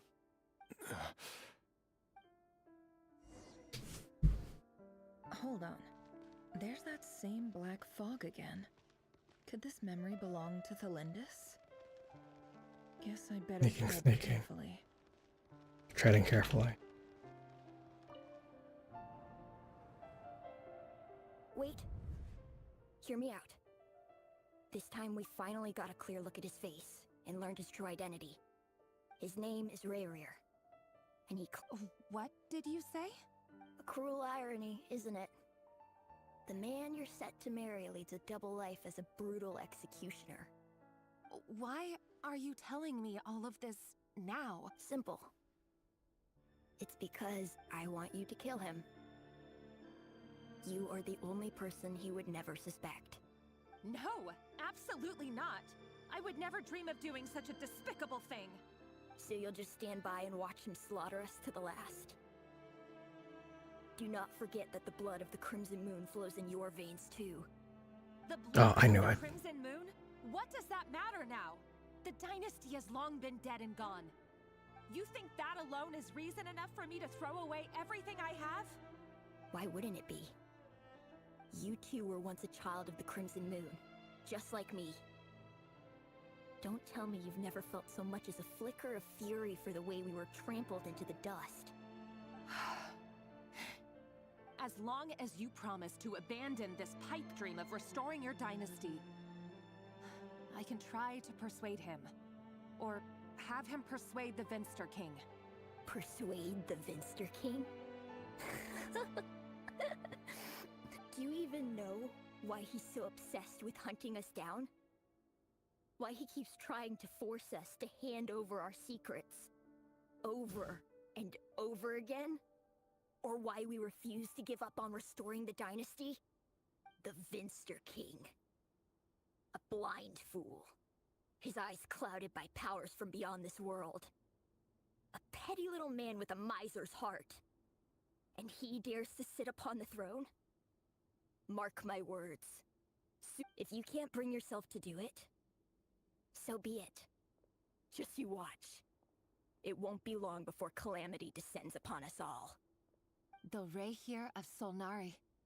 That really is quite a secret you've been keeping from me, Rayrir. But Who am I to talk? Am I really any better?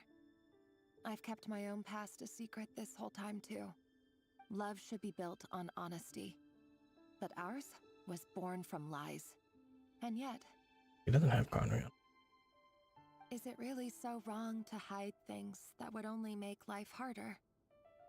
If we don't cover up the parts that no one else should see, how can we go on pretending to be normal? Vedifulnir must have known all this. And that's why he made his prophecy.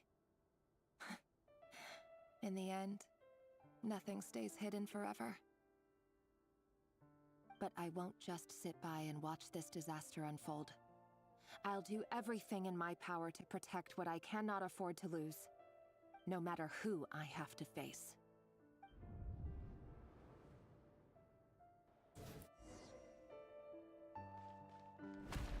Huh?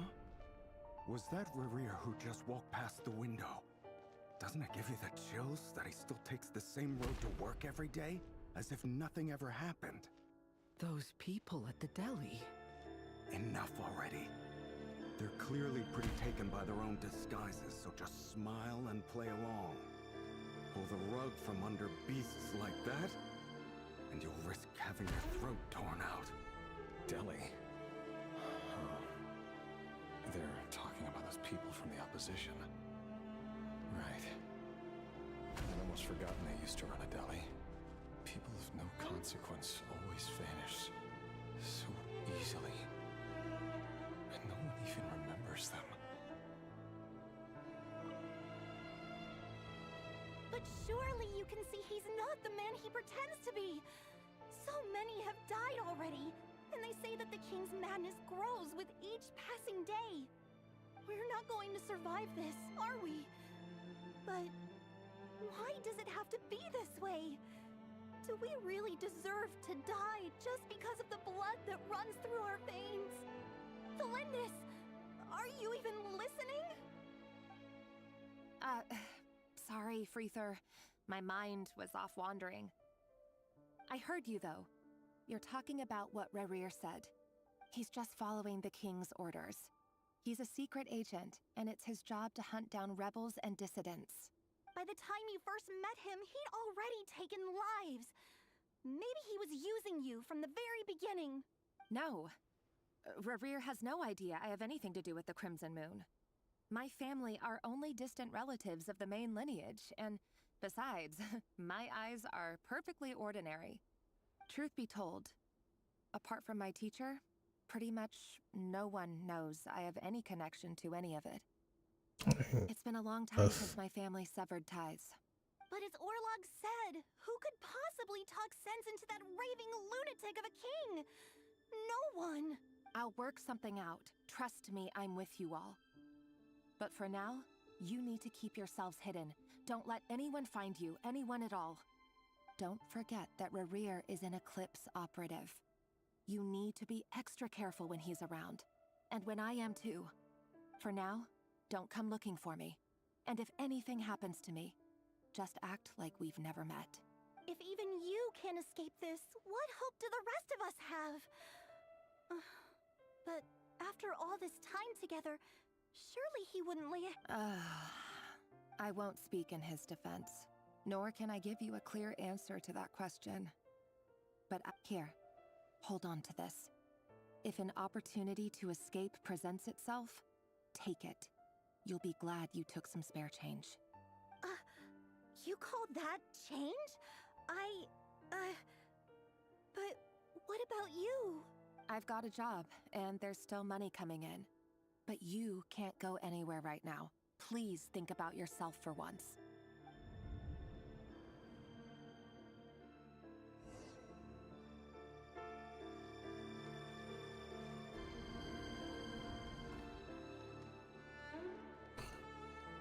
I'd say I'm gonna start writing.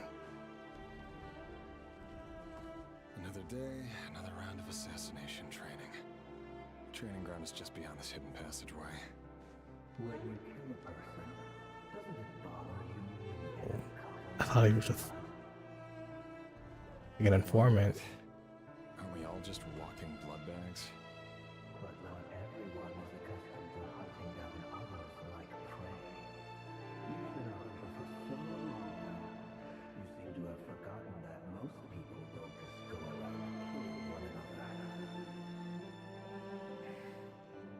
Leave me alone.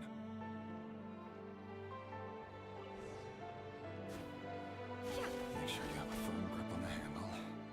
Then choose your angle well. Keep your movements light and brisk. And the prey won't sense a thing.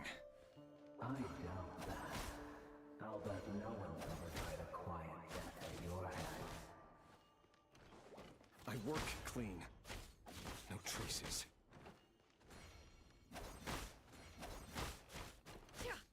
It all adds up. That doesn't make it open above board, though. The king just happens to be doing it now.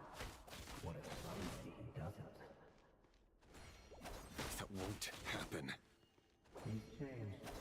Ever since you fell under the spell of that power. In the beginning, he only had you take out a handful of the guilty.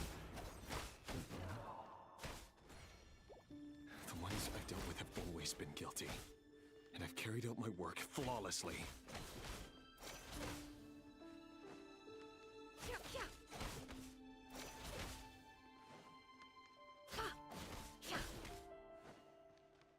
Can't hide the truth.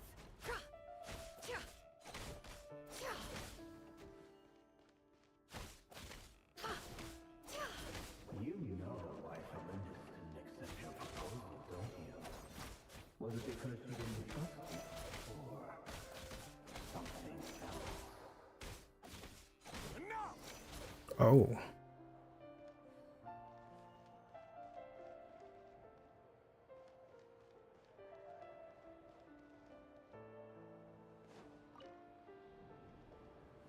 Felindis, do you still remember Orlog? Orlog. The boy who was pretending to sell flowers. You spoke for quite a while, didn't you? Yes, we did. What about him? He was arrested 2 days ago. Chances are he's already dead. He... I just don't get it! After everything he's done, why do you still stand by him? Or does it mean nothing to you that people keep dying? No, that's not... Just hear me out. I need to go now, Thelindis. They're looking for us. You take care too. If you ever need a place to hide, come find us.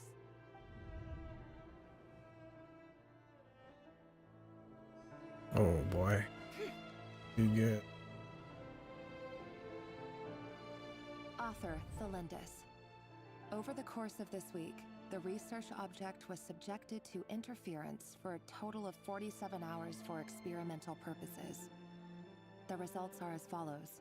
All subjects of observation that were sent inside have now... The situation within is proving more problematic than anticipated. No progress whatsoever. What now? Won't you give me even a glimmer of hope? Things are getting worse by the day. I have to find a way or we'll all be in danger. But I... If all this research comes to nothing, what then? Sooner or later, it'll be my neck on the line. So I drop this down. But could he really bring himself to kill me? No. Surely he wouldn't have the heart.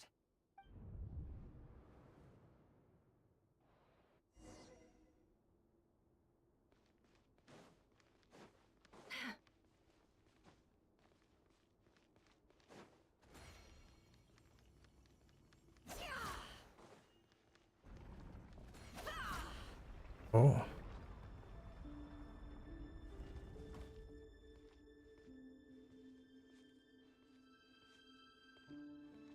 Why won't you just let us go? We don't even know each other. All we want is to live ordinary, peaceful lives. You want to live?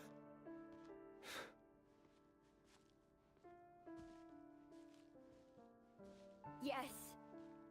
I just want to go on living. Is that really such an unforgivable crime?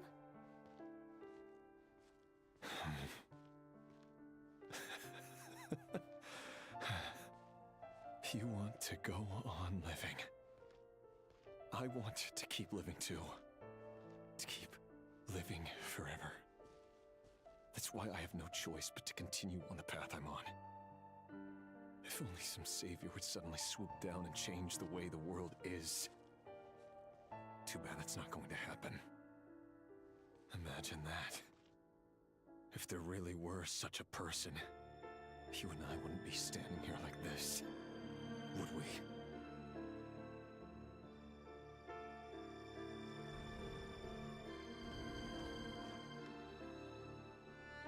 Today's files are in.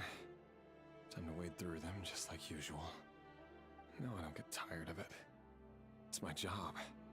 And not only am I lucky to have it, I'm good at it too.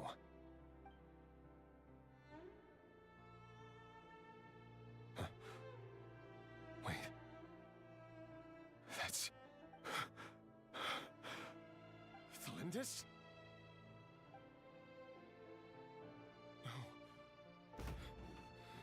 No.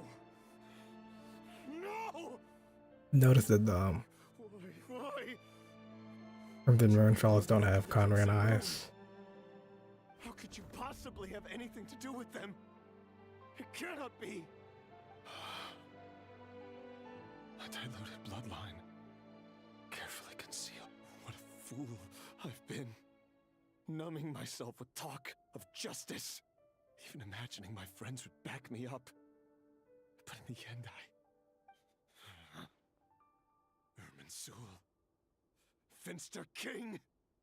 How far are you going to take this? From the direct bloodline to secondary offshoots? And then what?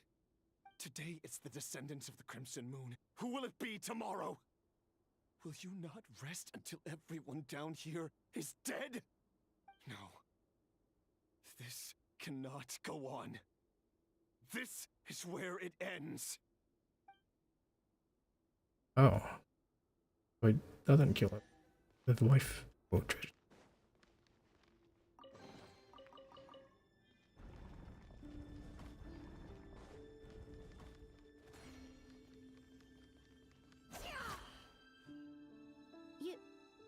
You're really letting me go? I am. As long as you can guarantee that no one will find you. Don't worry, I'll be extra careful. No one will know I was here. But what about you? Me? If you let me go, you won't be able to complete your mission, will you? Good point. In that case, maybe you should stay. No, please! I just want to see the outside world again. To... Go on living? Yes. I know you're a man of your word. So... If I let you leave, what will become of me? Just kidding. That's fucked. Go, now. But remember, don't let anyone know you were caught. We'll be seeing each other again very soon if you do. Even shadows in the dark must live by a code. But you can't save everyone. I didn't even You've been whispering in my ear for days now, Vedavulnir. What are you trying to do? Break me down? I only say this because you long for an answer to your problems. Let her go, Rerir, or you risk losing everything. I will not abandon Thalindis. Then you'll need a little more vigilance and a lot more power. The world is changing, Rerir. Keep your eyes peeled for your moment of opportunity. That voice used to be so unclear. But now I know exactly whose it is. It's Vedavulnir. He won't tell me how to actually resolve any of this, but he keeps trying to manipulate me like a puppet. What's his game here? Tell me then. What will this moment of opportunity look like? And no answer. He's like a ghost. So, the Eclipse Dynasty was purging, well, massacring the descendants of the Crimson Moon. And it seems like it was all connected to the Finster King's research. The King's obsession with abyssal power left the future of Conria hanging in the balance. No wonder every aspect of Rerir's life was so unstable. And it looks like this Thelindis, Rerir's would-be fiancé, herself belonged to a sub-branch of the Crimson Moon Dynasty's descendants. It almost defies belief that a couple like them could hide the truth from each other for so long. If the Vinster King hadn't intervened in such a drastic way, they might have gone on deceiving each other for the rest of their lives. And why does Vedderfanir, Daneslif's older brother, keep talking in Rerir's head? This guy kept more secrets than I ever imagined. The human mind is like a vast desert of shifting sands. When you follow the flow, time for something a bit more creative. We've been inside Rerir's mind this whole time, building. There's already enough clues on the board to start reading between the lines and mapping out the rest. Now, we can finally begin to put the pieces together. Wait, I need to know the end. Be a reconstruction, part simulation, part reasoning, but it's usually pretty accurate. Once we've built up a cognitive profile, we just need to cross-check the logic behind his actions. And then we'll be able to take a sneak peek at whatever it is that Rerir has really been hiding. Okay, here we go. New minigame.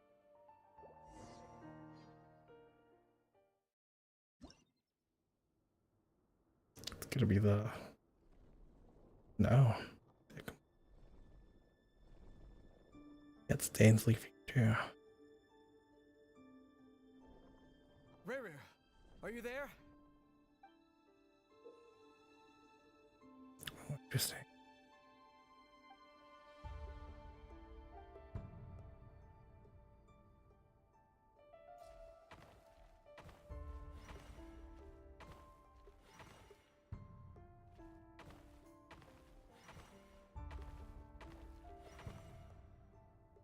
Hey, Rerir! Come out, it's urgent! Dane? What's wrong? Quick, come with me.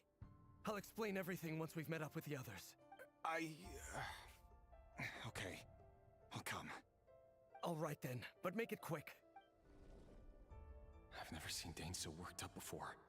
Whatever this is, it must be big trouble.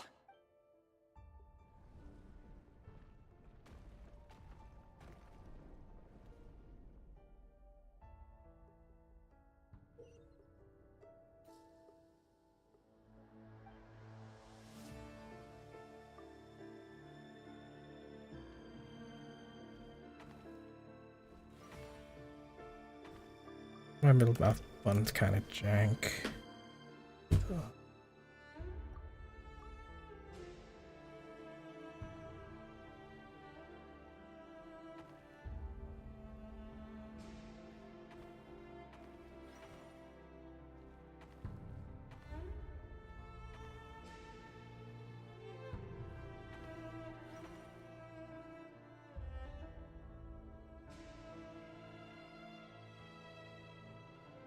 There's a horse and greatsword. The greatsword should go away. This is a nice change, meeting you all at this hour. When men and women of ambition can speak face to face in broad daylight, I say that's a big step forward for our dear Conria. Don't be ridiculous. We do not fear the day. Why would we seek refuge in the night? You might ask your blade that same question. I'm told it prefers the cover of darkness. The word on the street is that Sir Delogi only strikes when he has an unfair advantage. But that is patently false. If this is your way of offering me replacement limbs, believe me, I'll take them. Oh, we can certainly discuss that. With bioalchemy, anything is possible. Assuming I have your... Lunatic. Roptatir, what brings you here? The tear. Why, Daneslif, of course. He invited me. Please, cast aside your apprehensions, Miss Rhindaughter. Whatever the rumors may say, I am but a humble servant of the king. Well, the Universitas Magistrorum won't stop fawning over you. So at least some of the rumors must be true. You're clearly doing well for yourself. So drop the humble servant act. You're president of the Universitas Magistrorum, the chief royal mage known as the Wise by royal appointment. Vice President Veet doesn't even try to hide his envy when he sees you. My success is the product of hard work and good luck. Fuck. It's as simple as that. Were the king not such an extremist, I hardly think I would have received a senior post at my age. Of course, no job is without its gripes. Serving a king like... And as for Eftervit, in missing out on the presidency, he's dodged a mountain of stress. Like... You're all here. I apologize for the short notice, but it was an emergency.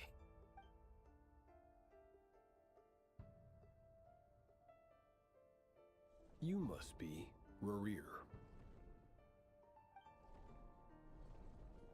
Mr. Sertologi. Yes, I handled your case file during your sentencing. Nothing personal, of course. You're clearly a person of substance if you've been invited here. But Dainsleif, you'd better have a very good reason for convening this little gathering. It's my brother, Vedafenir. After he spoke at the court this morning, the king was so infuriated by his work. Vedafenir in prison? Strange. Does this mean the king's circle of trust just got even smaller? It has nothing to do with trust. It's about what the king wants. I simply appease him, because it's in the best interests of the Universitas Mag... And also because you're slimy. Vedafenir, perhaps less so. But still, a visionless visionary? It rather inclines me to think that qualifications are not what get you ahead in Conria. Do you honestly think this is an important discussion to be having right now? Dane, what are you planning to do? Rescue Vedafenir, I assume. Correct. It will mean storming the palace by force. That's far too dangerous. And don't forget, Dainsleif, you're captain of the Royal Guard. You swore an oath to the throne. Hmm? You've been planning this for a while, haven't you? I have no desire to commit treason. But whatever critique the king may have of Vedafenir, disfiguring your most loyal subject for putting the best interests of his court and nation first, my blade will force the king to see the error of his ways. So, Vedafenir's prophecy enraged the king. I'm sure it wasn't what he wanted to hear, but if he won't take counsel even from the visionary, the extent of his majesty's madness is now all too clear. You have noble ambitions, Dane. But I'm afraid they don't do much for a guy like me. A letter of pardon? For whom? The chances of the Vinster King issuing a pardon for anyone connected to the Crimson Moon seem... No, what the heck?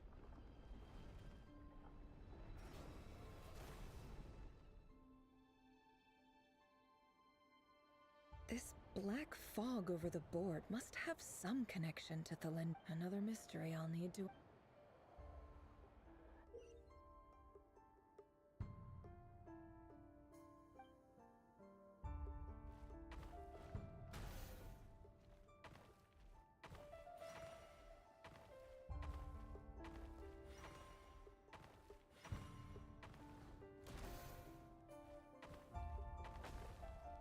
Ouch.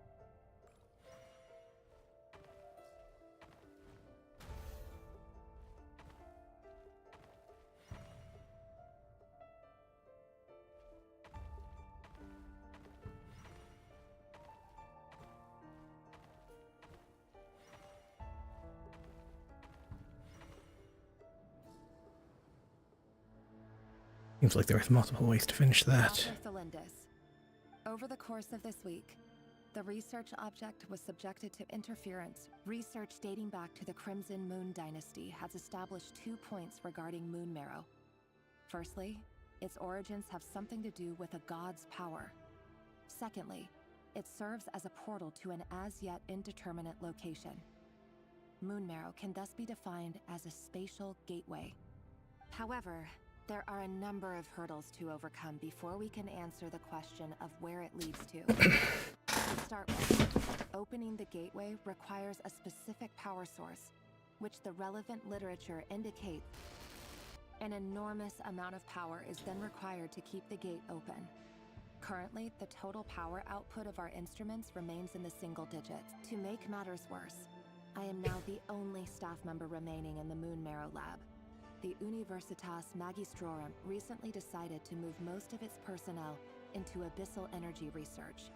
which has stymied all Crimson Moon-related projects. This is not a wise move. I have always maintained that placing all our hopes in a single source of power is risky, especially one as poorly understood as this, as well as making ourselves overly reliant on a single resource. I apologize if this comes across as disrespectful. But as a Moon Marrow researcher, I desperately want to see the world beyond the gateway. If we really made it there one day, what would we find? And how would we go about taming the unknown?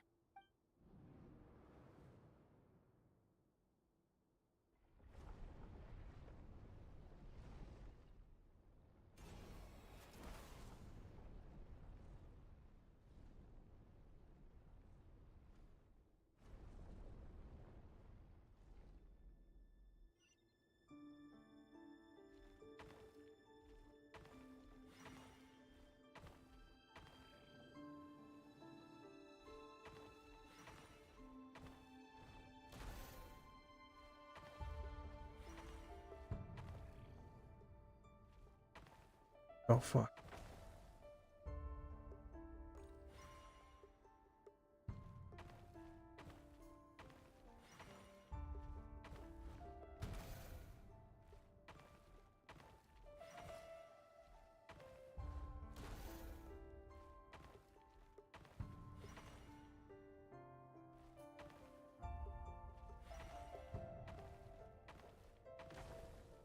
Oh.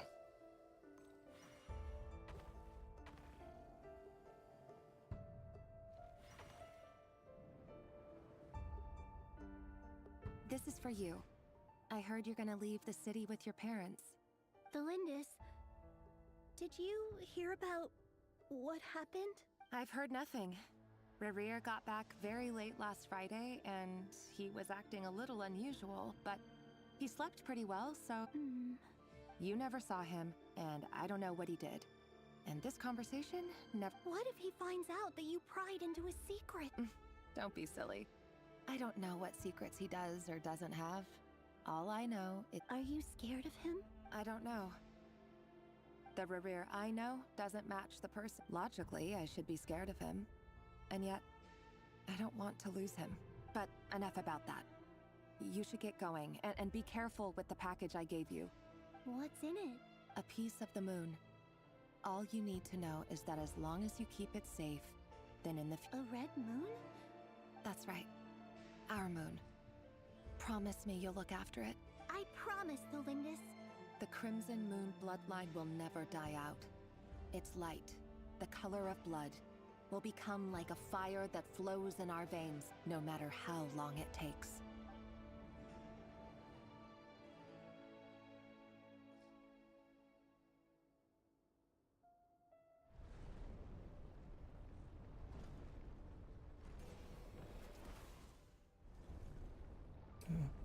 Heading out.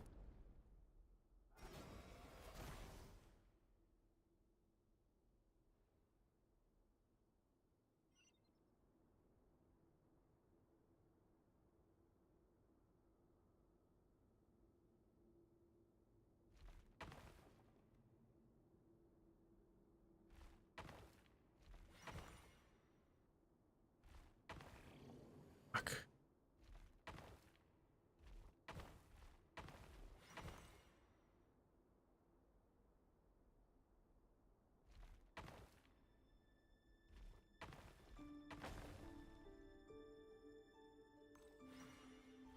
It's fall through. Alright, that's not the right.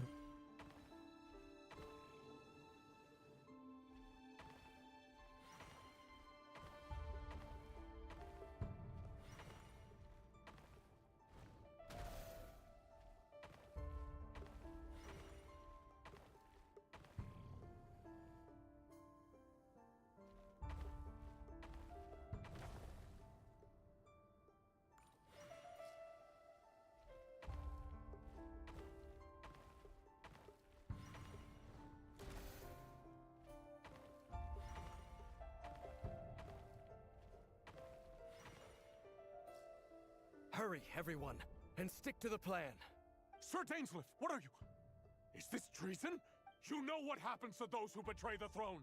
Please, Don't do this! It is the king himself who has betrayed the throne. He has betrayed all of Conria. If you have any love left for justice in your heart, you should join me. It's showtime. Dane and his group will handle the troops in the palace. Then Hraptatir and Rheindotter will disarm the security measures. My job is to enter the prison and rescue Vedifalnir. Stay safe. Wish me luck. Look after my brother. Draw your blade. It is time for justice to prevail. Where's her twin? Or no, this is after. Or it is before my twin.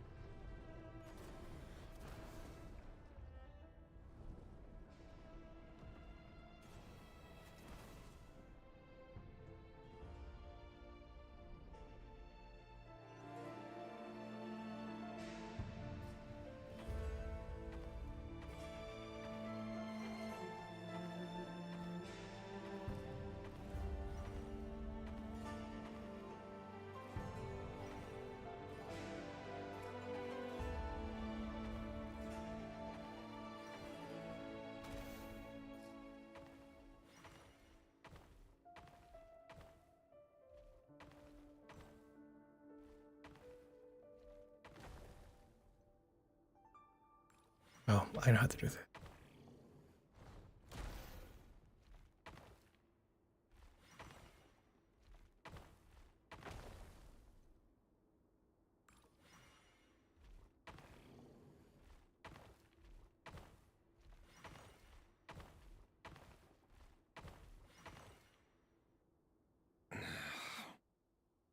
This place is filthy. And the smell is abominable. Found you. Hello, Mr. Vedifalnir. Ah, it's you. Surprised? Oh, wait. I guess surprise isn't an emotion that prophets feel very often. I certainly felt some surprise in the moment when I was blinded. Surprise at the king's sheer ignorance.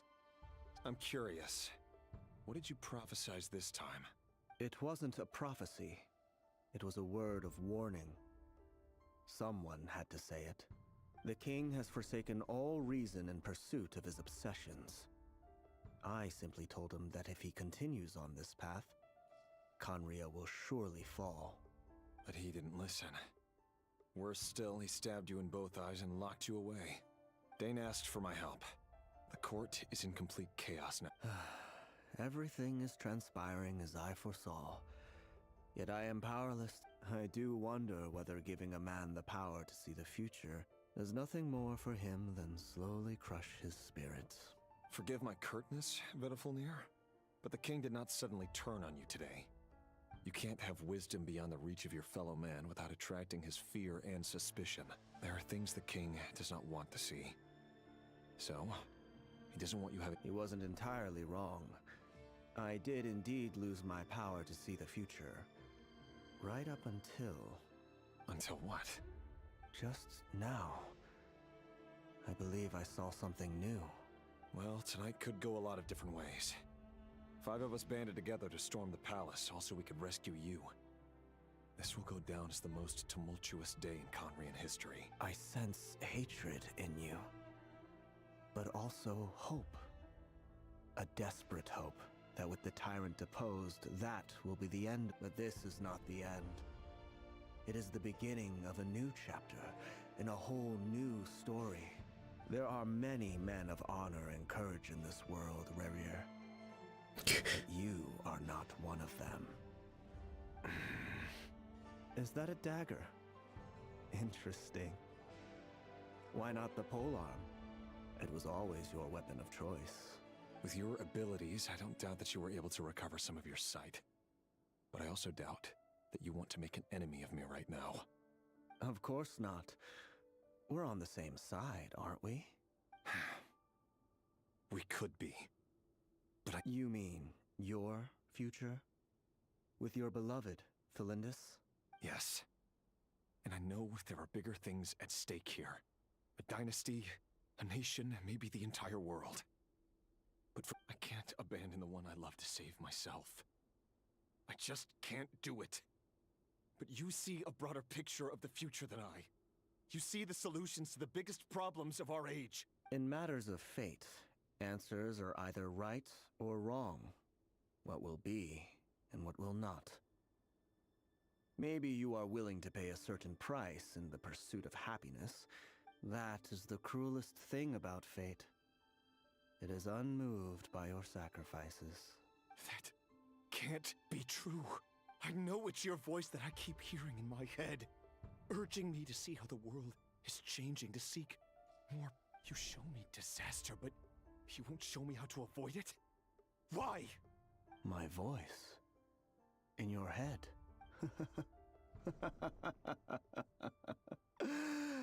So, you hear it too.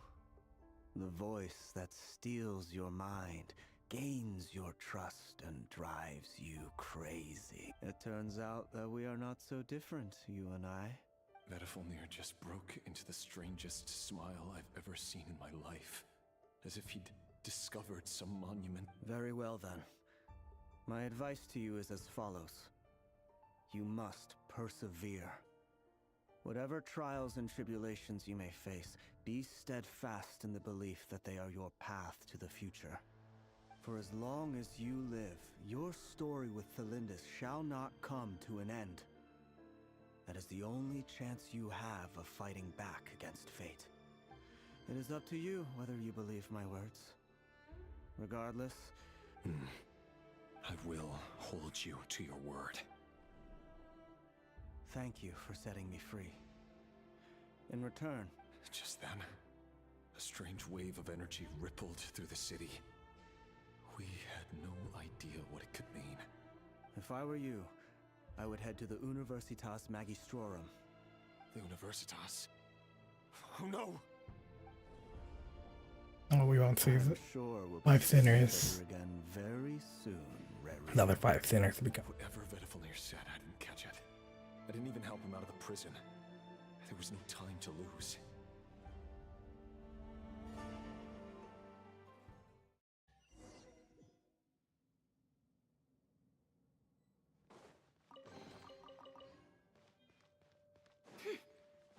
Yeah.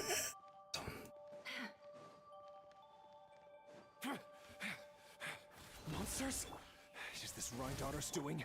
Or the Universitas Magistrorum?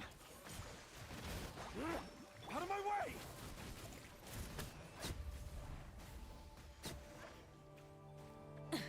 Well, what's up with that? Thunderblow? That reminds me of a rumor I once heard. Allegedly, the king installed secret mechanisms in the palace and around the city. No one knows, but if they were ever going to activate, it would probably be on a night like tonight. Help! Help! Hold on! Don't let them anywhere near you! Save me! I can't! Ah! That sounded like an explosion. So, what other means does the king have at his disposal? They must run on power from the Abyss. And given it's a major center of Abyss research, anyone over at the Universitas will be in grave danger.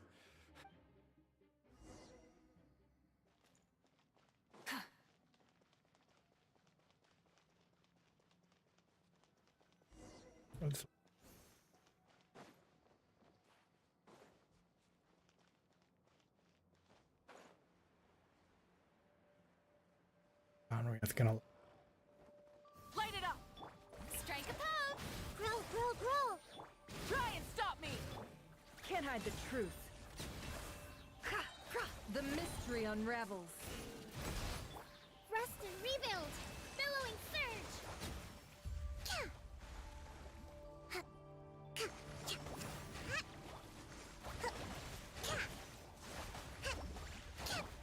Make yourselves at home!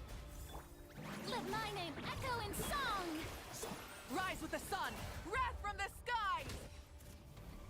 Ah!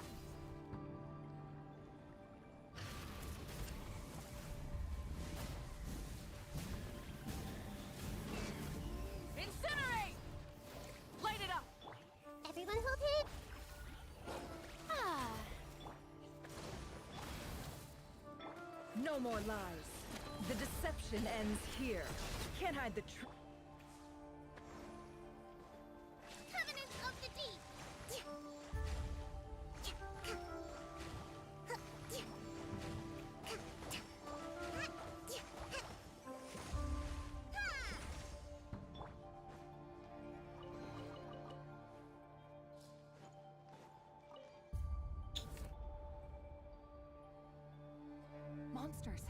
the Universitas Magistrorum? Why now? Oh no! They're coming! It's no use. The table won't hold out much longer. The weapons. Of course. All the lab equipment was upgraded after the inspection last week. I'm done for. Is anyone there? I need help! Ah! Stay back! Please stay back! Please!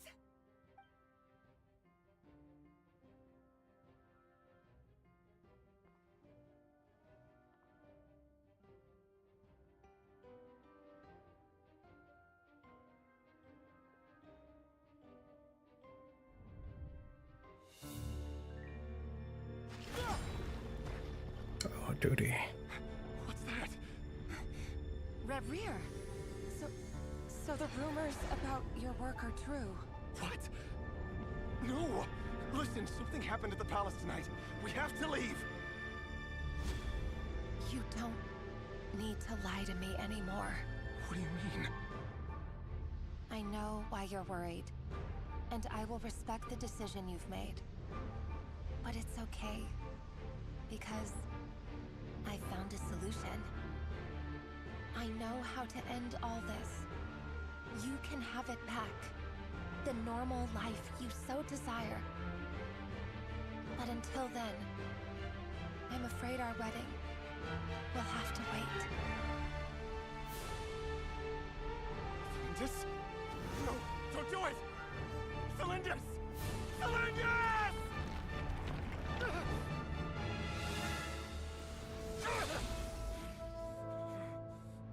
I told you, Rerir. Let her go. You will find someone better.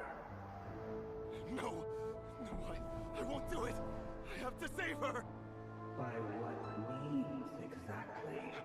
A lowly pawn. You lack the power and the strength of will. Do you know a way? Tell me! Come to the palace. Join us.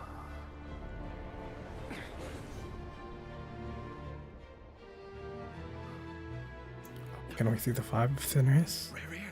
Thank goodness we... Step forth and take your share. You made it. Not you too.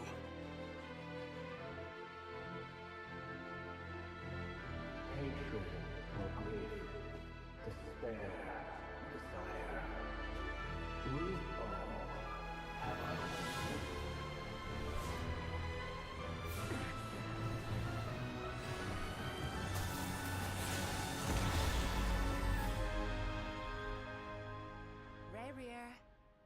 Rerir. Celindus? Were you daydreaming?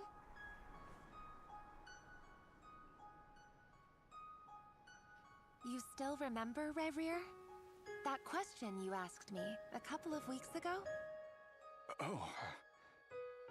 You mean the proposal? Yeah. I'm wondering, where do you think would be a good place to discuss it? Maybe in the garden? Or were you thinking a fancy restaurant? It's your choice.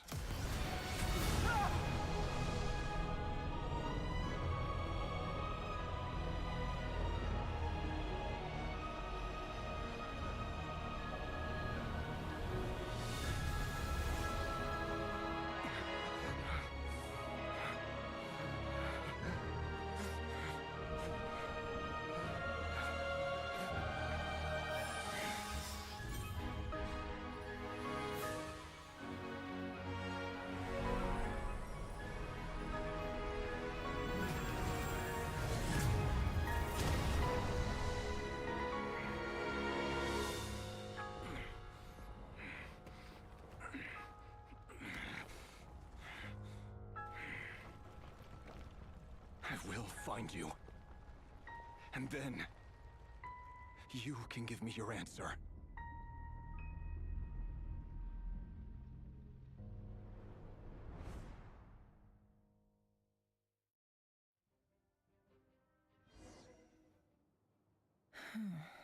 So that's how the Raker of Solnari was born.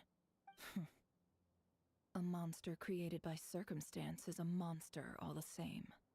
Viewing other people's thoughts for too long can get uncomfortable. In a nutshell, the story of Conria is what happens when the truth falls by the wayside. Everyone tells little white lies, and time to get back. His past is filled with sorrow, but the tale of any fallen civilization is one of endless tragedy. Wonder what that voice.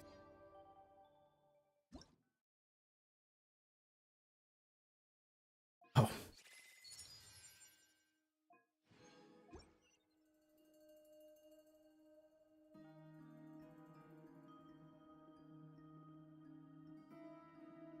Everyone, I'm back.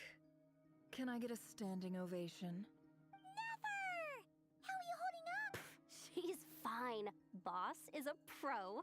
Yes, I'm fine. You will have seen the events of Rarir's life through my thoughts. It's now clear that he is just a regular nobody. I mostly agree.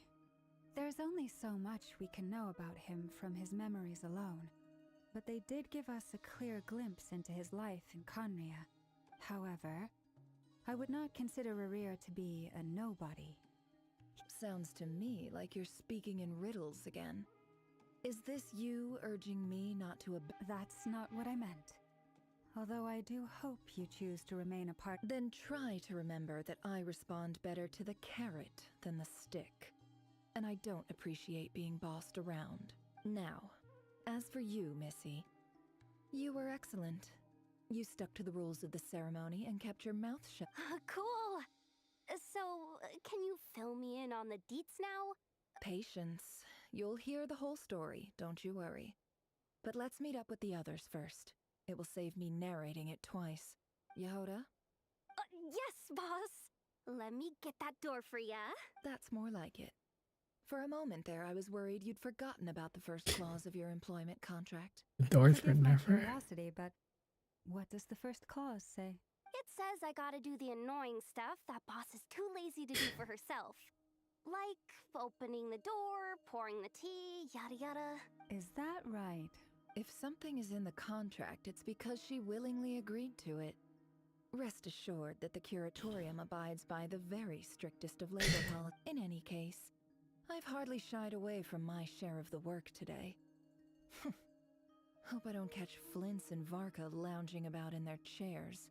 There's nothing I dislike more than other people enjoying themselves while I'm hard at work.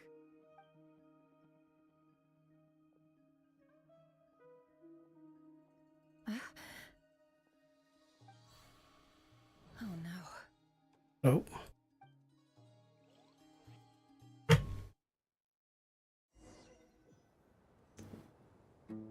Sorry to disturb you, but we seem to have run into some trouble.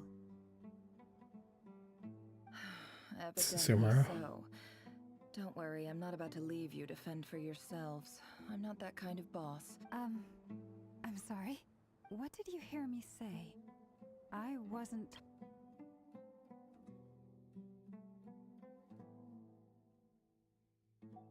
Wait. Yeah, that's what we got. How long have I been standing here? Not long. You just appeared by the door a moment ago.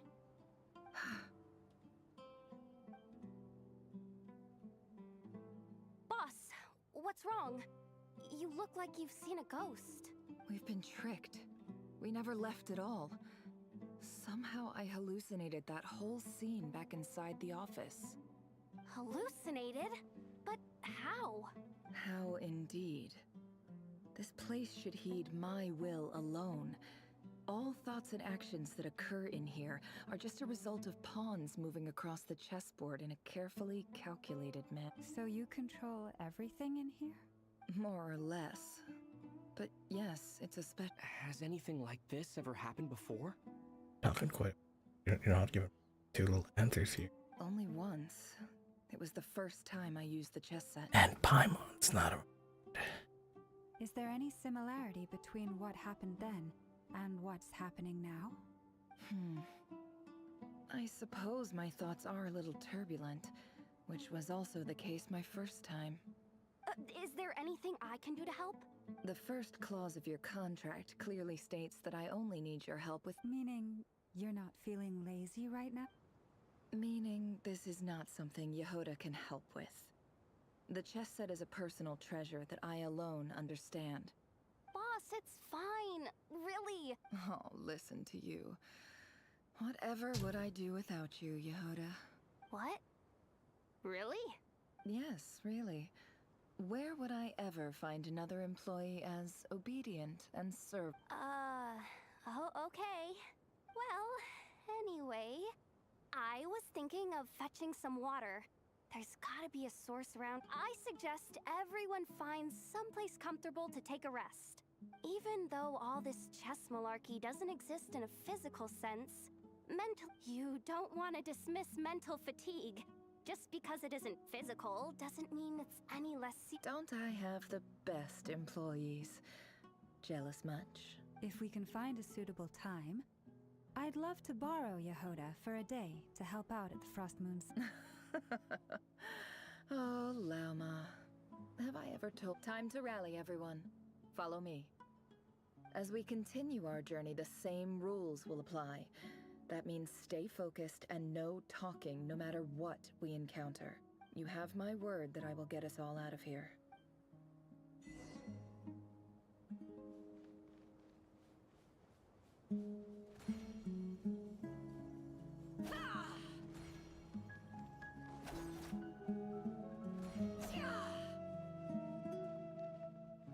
This place looks familiar. Our village? A good sign. Oh, are you from our village? No, it is not. Time for a little chat. I wasn't expecting visitors at this hour. Oh. It's him? There you are! Sinue's been looking for you all day. Oh, yeah? What were you doing just now, Uncle Retinue? Hiding away some more loose change? What do you mean, loose change? Oh, come on, I'm... Showing you the kid POV. Kidnap.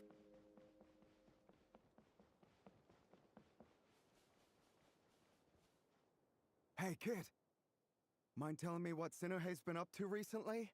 Get in his good books? Why? What do you want with my dad, Uncle Apepi? I've written a new song. I was hoping to showcase it at the next festival, but I'll need his approval. A new song, huh? I'd love to stay and listen. Well, there's plenty of time and I'm not going anywhere. See that pile of stones? I'll be sitting there warming up my vocal cords. Come find me when you're done. Pile of stones. Got it.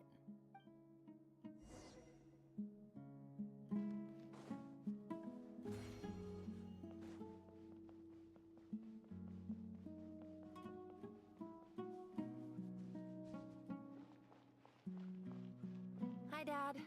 Uncle Retinue said you were looking for me. Ah, there's my little princess. If you'd gotten back just a little sooner, you could have shared the spoils of war with me. Spoils of war? Who were you fighting against, Dad? It was just a figure of speech. The aftermath of a sandstorm is no time to be waging war. I was talking about our war against thirst. I went out to fix our water supply problem, and now I'm back. We have a well again. That's right. I found a new one and brought back as much water as I could carry. If it wasn't for these blasted sandstorms, our wells wouldn't be caving in. You wouldn't be spending all your— As the chief of our tribe, I'm supposed to be leading us out of hardship and poverty. On to better things. You know how prosperous our ancestors were. I've told you all the stories. And look at us now. Squeezed into these hovels. No one would choose this if it wasn't for the endless wars over the years. But things are looking up. I started working with some folks from the academia a few months back. They gave me some contacts in return for my assistance in the desert. So you're the academia's helper now? Special ambassador, they call it. Think of it, it's nothing bad, okay? We've been isolated here in the desert for too long. Seeking opportunities elsewhere is the best thing. So, do you get any? Of course. My luck's improving all the time. Naida was still in their little prison cell during this time. Where the hell is it?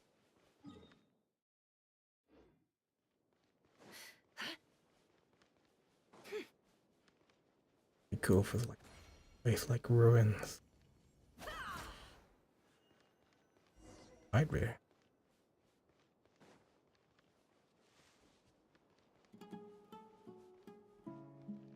Hey Google, lights off. That's our well, and you know it. You stole from us. Well, you've gone from chief to thief, and now you have to face the consequences. Did you really think you could take our water without permission and get away with it? You're either brave, stupid, or both. And that special ambassador act? Yeah, nice try. We spoke to the act. You're a liar and a cheat.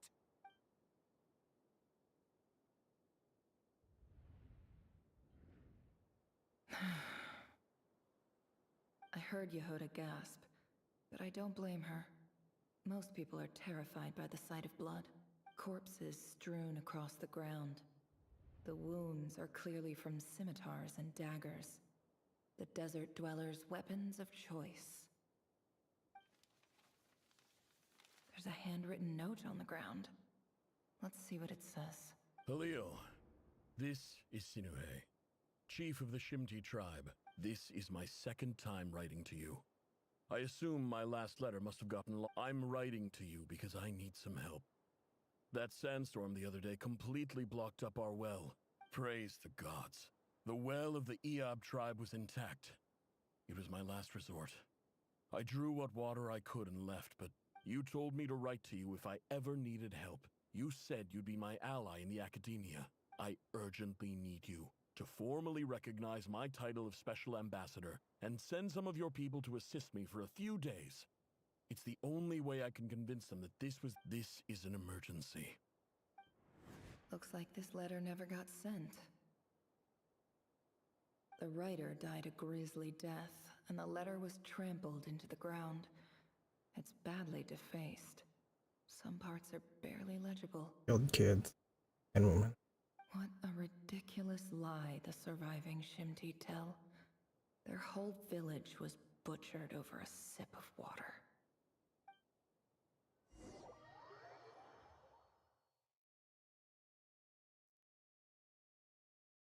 Ah, officer. Welcome. Welcome to our humble village. I thought you would at least have the courtesy to provide some respectable libations. This is the finest wine our village has to offer.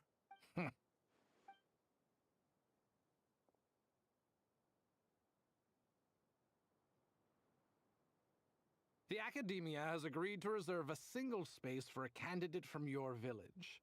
But I remain skeptical of... Please, have faith. If not in us, then in our God. The child we found shows great promise. I beg you, take her away from this place. Give her a I don't recognize her. She showed up here a few days ago, and we took her in. She's a... So, where are you from? Nowhere special. Just a sand dune. What about the rest of your family? Just the one. It's only you? Correct. So, no brothers, no sisters? Any who have slept on a bed of sand, I call my brothers and my sisters. Apart from that, I have no family. All right. Hey Google,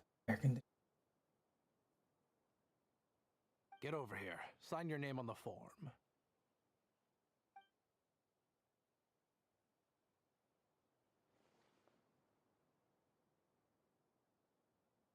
Never? You're rather fair-skinned for a desert dweller. Damn.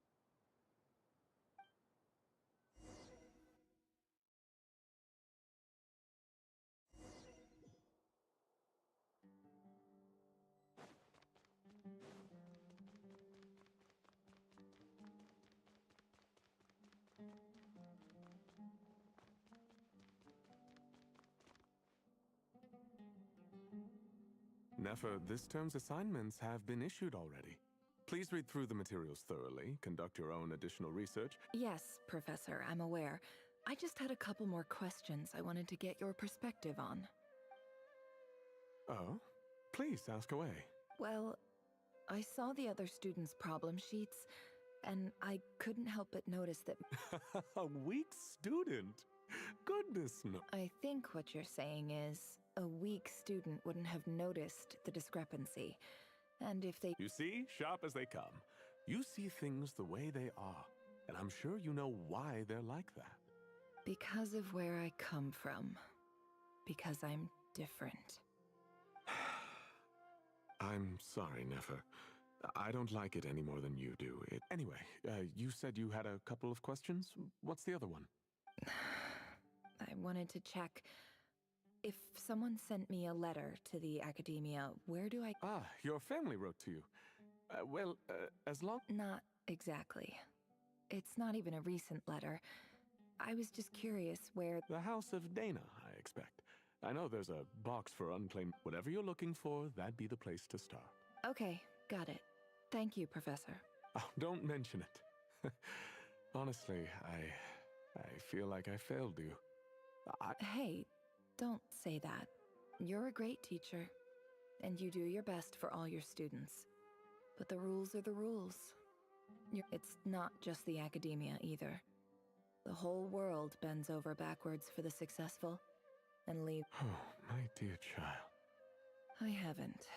I just think that if you want to make it in this world, you have to find a way to become successful.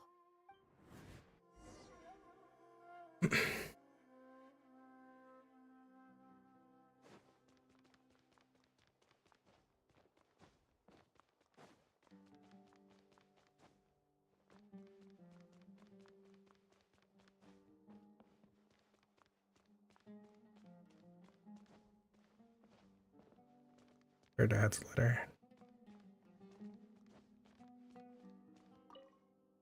This must be it.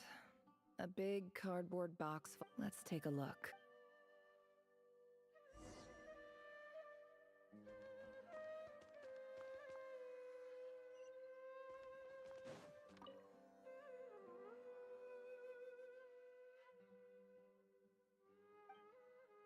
A dilapidation survey from Port Ormos. Looks like it's from a Core of 30 representative. What a strange thought. A bunch of...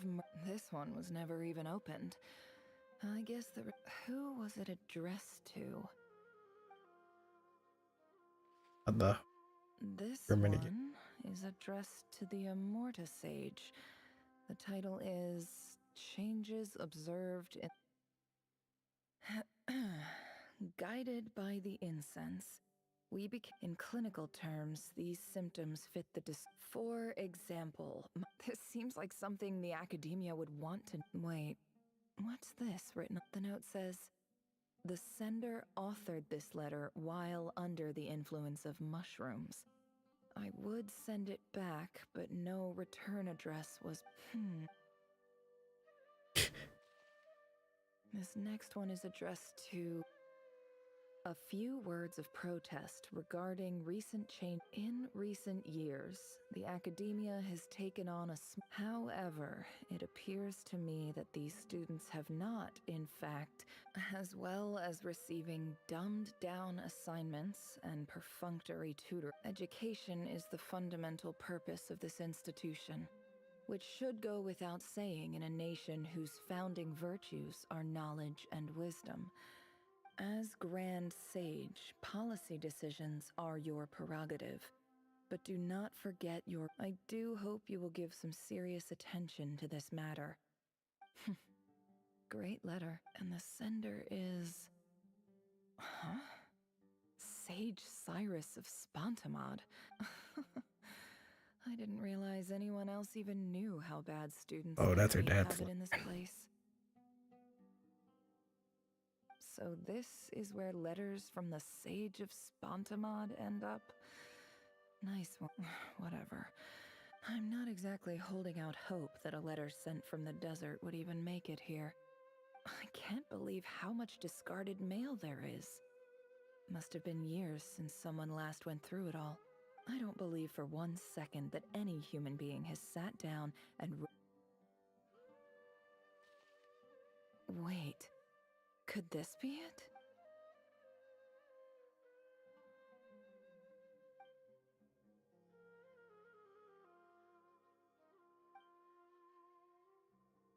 Greetings, Halil. My name Yeah. is Sinuhe, chief of the Shimti tribe.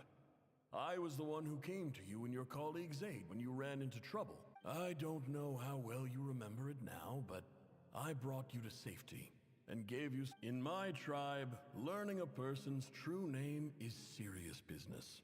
And I therefore... The Shimti tribe lives a harsh, nomadic existence in the desert. You were sympathetic towards my plight, promising to make me a special... This brings me to my reason for writing. Our tribe has fallen on...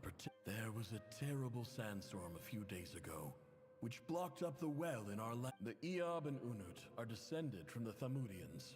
While we trace our ancestry to Tulatala, we worship... I found a well belonging to the Eob tribe.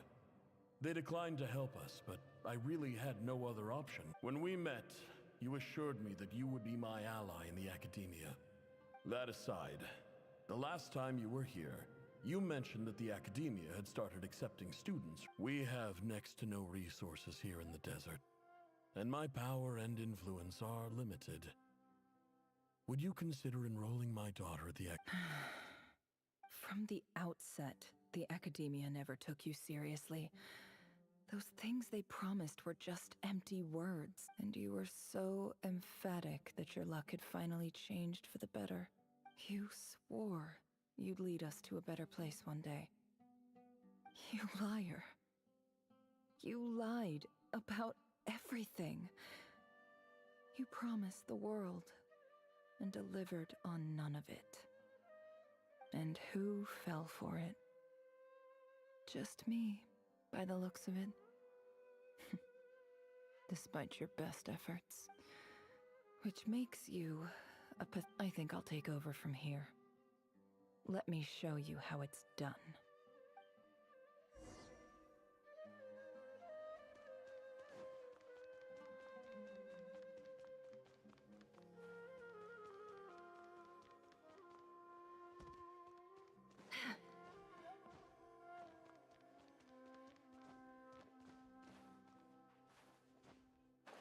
Fuck.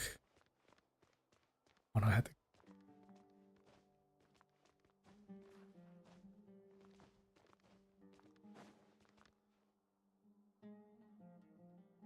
I just came to say goodbye. Thanks for everything you've done for me in my... Nefer? You packed your bags. Where are you No, going? she didn't even... I'm quitting. Something's come up in my hometown. Huh? But this was a hard-won opportunity for you. You know that better than I do. It was. But it doesn't matter. I have more important things to deal with and they can't wait. Oh, and I didn't want to overfill my bags, so I left some incense on your desk. What's wrong? I thought you liked incense. Although, I did read somewhere in the House of Dana that it has hallucinogenic... Isn't this the stuff you brought from your hometown? You're just letting me have it? But yeah, about that. I lied. It's not rare at all. There's this bunch of ruins near my hometown that are practically overgrown with... It's not worth much. Keep it. It's fine. But Nefer... All right. That's all from me. You take care.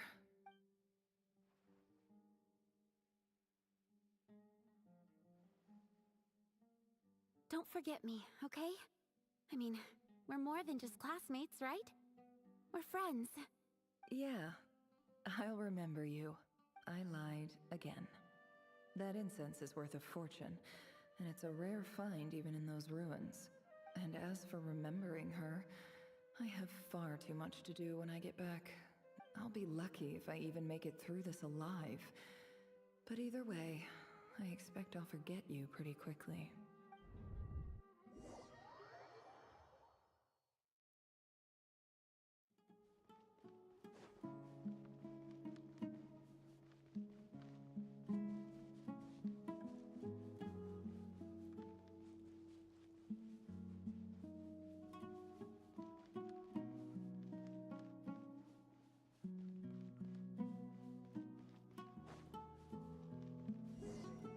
Okay, I know where this is.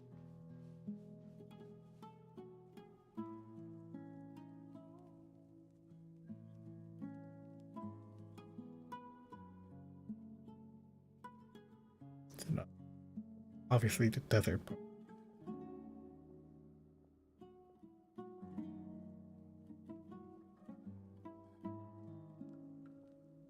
It's a pleasure to meet you, Mr. Arif.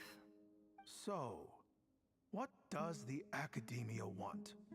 Since they've sent their special ambassador, I assume there's a big business deal to be made. Please, sir, lower your blade. You're lucky I'm the one they sent. Not all special ambassadors share my admiration for the Eab people.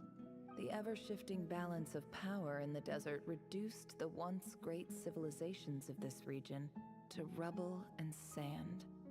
But the story of the Eab has a very different trajectory.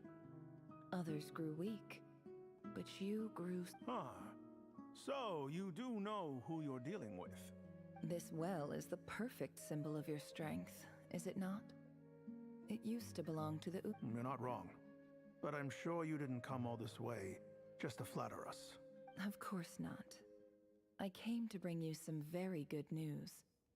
Records uncovered by the Vahumana Darshan show that a certain well currently under Eab control... I checked the map carefully on my way over here, and I'm confident that this is the well in question.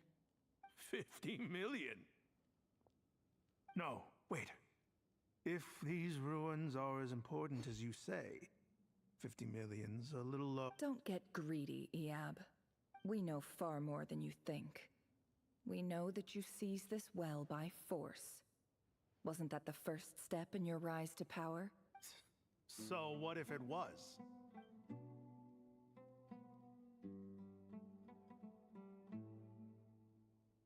Don't worry.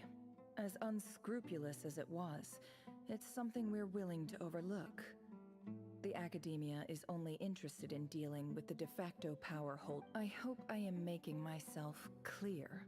And I hope your words are the truth. If I find out the Academia is trying to play me, I'll hunt down every one of your people and make you watch as I cut the... I assure you, Chief, that would not be in your long-term interests. You don't want to make an enemy of the Academia. You see how I'm dressed, don't you? I appreciate that you've never been to the rainforest, but surely even you recognize an ambassador's attire when you see it. And what does a barbarian like you have to lose anyway? You really think the Sumeru Academia would bother to come all this way just to lie to you? All right, I take your point. The Academia is the highest authority in the land. I'm sure you're trustworthy people. In that case, we have a deal. We will sell you the excavation rights. I'd like to thank you, Ambassador. This is good news indeed. Excellent news. In fact, it calls for a celebration. Gladly. I am partial to wine myself, and I trust you are as well. So let's indulge in a few drinks together. Is a wine poisoned?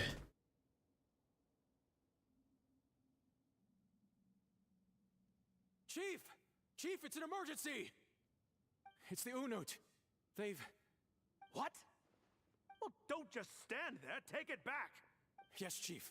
I have every confidence in the Eab's military superiority. Well, what is it? The Unut's response was alarmingly fast. The day after we reach a deal... I don't think... I am obliged to remind you, Chief, that the Academia will only deal with the de facto power holders. No! Please, Ambassador, just give me some time. I swear the Unut will not get away with this. That well is ours, and so is the Mora. Glad to hear it. I will wait here for an update. If there is a traitor, I will find them. In the meantime, make yourself at home. I'll report back as soon as I have an update. Much obliged. Wow. she does have a Just kasha. 3 words and I've got him wrapped around my finger. What an amazing feeling. So, in summary, Ambassador, the Academia would rather negotiate with our tribe instead of the EAB, yes? The EAB are ruthless murderers who don't listen to reason. And now they have the gall to interfere in our research projects. And so let me ask you, Chief, if you were the Academia, what would you do? Kill them all, of course. Precisely. The Academia does not tolerate those who stand in our way. At the same time, there is simply no way that the Academia can be seen to be We have our own rules out here. If the rainforest dwellers raised arms against a desert tribe, you'd start a bloody war. Right. We can't confront them ourselves, but we can support They're their pulling off a USA. We have always had strong relations with the EAB, which makes you our natural allies. Natural allies. Weren't the EAB your allies once? You were quick to send them after us to protect your interests back when we stole that water. Let me be clear. The Academia wishes to collaborate with the legally recognized rulers of the desert in this matter. We are asking for excavation rights to that well, and our offer is 50 million mora. Say no more. I believe we have an understanding. Good. Then I suggest you get to work. Get us access to that. You see, Dad? Lying is easy when you know how. People will believe anything.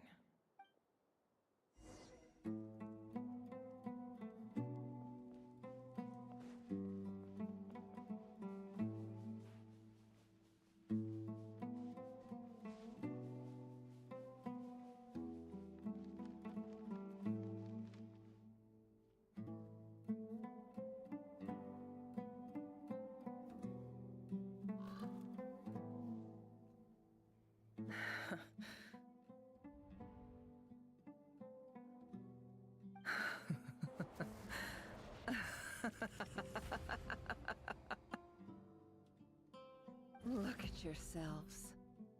You may be vile, savage monsters, but your butchered bodies bleed like any others.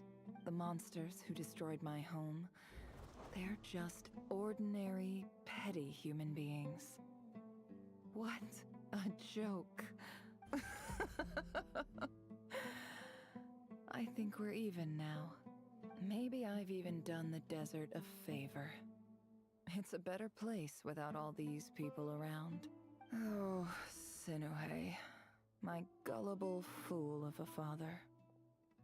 Perhaps if you'd been as ruthless as I was today, our tribespeople would still be alive.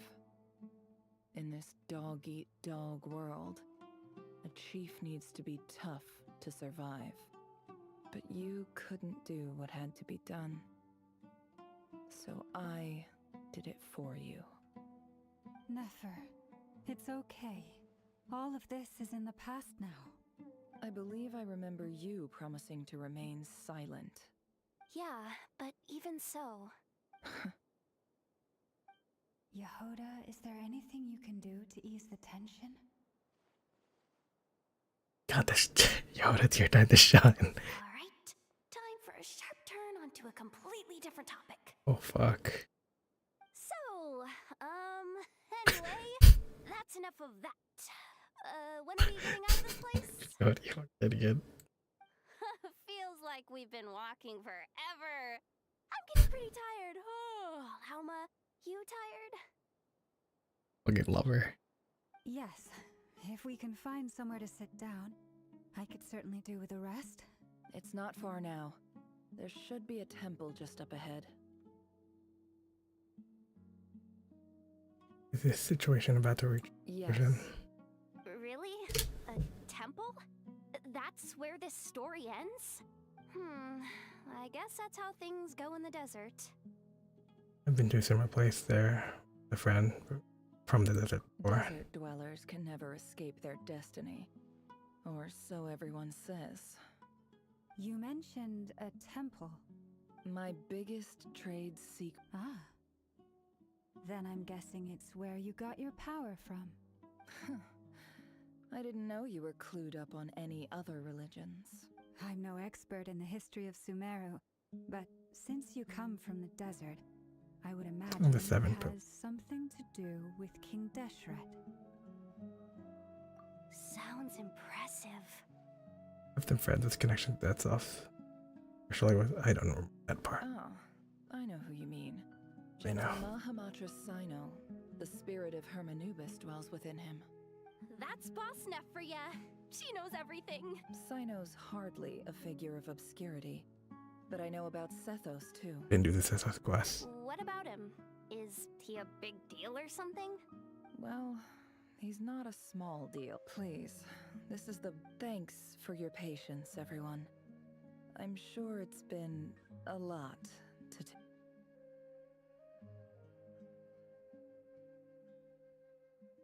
Wasn't expecting the sudden never background. Well, not that I don't mind it.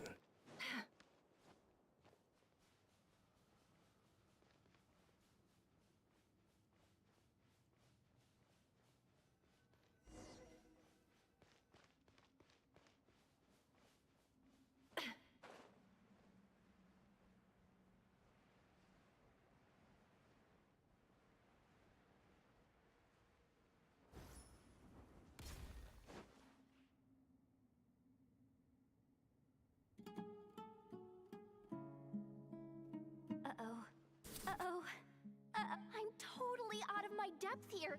I don't have anything to add about any of this stuff. I want to do the whole name dropping, this girl knows her stuff thing too, but I've never seen anything like it before. A statue with the head of a bird. It's like something out of King Deshret's mausoleum. That's Thoth, the Ibis King, one of the 7 pillars of King Deshret. The legends say that he, the Crocodile King, and the Goat King were the 3 retainers of King Deshret. Let's take a look.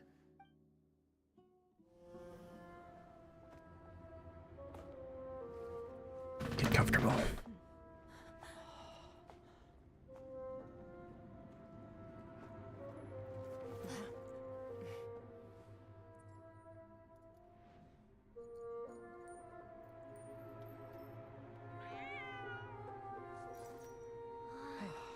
It's just Ashru. So, all is well?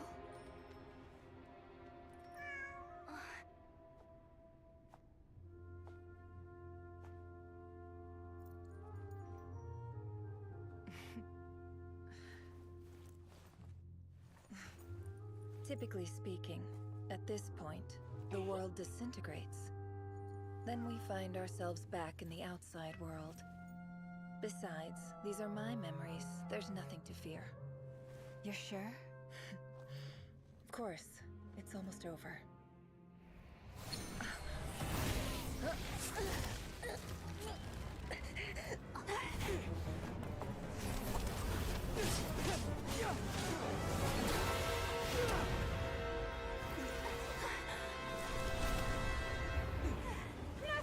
Hold on!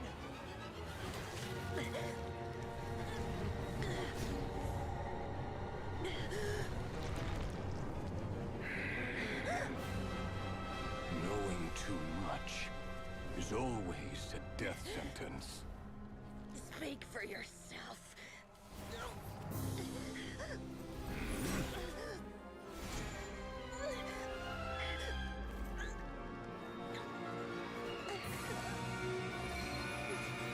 Oh, Alice's cool little treasure.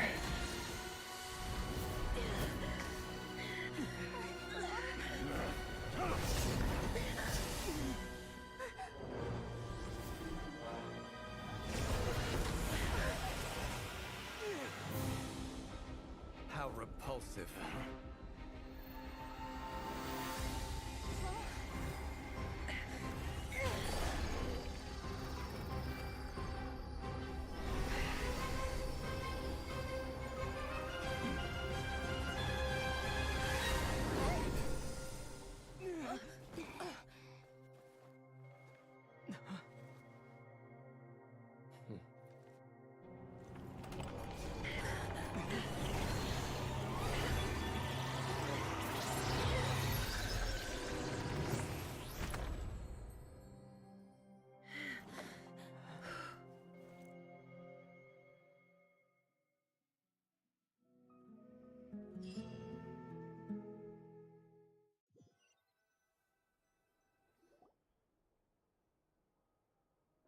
timed that pretty well, didn't I? Certainly did. Thank you. It's okay. I'm just glad no one was hurt. Paimon noticed you doing something too, Dainsleif. Were you helping get them out? Of course. When I asked Nefer to conduct this investigation, I was not naive to the dangers involved. I had a duty to ensure your safety. Good to know your sense of justice is still intact after all these years. I take that to mean that you saw the truth. That comes as a great relief. I certainly did. And thanks to your help, I also managed to trap Rerir inside the chess set. Whoa, really? How'd you manage that? Well, to be honest, I sensed that something was wrong long before we made it to the temple. By using this fragment to probe into Rerir's past, well, the monster formerly known as Rerir, it seems I alerted him.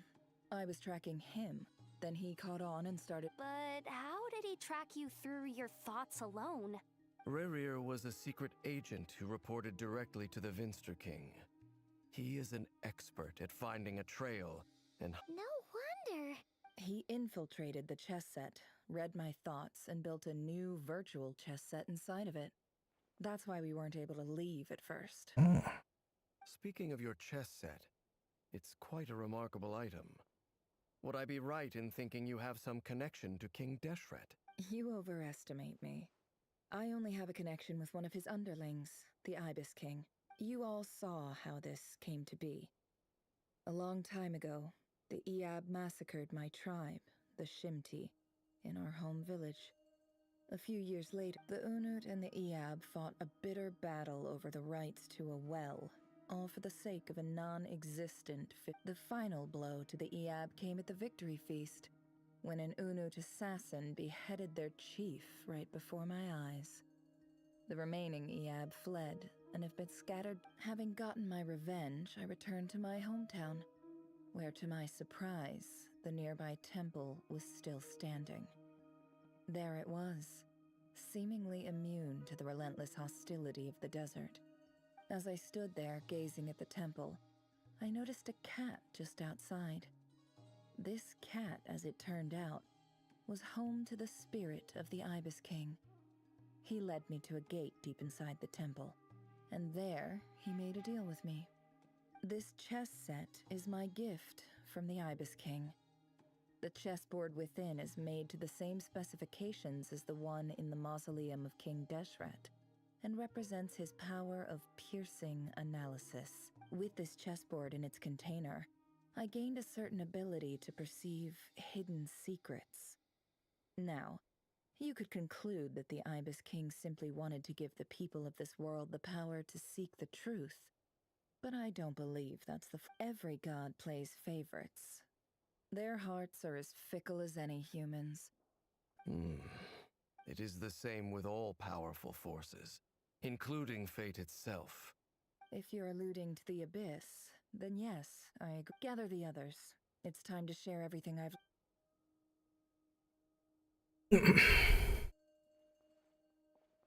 And well, I guess it's safe.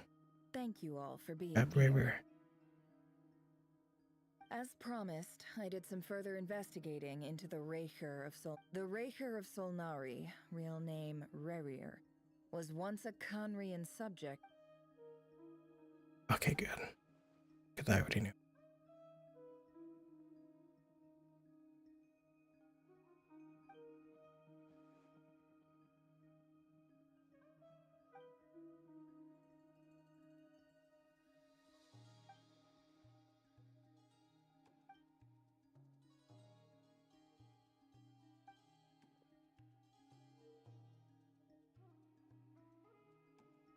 So that's why he's so obsessed with the moon.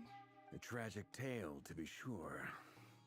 But it does not excuse his many transgressions. No matter how much Rerir suffered in the past, the fact remains he becomes more dangerous with each passing day. If left unchecked, it is simply a matter of time before all of Teyvat suffers the consequences. A question for Miss Columbina.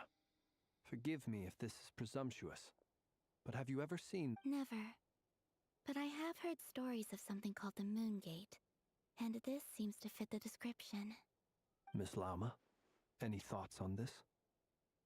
In the lore of the Frost Moon Scions, the moon is believed to hold many secrets.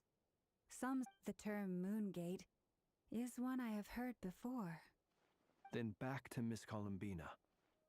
As a moon goddess yourself, do you... Not at this stage, sorry. I do hold the power of the Frost Moon, and my strength is recovering well.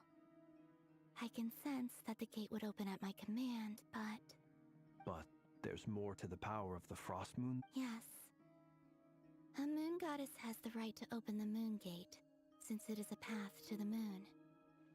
But as never mentioned, holding open a spatial gateway takes a huge amount, and right now, I need to conserve my energy to fight the Ray Hero of Solnari. I agree. Better to save your strength. But if you'll humor me for a moment, I have a bold conjecture of my own regarding the world beyond the gateway. I highly suspect that neither Tholindis nor Rerir made it through unscathed.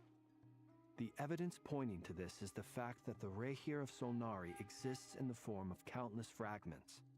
With the abyssal power he wields, no ordinary foe can touch him, let alone tear him to shreds. And yet, the wild hunt proliferates wherever his scattered fragments lie, drawing hordes of monsters to many different... So your theory is that Rerir was physically torn to shreds by some powerful force? Makes sense to me. Explains why the wild hunt is so pervasive, and why he's been trying to piece himself back together.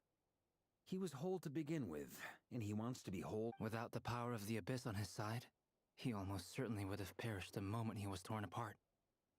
But the Abyss... I could not agree more.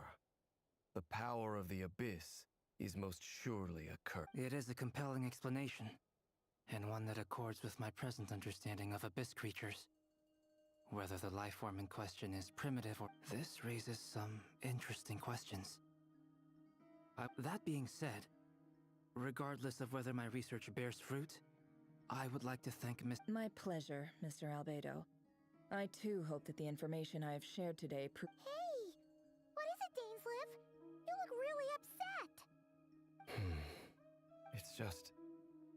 when I think of the man I once knew as Rerir, I struggle to... The two of you used to be friends, didn't you?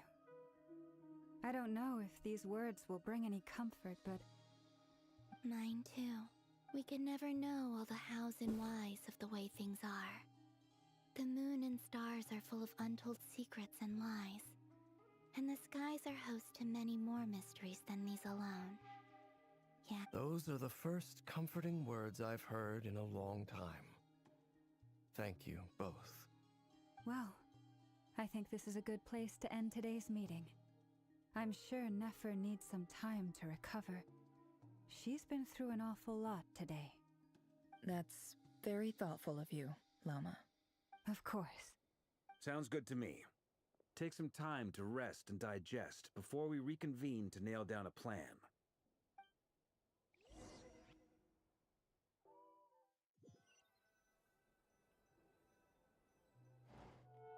Hey, is this a bad time?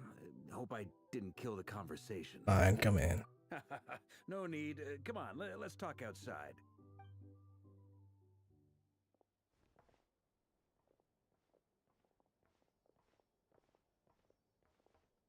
Anyway, Nefer went back to the curatorium to get some rest. But before she left, she shared... Firstly, although she managed to trap the Raker of Solnari inside her chess set, there's no guarantee that the power of the eye... It's only a matter of time before he finds a way to break out. We have to come up with a plan and take care of him before that happens. Honestly, my mom figured that might be the case. Well, I asked her that same question. She talked for a long time, but for the most part, it seemed like she was... felt like some kind of sales pitch, you know? The kind where you end up handing over Mora against your will? Anyway, after all that, she finally answered the question. 2 days, at most. 2 days? Holy moly! Can we even recruit enough help in that time? That remains to be seen. Which brings me to the second issue. Dainsleif is obviously You have some history with him, right? Do you think maybe you could... Great. All right, on to item 3. So, Albedo, Duran, and I put our heads together and came up with a plan. Camp, we figured we'd bounce the idea off you first. We'll explore it further once. Oh, Paimon's died. All right, so... Oh, not good.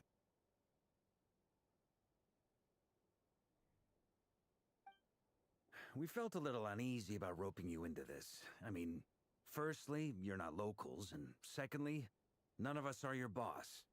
You're Roping us in? Why would you even say that? We know the stakes here. It's all of us against the Rayher of Solnari, or none of— I choose my words very intentionally, I'll have you know. I like to think there's an art to striking a down-to-earth tone even when the stakes are through the roof. Sir Varka, I have a few thoughts about this plan. I'm all ears. I think we can be more flexible with how the roles are allocated. In my view, the most sensible lineup would be like this. Oh, and you're not gonna show me until it's time to do the battle. I see your point, yeah.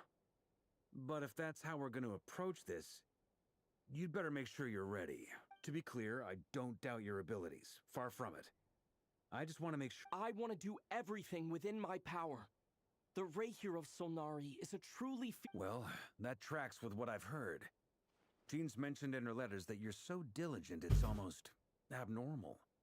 As in, most people weigh up the risks and rewards in situations like this. But you seem to just march towards danger without a moment's hesitation. Of course, everyone appreciates a fearless pioneer. But all that aside, I'm the Grand Master of the Knights of Favonius, and you're our honorary knight. I want to make sure your courage doesn't come at the expense of your safety. Thank you, Sir Varka. I should be the one thanking you. It means a lot to have you on board. I'll give some serious thought to your suggestions.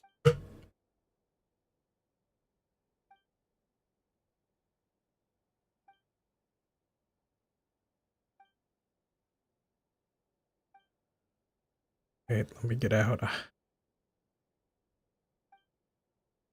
I'll continue tomorrow once. Okay. Continue tomorrow. Live tomorrow, I mean like in a couple hours. But that's it for today. Good night. I stayed up. Fuck. 5 hours of streaming this game. Fuck. I always get burnt out of streaming. I like do it for 5 fucking hours. I should limit